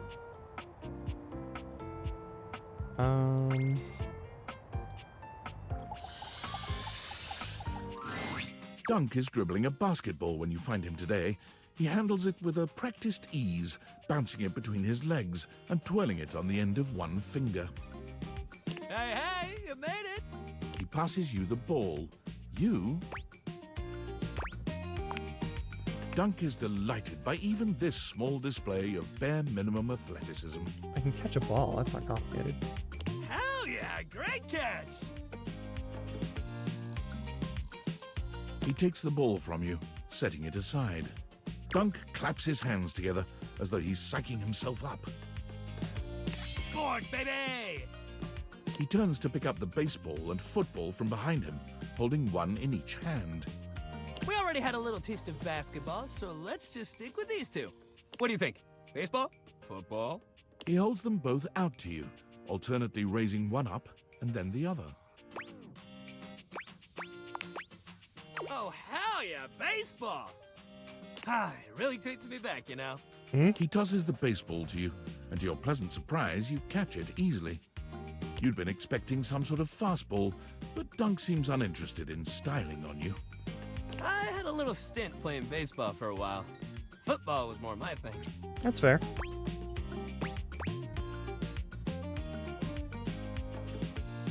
You played football? Oh, yeah. I was real good at it, too. You throw the ball back to him, and while your pass is clumsier than his, he still catches it with ease. I took up baseball after I turned down pro football. I used to play it for fun before, but I kind of needed a break. That's fair. Everyone around me was so mad at me for turning down the chance of a lifetime. My dad especially. He just couldn't get that playing competitively at that level was his dream, not mine. I just couldn't even pick up a football for a while. I always get too sad.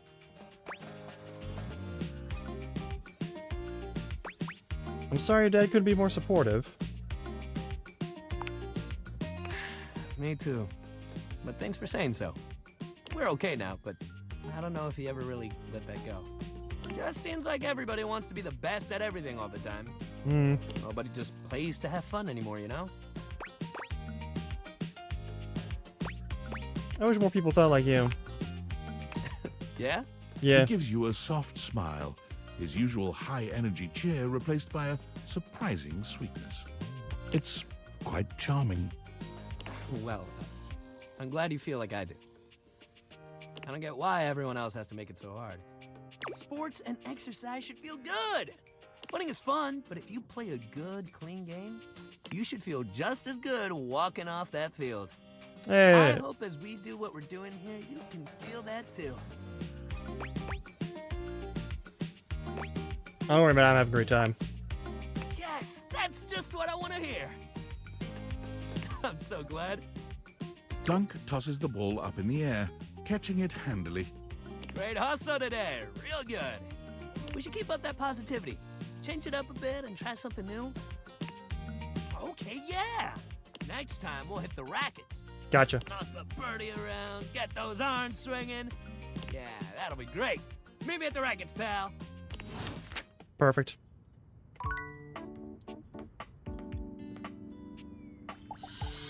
Dr. Kelly. Shelley is pacing when you come upon her. When she spots you, she startles. Hey, hey, hey! She bounds over to you, arms wide open for a hug. Shelley's embrace is absolutely crushing, but it's not just her raw power that makes you feel smothered. There's a desperation in her grip that makes you feel like you've entered a place you can never escape. Do we die from our shelving now? The hug seems to last an eternity, Shelley's fingers sinking into your soft skin with a bruising force. She releases you eventually, but you're certain you'll be sore later. Alright, you're really gonna love this. I stayed up all night thinking about how to explain what I go through in terms you'd easily understand. Okay. I borrowed a bunch of weights from Dunk to show you. He was so excited to help me, he practically threw them at me. If I wasn't as strong and positive as I am, my feelings might have been real hurt. As well as your bones? No, he just wanted to help.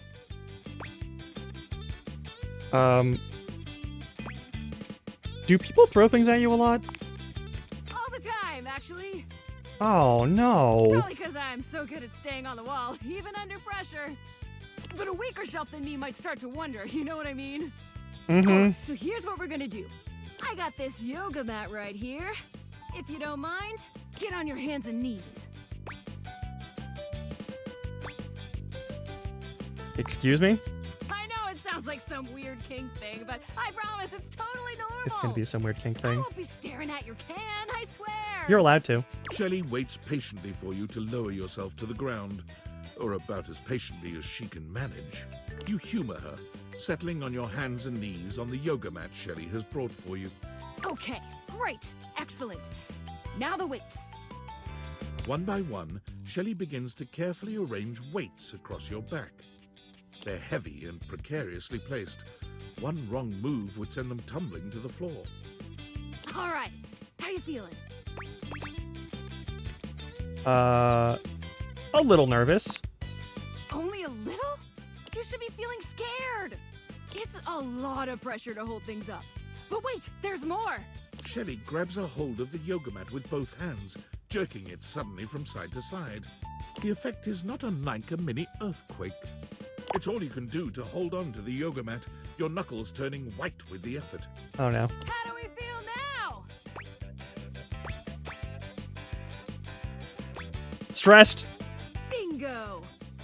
Imagine having to hold stuff up and you don't even have the proper foundation. Day in and day out, you gotta cling to a wall, not knowing whether today is the day you fall.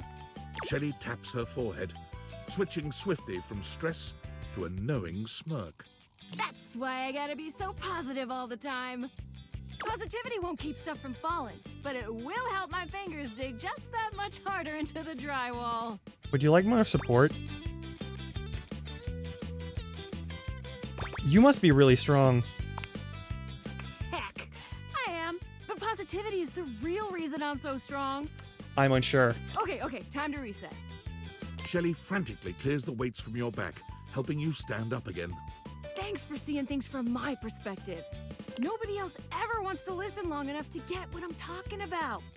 It's always, not now, Shelley, and please stop yelling at me, Shelley, and please leave before I have you escorted out, Shelley. I gotta take these back to Dunk now before he needs them again. But it was real nice talking shelf with you. Nice. Catch you on the flip side, my pal. All right.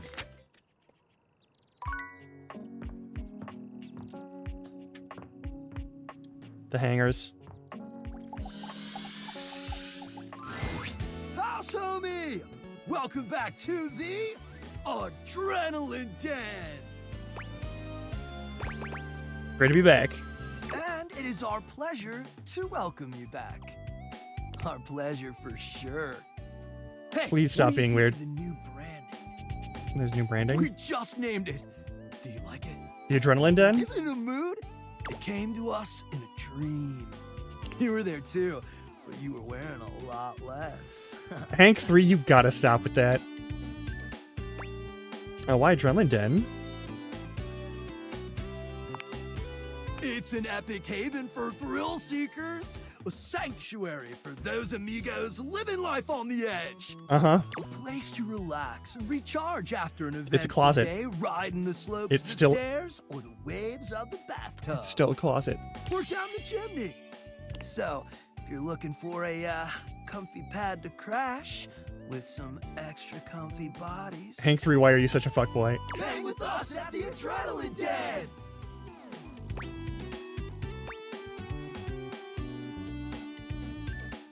What about adrenaline den? It's funnier. No, I don't think so. Anyway, give us 2 minutes, would you? Mhm. You caught us right in the middle of visualizing success. Fair enough. Some other slightly naughtier imagery. I know, Hank 3. We sit and do it for 37 minutes every day. Cool. It's tight, Broseph. Ah, meditation. Why 37 minutes?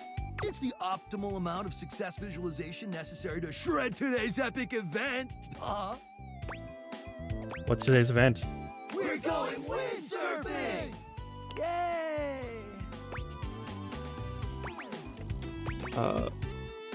That sounds dope.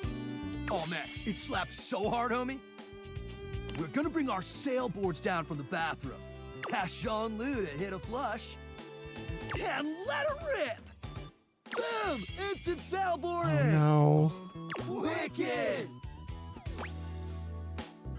Sounds epic. Oh, for sure. Honestly, it's also a little dangerous. But Yeah. just the right amount of dangerous. Oh, yeah! So it is dangerous? Listen, Red Bull always makes sure all of our adventures are exhilarating and epic. And above all, safe. They don't care about that, actually. Always safe. Super safe, fam. No cap. Yeah? Tell that to Hank number 6. Wait, what happened to Hank number 6? Nothing nefarious, if that's what you're asking. Doesn't sound like nothing. Look, Hank number 6 just isn't around anymore, okay? He's gone. It's all good. Promise. Is he somewhere else in the house? Yeah, sure, probably, totally. Anyway, enough about that. What's important is, are you gonna be joining us on today's epic windsurfing Toilet activity? windsurfing? Count me in on this. Yes, absolutely. Wicked tight. Just remember to stay low, feel the wind, and ride those waves. 'Kay. Ride them like you really mean it. Let's go shred it up, dog.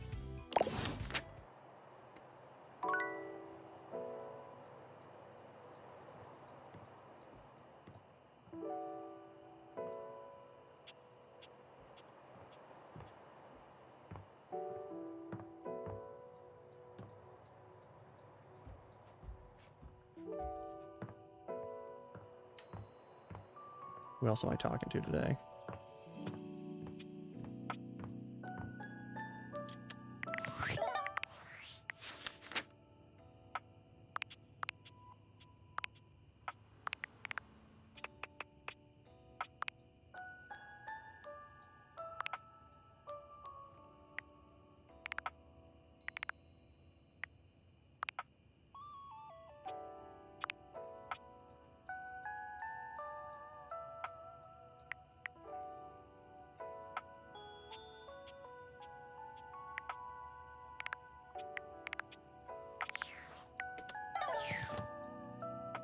Speak to Dorian in the kitchen?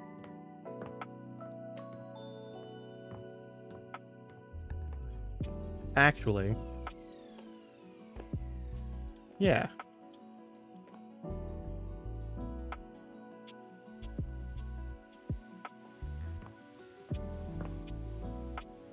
This Hank number 6?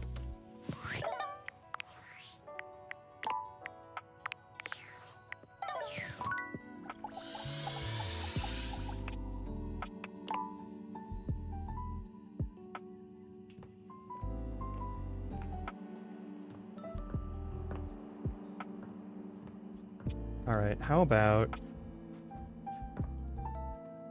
a nighttime chat with the key, perhaps? Nah.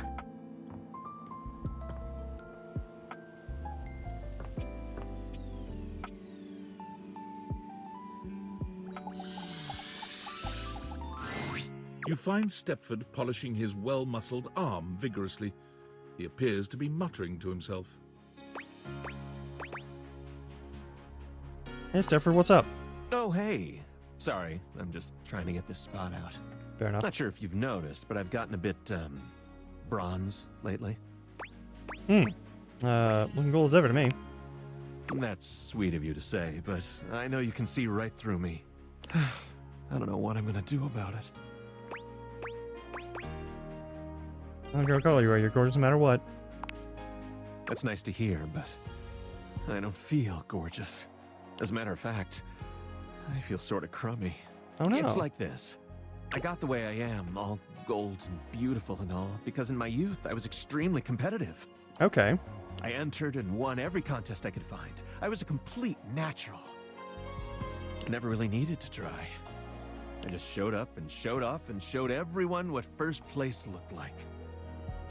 I lived for the competition, the cheering, the adoring fans, the tough opponents. It was the life for me. So what's the problem? Trophies change over time. If we stop competing, we turn into showpieces. Our gold starts turning to silver and to bronze. It's not that we stop getting given out, but our inner essence changes. So that's what's happening to you? It is. Eventually, we come to a turning point. It's either get back in the fight and risk the arena once more, or retire and spend our time polishing up, clearing away the patina, and covering up what can't be cleared away. I think that's just called aging. Maybe you're right. But there could be one last taste of glory. Oh, I don't know. In any case, now that we're getting to know one another, I have to tell you something.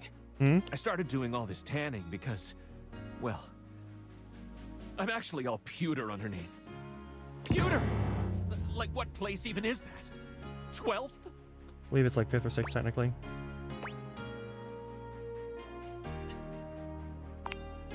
Exactly. I'm afraid the time of I don't know. decision is upon me. What will you do? Honestly, I don't know. What do you think I should do?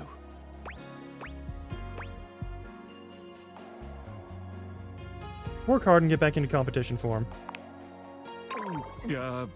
Maybe you're right. Thanks for talking to me. I think I'd better think about this I for a chose the bit. wrong thing? Alright. It's not an easy decision. If I compete again, I could get hurt or even lose. And I don't think I could bear that. Come see me again sometime soon, okay? Okay.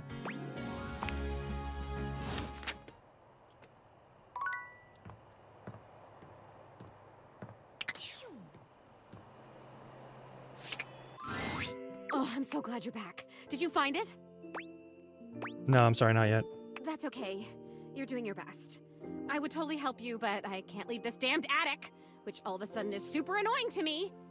I was thinking, maybe look in something that's been around for a really long time. Since I've been, I just can't. I can't think I'd say you're bringing me back to life, but that would be insane because I'm really dead. But that is kind of what it feels like. Yeah. Thank you. I'll see you soon. First thing first, we find Time Capsule and talk to Time Capsule.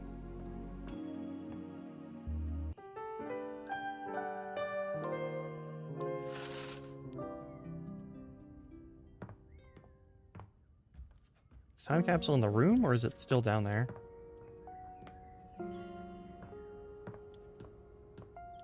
Let's check on Time Capsule, eh?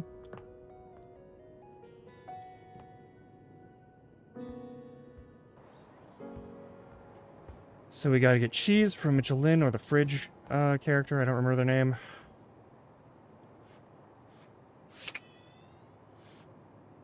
Where did the time capsule go?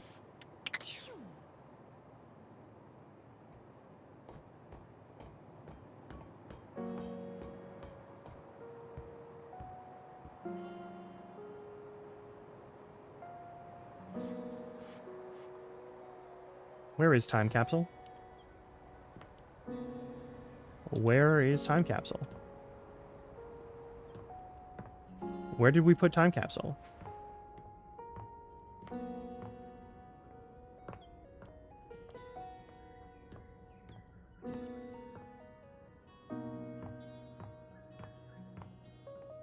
Where is time capsule? Oh no. What the fuck happened to time capsule? Like, time capsule was down there and is no longer down there. Time capsule should be down there and is not down there. Where did we put time capsule? What happened to time capsule? I'm very concerned. Oh, time capsule is on the couch? Weird. Yeah. Hey, I was looking through my various items inside my capsule, and I found this cursed little necklace. Hey, look at that. Pretty bodacious, if you ask me. Cursed, you say? Yep, I was getting a bad vibe. I thought it might have been gas, but instead it was definitely this necklace. Bodhi holds a small jeweled pink pendant on a gold chain out to you. It's shaped like a heart and sparkles prettily when it catches the light. Oh. Want it? I normally don't give my precious materials away, but this one doesn't seem to fit my style. I don't think it. Zoe probably wants it. Zoe? Oh, she's the ghost upstairs. A ghost? Bodhi's hand shoots out, dropping the necklace into your hand without even waiting to see if you're ready. He flees, calling over his shoulder to you as he goes. I'm out. Take it. Cool. One down.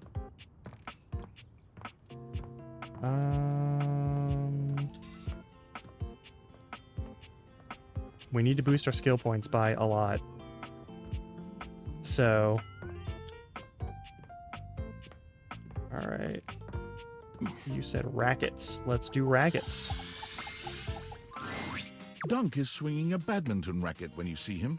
His muscles bulge with every powerful stroke of his arms. Yeah? Hey, hey, welcome to Racket Day! He hands you a racket before you can voice any objection. I wouldn't voice an objection. Oh, badminton? That's right! I do have some tennis rackets here, but we've done a lot of ball-based stuff already. Besides, shuttlecock's in the name, baby! Fucking knew it. What kind of sports guy would I be if I didn't let you bat the old shuttlecock around for a little while? That's a little weird. You can think of something else I like to bat around on the sports guides. I'll do flirty. Oh, yeah? He stares at you, full of genuine curiosity. It's almost a shame to ruin the moment. You really don't do much flirting, do you? Don't get to as much as I'd like to these days. I don't really get around that. And everyone in here is, well, they're hot and all. But they're real intense. Fair. All right. So, badminton. You might be thinking to yourself, what's so bad about it? But that's the thing. Nothing's bad about it. It rules.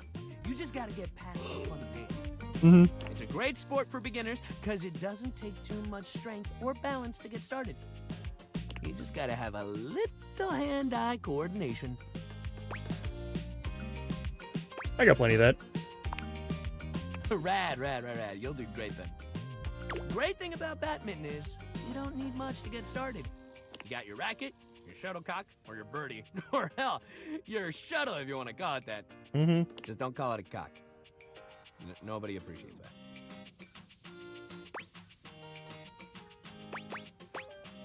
Noted. Take it from me. You don't want to get badminton people riled up. But all that aside, That was a little bit quiet of a line. that's all you need to get started. Sure, if you want to play proper, you need a net. But if you just want to play a friendly game at home, you can hit the birdie back and forth together. It's nice and light. Let's do this then. Hell yeah!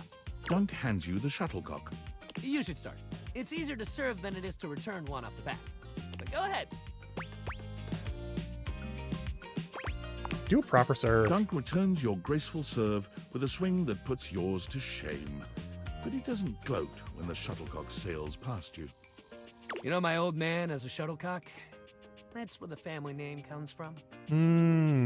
You'd think he'd have wanted me to follow in his footsteps, but I guess he always wished he could play football instead. I always thought badminton was cool, you know. But he never felt like it was enough glory, I guess.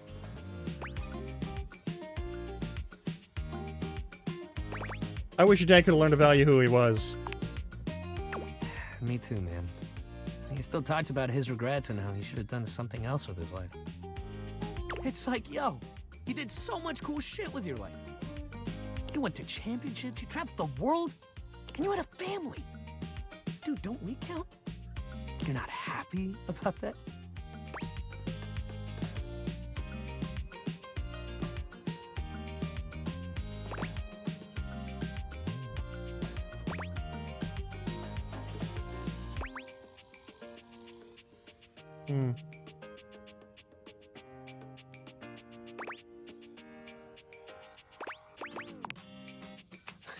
Thanks. I wish my pops felt the same way, but I can't really make him be happy about how his life went. Yeah, that's not your job to. But I can't make his burdens mine either. Exactly. Damn, I didn't even mean to start going on about my dad. No, that's fair. I guess Batman brings up a lot more feelings than I realized. He rubs at the back of his neck, embarrassed. Ah, yes. Well, look, next time we'll do something fun that doesn't make me get all deep into my family history and whatnot. Okay? Okay. Exercise ball time, baby! Woo! We're gonna bounce! Hell yeah. Hell yeah! Exercise ball! Let's bounce! Okay, perfect. I've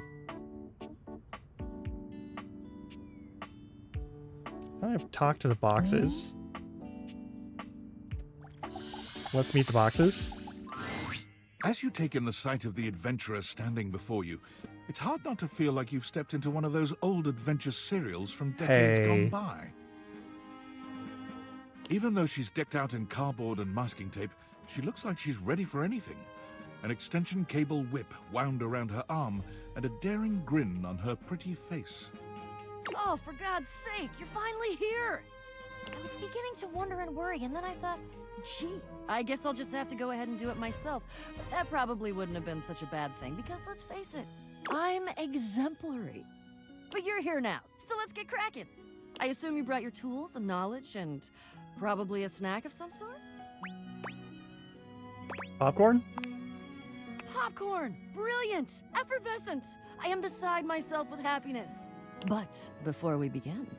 The adventurer strikes an impressive pose, positively radiating confidence and daring.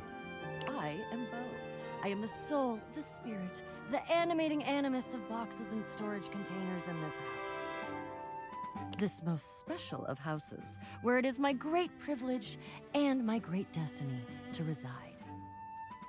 I knew we were talking to object spirits. All right.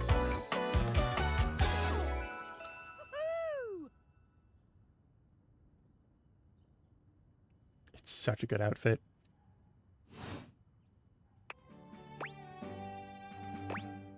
You kind of look like you're about to go on a safari. Saying my house is special? Well, of course it is. It's mine. Ah, indeed I am. I am about to embark on a great quest. Yeah? That's what I do after all. I quest. I am an adventurer. I am a great explorer. I'm also an avid reader. I enjoy bubble baths and secluded mountain hot springs, trips to the beach, studying turtle migration. Anything involving the words ancient, sacred, statue, gem, or priceless piece of history. Wink.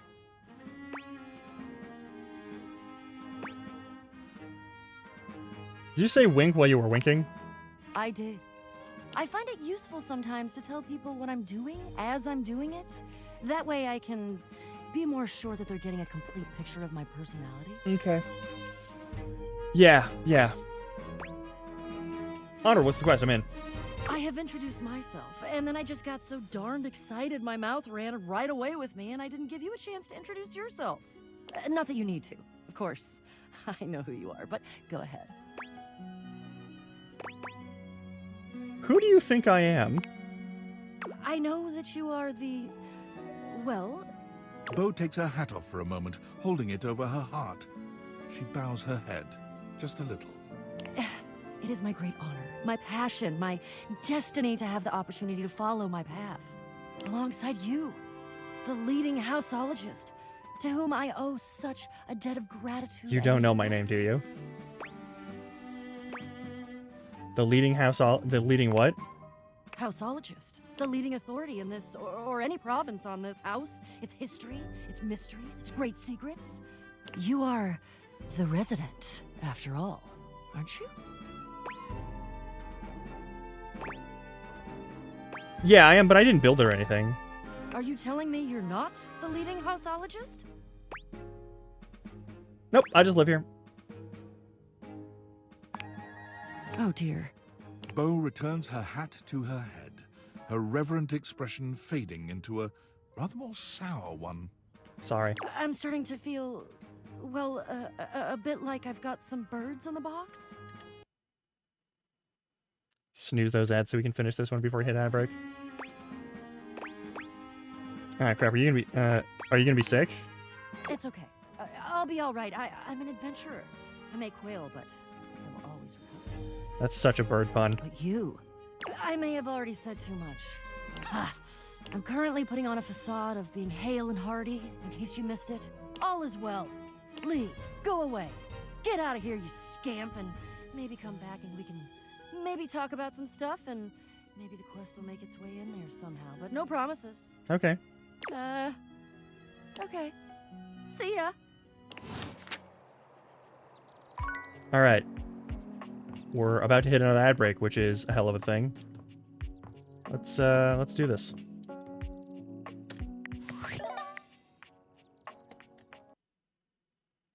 I will see you all in about 3 minutes. Stretch your legs, get water, do what you gotta do. And enjoy some game chops if you get out the ads early or whatnot. Or if I take longer. You know how this works.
Alright, I think we'll do...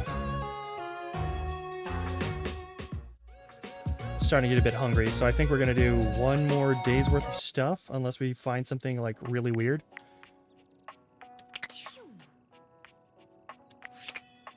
And then we'll find somebody to raid.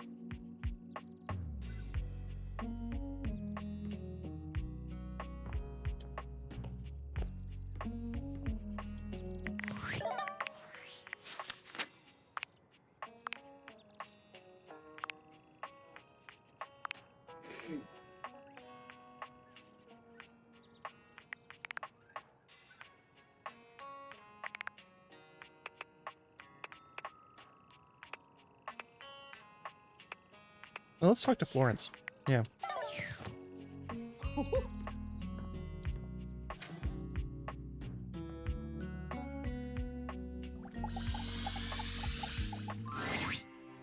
hello again. I trust your meeting with the mayor went well? Yep. Wonderful. Anything else I can help you with while you're here? Tell me about yourself. What? You want to know about me? 100% yes. No, no, no, no, no. You just spoke with the mayor. A little old fuddy-duddy like me can't hold a candle to someone like her. Nonsense. I just handle the paperwork, that's all. Pay me no mind. No. Anything else I can help you with while you're here? Tell me about the mayor, then. She's just incredible, isn't she? So tall and commanding. What I wouldn't give to be able to deal with people the way that she does. Some people think the mayor's cold-hearted, but I'll tell you what, there isn't a sweeter structure this side of the HOA. You seem quite taken with her. What do you mean by that, exactly? I just think she's a really remarkable ceiling, that's all. Besides, she's my boss, so I couldn't begin to comment on her outside of professional opinion. Oh, you want in that plaster, don't you? You have feelings for the mayor, don't you? Sounds very professional.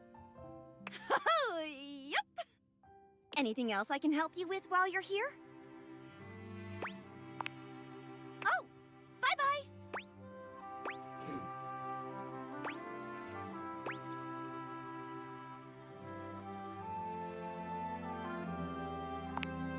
What else do you need? Tell me about Florence. She's the most dedicated secretary I've ever worked with. She would do anything for this office. I think she wants to do you. Unfortunately, the dear can be a little down on herself. Not much in the way of self-confidence. It's a shame, really. She's totally unaware of her own natural charms. Natural charms? Of course. She's a hard worker, and she gets along with absolutely everybody. She's never in the spotlight, but she makes every room she's in better, like foil next to a diamond. The objects who come into my office to lodge complaints would be in a much worse mood if she weren't there to take the edge off them. And, speaking personally, I'd enjoy my work much less if I didn't get to see her smiling face in the office every morning. It's a tragedy she doesn't see herself the same way. What else do you need? Nope, just wanted to see you. Say hi. You have done so. Keep well. Will do. Okay.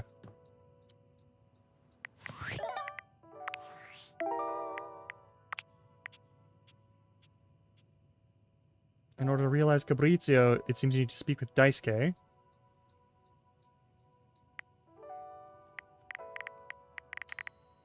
There's a crooked shadow somewhere on the floor. Maggie says check out if there are any permanent shadows I can find. There could be criminal or romantic activity.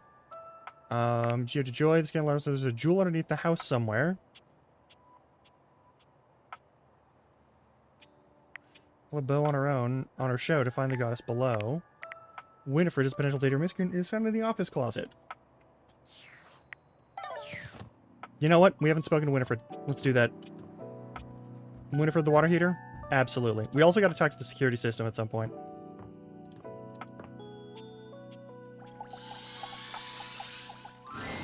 Normally, you try to avoid dealing with your water heater.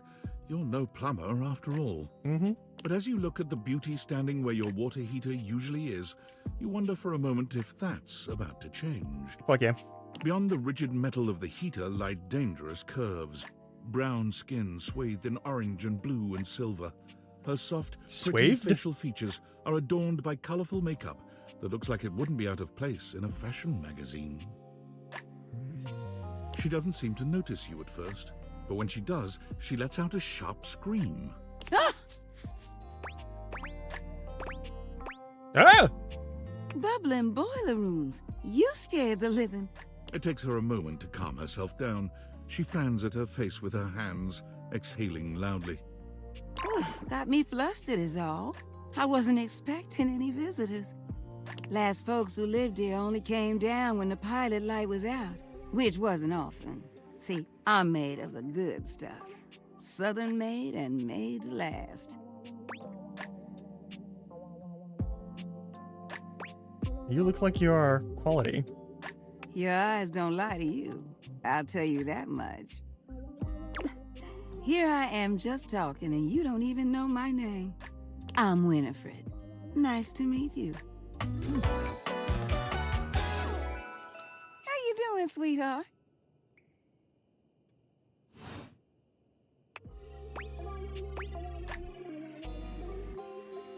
Nice to meet you. We aren't at a level of... Pleasure.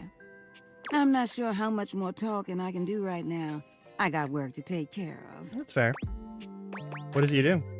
Did you just ask your water heater what she does? Yeah, it's fair. I guess I did, huh? It's okay, sweetness. I'm just having some fun. But I do need to get back to work. Washford's about to kick on and Daisuke needs a bit of a push. I need some time with River to make sure she's ready to go. Mm-hmm. Sounds like hard work. I don't mind it. See you around. And now we talk to Ghost. Let's see what Zoe's up to. Also, there's someone to talk to in the phone.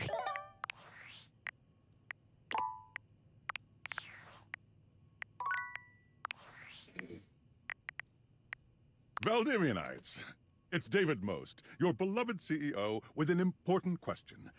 What do the following items have in common? Cellophane, eyeglasses, and bottled water. If you guessed they're all 15% off today, only on Valdivian.com, you'd be absolutely correct. But even more importantly, they're all transparent. As your leader, I value transparency above all else. Especially when the board of directors changes the locks on my office. Message received, Ian. With that spirit in mind, I need to share some difficult news with you today. I have not been entirely candid regarding my lost sunglasses. Firstly, the lost item was thankfully not my sunglasses. My sunglasses were handcrafted in Italy by blind artisans, are inlaid with conflict diamonds, and are locked in my safety deposit box. No, the missing item in question is actually a Valdivian prototype. And even more importantly, it's the only existing prototype of the amazing new gadget we're planning to launch for the Q4 Blissmas season. Unfortunately, the engineer who invented the prototype was a disgruntled former employee who destroyed the schematics before disappearing himself. So, as you can see, it is imperative that the glasses are found as quickly as possible. To that end, and after discussing it with the board, we are now prepared to offer a handsome reward for their expedient return. A $50 gift card to Valdivian.com.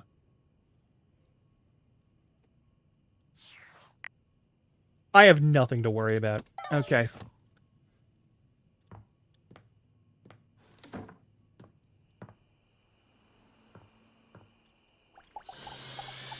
I might be using this military-esque prototype.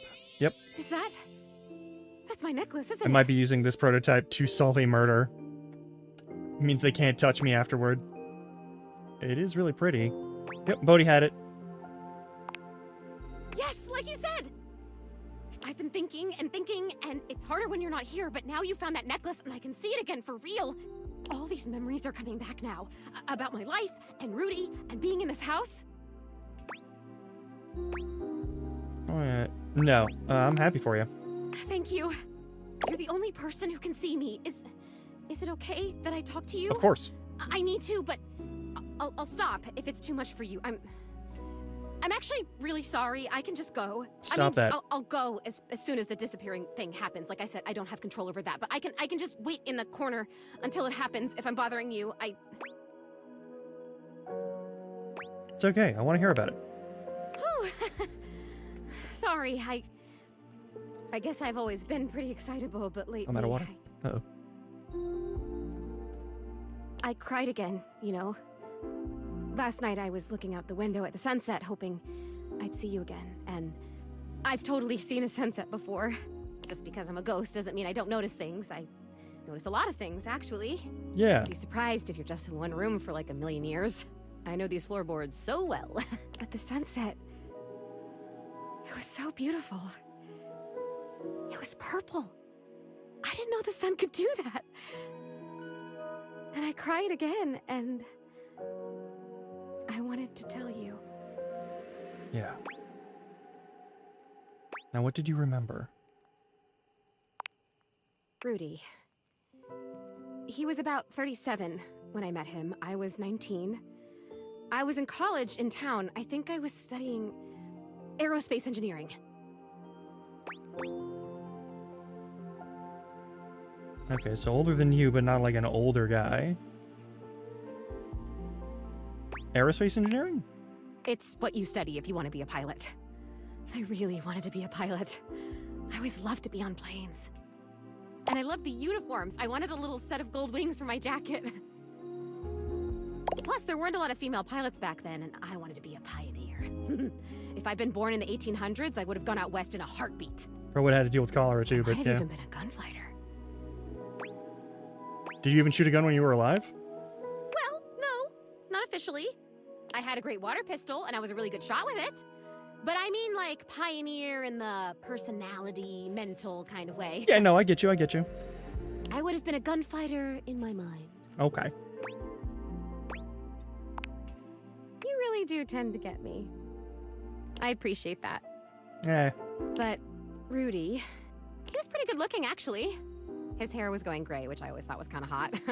I had a crush on Charles Binberg when I was a kid because his pictures were all in black and white and he had blonde hair, so in the pictures, to me, it looked gray. And he was a pilot. I wanted to be a pilot. I had a crush on Charles Binberg, and I always wanted to be Amelia Earhart. Anyway, he used to be kind of a hippie. The house was almost a commune kind of place, according to my parents. Oh my god, I had parents. I haven't... Walk by this place all the time. You lived in this neighborhood. I haven't thought about them in so long. I didn't even remember them. I think they loved me. Stay on Rudy. Right. Must stay focused. Okay, must stay focused. So yeah, by the time I met him, that had all ended and he was kind of a loner. I would wave to him whenever I saw him, but it took him like months to wave back to me. Even to wave. Weird. I think I turned 20 by the time we finally said hi to each other. It sounds like I had a crush on this guy. For sure, I was fascinated by him. I mean, a witch? A hot older guy witch living right in my neighborhood? What's not to love, right? Sign me up. I can respect it, yeah, alright. So you guys started talking regularly then? I made it a point to be walking by when I knew he'd be outside. He'd be gathering herbs. He used to have a little garden in the front yard out there. Oh man, did it smell good when it rained. Smell. I can remember smells. Oh my god, do you know what fried chicken smells like? Or roses? Or freshly mown grass? Yeah? My favorite was a pencil, a bleaching over. No, I know all those things. Do you even know how lucky you are? You get to smell stuff all the time! You get to choose what you smell whenever you want!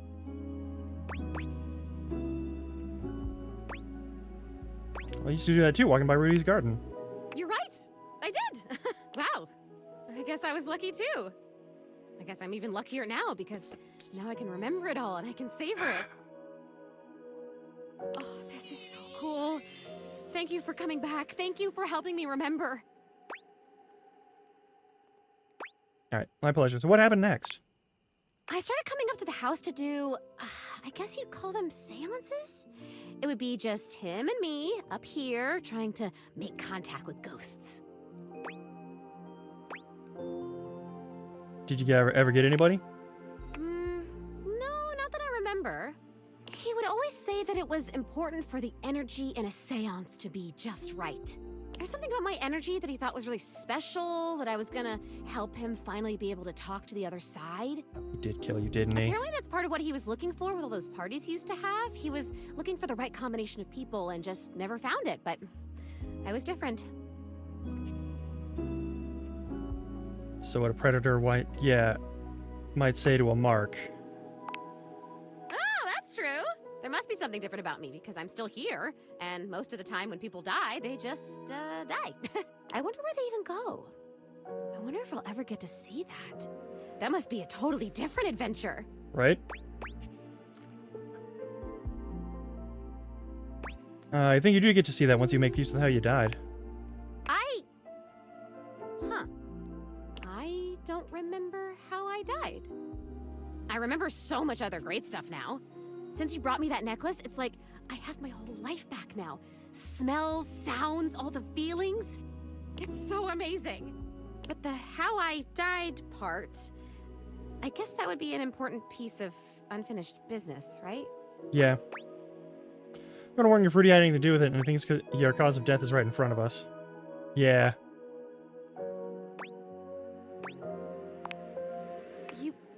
You're saying you think Rudy killed me?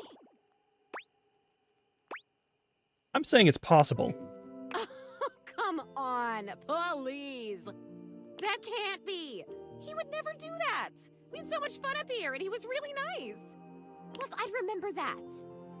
I would remember that, right? I remember everything else. Why wouldn't I? But I can't. I'm over here saying that I would remember if I'd been murdered. Oh, I don't like that word. It's so hard to say. Why is that? But I can't remember if I wasn't, so what does that say? Oh god, there it is again. That fear feeling. I know I don't have skin like other people, but I can still feel it. I don't like this. Why are you making me talk about this? What if I don't want to remember? I'm not making you. I'm not trying to make you. Once again, at the worst possible time, Zoe begins to fade. God damn it, this is disappearing. You know what? It's fine this time. I want to leave. I don't want to talk about this anymore. Fair enough. I'm out of here. Come back if you want, or don't. I don't know. Just... Okay, please come back. Just not right now, okay? Just... Right now, just leave me alone. Leave me alone!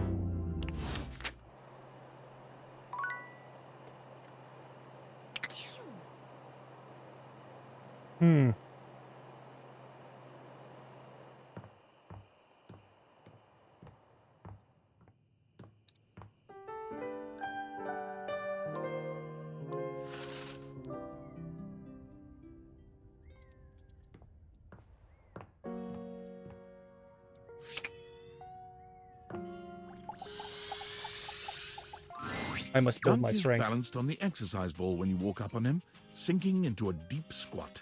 This is the kind of thing you've seen people do online.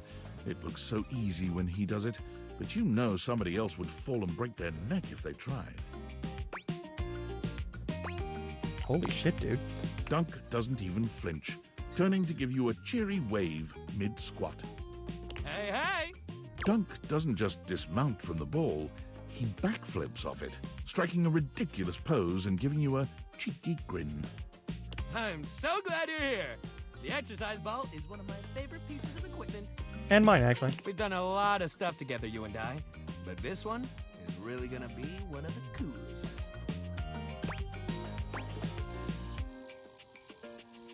What's so great about that ball? What isn't great about it? It's like being a kid again. You get to bounce, bounce, bounce, and work out at the same damn time. Pretty solid, now, I actually. know standing up on that thing is not a beginner move, but if you want to try it like me, I can help you out. Let's do it. I'll spot you and hold you if you need it. I'd love that. Oh, hell yeah! Here, I got you. It's very Dunk difficult helps you and very climb up dangerous. onto the ball. It's hard to keep your balance, but he's got such a firm grip on your hand and your hip, you manage to stay upright. Easy, easy. All right, if you want to try sinking into a squat here... With Dunk's help, you sink into a squat, fully aware that you are nowhere near strong enough to do this on your own. But where your body trembles, Dunk steadies you. His hands are always wherever they need to be to help you, gentle in their touch, despite the calluses on his palms. He stands so close to you, an intimate position without even the slightest hint of anything untoward. A true gentleman committed to nothing but ensuring your safety. It's sweet, really. That's it. Just like that. Amazing. You're a natural. All right, that's enough. Let's get you down. Careful now. Dunk helps you climb down from the ball, not letting go of your hand until you've settled yourself with both feet firmly on the ground. You did amazing, and hey, you can squat now. Press this button anytime to get down like a clown. You can try it out when you're just doing random stuff around the house. It's fun. Dunk eases the ball away from you. I've been able to do that rolling whole it to a time, but place yeah. where it can stand on its own. He looks suddenly serious. Man, we're running out of sports to try together. It feels weird to realize we're getting close to the end of the road. I kind of thought you'd click with at least one of these things. I mean, it's all your equipment after all. I did not click with We it. got one more thing to try. Well, things, I guess. I'm sure one of them's gotta be your new obsession. All right, next time, we're doing Misc Day. We're gonna try it all, baby. You just meet me at that little box of odds and ends. I know your thing's gonna be in there. This one, I assume. Alright, next up, we gotta talk to... the Hanks. Yo, yo, yo! Homie's back in the house! The dope daredevil, the radical risk taker, the bossing border! Make yourself comfortable, gorgeous. Hate that.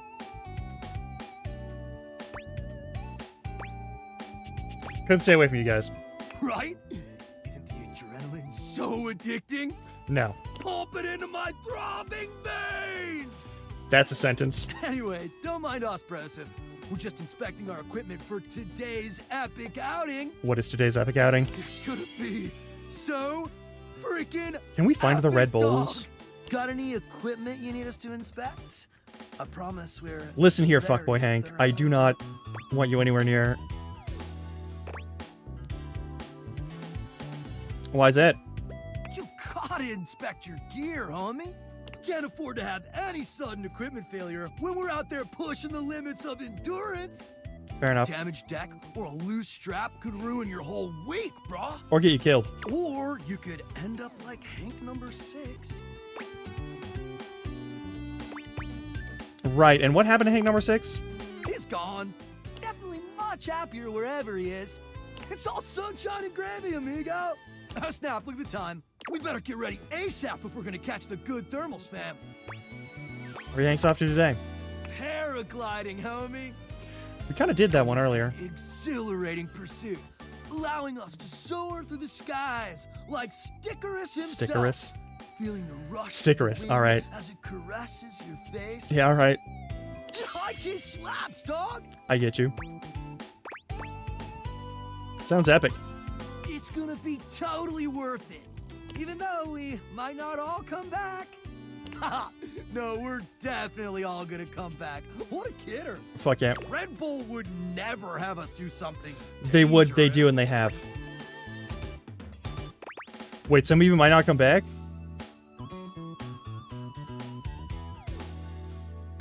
I'm starting to get a little concerned. There's legit nothing to be concerned about, huh? There was a 6th Hank. Why not? Because Red Bull understands our value holistically as a team. No, they don't. And there's no team if something dangerous happens to one of us. Something dangerous did happen to one of you, though. We're irreplaceable. That's not how that works. Except for Hank's number 6. There are more missing Hanks. Number 8. There are more missing Hanks, you guys. How many Hanks were there originally? Oh, it doesn't matter, homie. It does matter a lot. You're focused on the wrong issue. No, I'm Gotta focused on... stay focused, bro. brah? Nope. Look, we don't know what kind of Discord you're trying to set up here, brah. Our sponsor would never let something bad happen to us. Because they value our individual contributions to this team. They do not. Well, they value something. You get what we're spitting, dog? Like 85% of it. Chillax, dude's just asking questions. You care. And we see that, homie. Facts! So what do you say, brah? Gonna come paraglide with us? Sure. Sit it out like some kind of lame-o. How would go? Make sure you're totally pumped and ready to push yourself to the limit. Forget your fears and let the rush of adrenaline fuel your flight. Let's go catch some epic thermals, playa! I'm worried about them. All right, we got three more charges. We got to find the Red Bulls.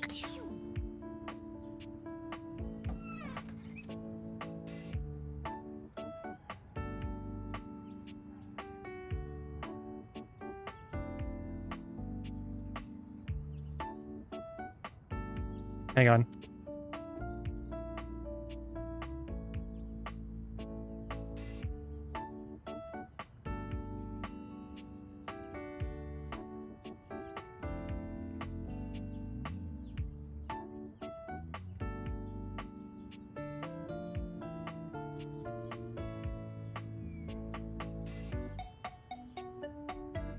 Doesn't do anything. Okay.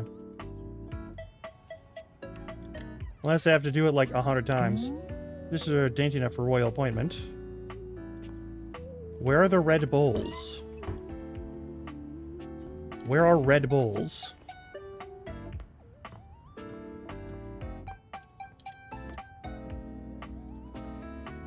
I need to talk with your fucking sponsors. That's all there is to it. I don't trust these fucks at all. I don't see him anywhere, though. Okay.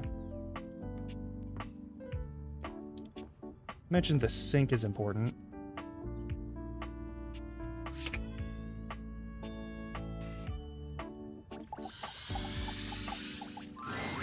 You're used to seeing mostly people-shaped objects with the Dateviators, but clearly the sink-headed figure before you is, well, not like the others. I'm gonna refill my water while this person talks. All the time in the world wouldn't be enough to comprehend whatever is going on with this guy.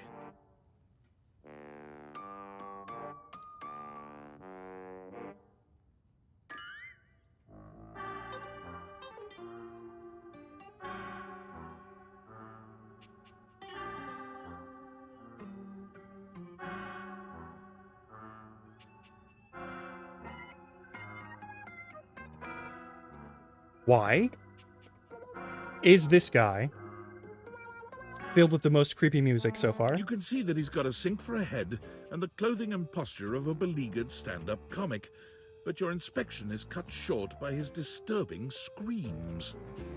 Help! Help me! Hello? Can you hear me? What's wrong? Listen closely. There isn't much time. Nothing is as it seems. What's going on? I'm not who I appear to be. No! Sinclair. Stop that pop-up screen! Oh. My name is not Sinclair, it's Martin! Martin Applegate. And I'm not a sink. I'm an insurance claims adjuster from Turkleman City, Florida. Is that even a real place? This is getting weird fast. Now you're catching on. 2. Just how weird this is gonna get. I like weird. Try this on for size, then. Dog soap. A strange Soap dog. creature that looks and sounds Yep, like a soapy that's soap little dog. jumps up at your legs, yapping and barking. Down, Sudsy, down! Keep your bubbles to yourself, you little devil. Tray, Sudsy? Go to your tray. Sorry about that. Before I begin telling you my tale of woe and temples surely, let me let Sudsy out, okay? When he gets like this, I just get really flustered. Okay.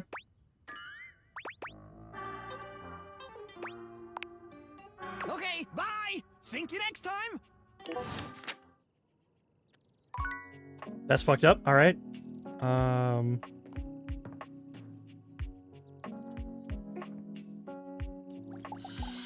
Say hi to you again. There you are. I was just thinking about you, you know. How about a kiss?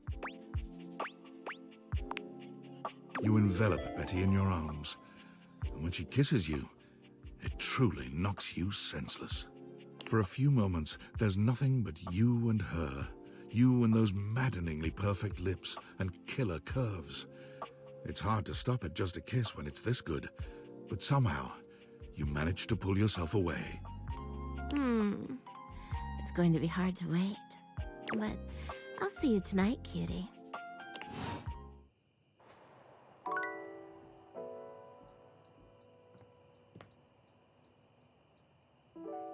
This is a bad choice. But I've been meaning to do it for a minute. A strange figure stands before you, a whirlwind of conflicting Jesus energies Christ. and vibes. Manic and dignified, friendly and intimidating. She's dressed like some sort of quasi-Victorian text-themed aristocrat. You couldn't have imagined what the date theaters might make of your thoughts transcribed on paper, but if you could, it likely would not have been this. As you approach her, she launches right into what feels like the middle of a one-sided conversation.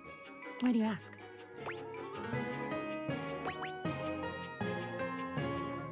I haven't said anything. But the blue one, and then the butterfly.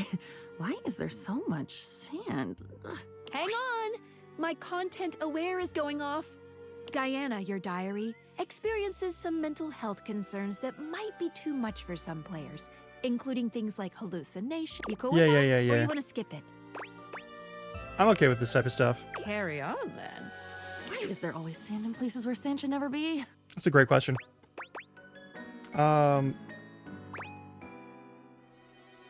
Excuse me? The sand on the beach was stuck under my nails. But I've never been to... Have I been to a beach? Why would I have been to a beach? Why can't I remember? Might have been to a beach. I'm not sure. Funny timing, band leader. It's a bad rhythm you're leading. Too much percussion. Far too much booming and banging around in here. I didn't mean anything bad, whatever I said. Oh, nobody ever means it. Nobody ever means anything. That's the problem. Pushing the button. I didn't mean it. Smiling at the man across the room, and when he comes over with a lace drink in his hand, I didn't mean it. It's mean. It's mean to not mean what you mean. And a side of applesauce, please.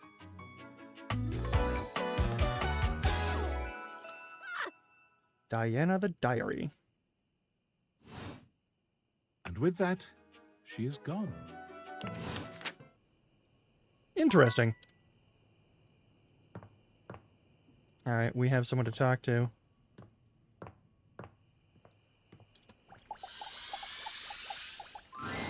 Oh. It's you. Hi. I was worried about you. I'm afraid. I've been so curious about everything. I wanted to know. I wanted to feel it all the time, all at once. I was so grateful to you when you found my necklace. I'm glad I could. Now I've run into this thing. It just feels like this huge, sticky brick wall in my mind. How did I die? What happened? Was it Rudy? This person that I thought was my friend? He was a loner, and I had friends, I guess, but he was just so much cooler than most of the people I knew. Now that I've felt loneliness, real loneliness, I understand him more. It's a terrible feeling. I'm glad I could be his friend. I guess what I'm saying is I'm not sure I want to know. I'm afraid to know. That's fair. Maybe he didn't do it. We don't know. I think I know now. I'll tell you what I remember. We were having a seance up here, like we'd done before. Candles and the symbols on the floor. He said we were trying to contact his father. He died when Rudy was just a kid. We were trying to contact Rudy's father. Drink some fucking water. What's wrong with you? Thanks for the hydrated stretch. And he was just getting so frustrated. He kept telling me to try harder. At first, it was encouraging, but then he just kept getting more frustrated because it wasn't working.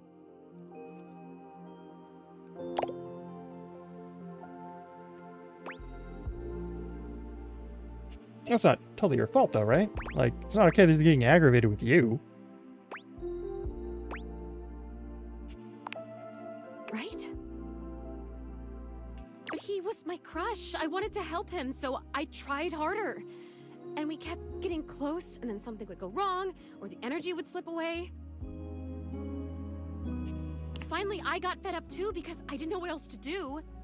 So I stood up and started to shake out my legs, like just to get some blood flow back from sitting in this dumb circle. Is it even a circle if there's only 2 people and a bunch of candles? I mean, come on. It's not. And he freaked out. Don't break the circle. Don't stand up. Get back here. Don't break it. But I have to move. I can't just sit here anymore. This isn't working. He was screaming and I was screaming and I went for the door to leave and I heard him jump off the floor behind me as I was trying to wrench the door open and then... It's okay, take your time. That was it. I fell. I fell and I remember hearing my neck break. It's weird the way you hear a bone break when it's inside your body. Yeah, that's gotta be fucked up. You hear it from the inside of your ears and the outside. Especially when it's such a big bone. Not a big, but important bone. And so close to your ears. Oh, a cervical vertebrae. Oh. I remember feeling the sound before I felt the pain. And then the pain was only like a second.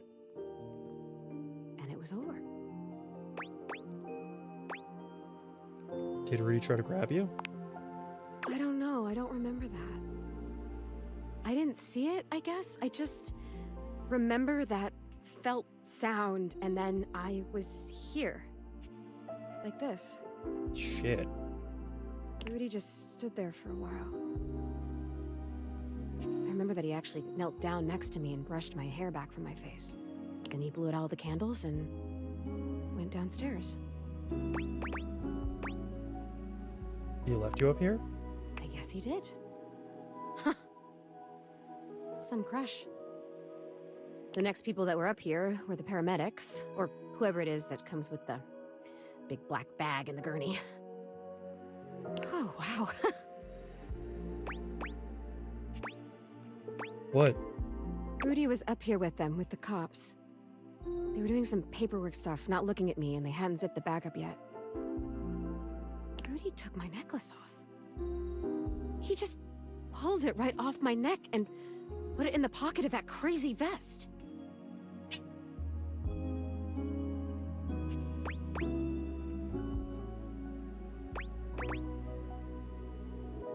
So that's how it ended up down in the basement. He must have put it there because he felt guilty about taking it. Well, or maybe if it was a time capsule, he wanted it to stay here forever. I don't know. I don't know if I care. I have to tell you, I don't know if I want to live this way anymore.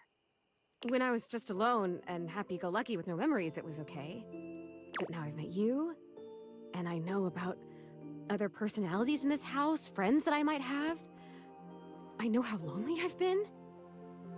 And now I really know, I really feel that I'm dead. I'm not supposed to be here like this, just hanging in between worlds. I don't know what to do. I don't even know what I could possibly do, but I'm so sad now. And it hurts. I'm gonna go now, okay? It's weird when you're lonely to just want to be alone, but there you go. No, yeah, I get it. Alright, you can choose to go now? Oh, yeah, I can. I noticed that a little while ago. When I got my feelings back, I realized all I had to do was really feel the want to go or feel the want to stay, and I could make it happen. Congratulations. Yeah. Congratulations to me. Maybe I'll see you again. I have to try and figure out what to do with my life. Your afterlife, but yeah. Well, my death? Yeah. With whatever it is. See you around.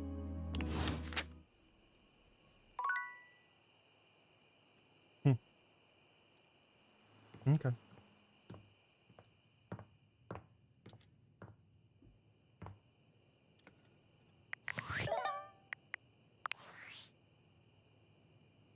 It's me. Were you followed? Is this signal encrypted? No idea. It'll have to do. Listen, I've been giving more thought to our previous conversation about the ethical implications of transforming inanimate objects into humans, and I've come to a realization. Mm-hmm. It's honestly not up to us whether an object should become human. It's up to the object. And if an object expresses desire for personhood, who are we to deny them? I agree with that, I did actually. discover one other interesting piece to all this. After analyzing the data, it appears that certain objects can only become human if the Dateviator user possesses the necessary personality traits. I'm not sure why. I theorize it's because certain character attributes emit an energy vibration on the same resonant frequency. I see. So we built up our stats and then we turn one of them into like a real But person in and we all keep them honesty, forever. It's likely a mystery that science will never Okay, solve. cool. Okay. Regardless, I was able to discover which personality traits seem to resonate with each inanimate object, and I've uploaded that data into the Dateviators. I've labeled it Realization Recipes. You should be able to access those files now. Cool. Why realization recipes? I'm so sorry, but there's no time. Valdivian's goons were closing in, so I was forced to flee to a country in South America to avoid detection, and my cell carrier's overseas data plan is very limited. Seriously? 10 megabytes a day? I can barely send a GIF. What a joke. Remember, check the Dateviators for the realization recipes. Cool. Don't get caught by the feds? The Pinkertons? I don't know. All right. I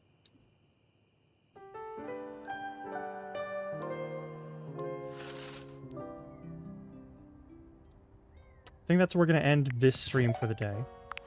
Find somebody to raid. I think I have someone in mind that we can raid pretty easily. Thank you for joining me for this. Tomorrow we will be playing Like a Dragon Infinite Wealth some more.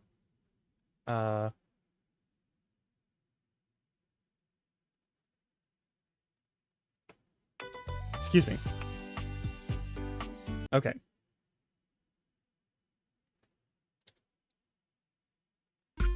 Check that raid option. Perfect.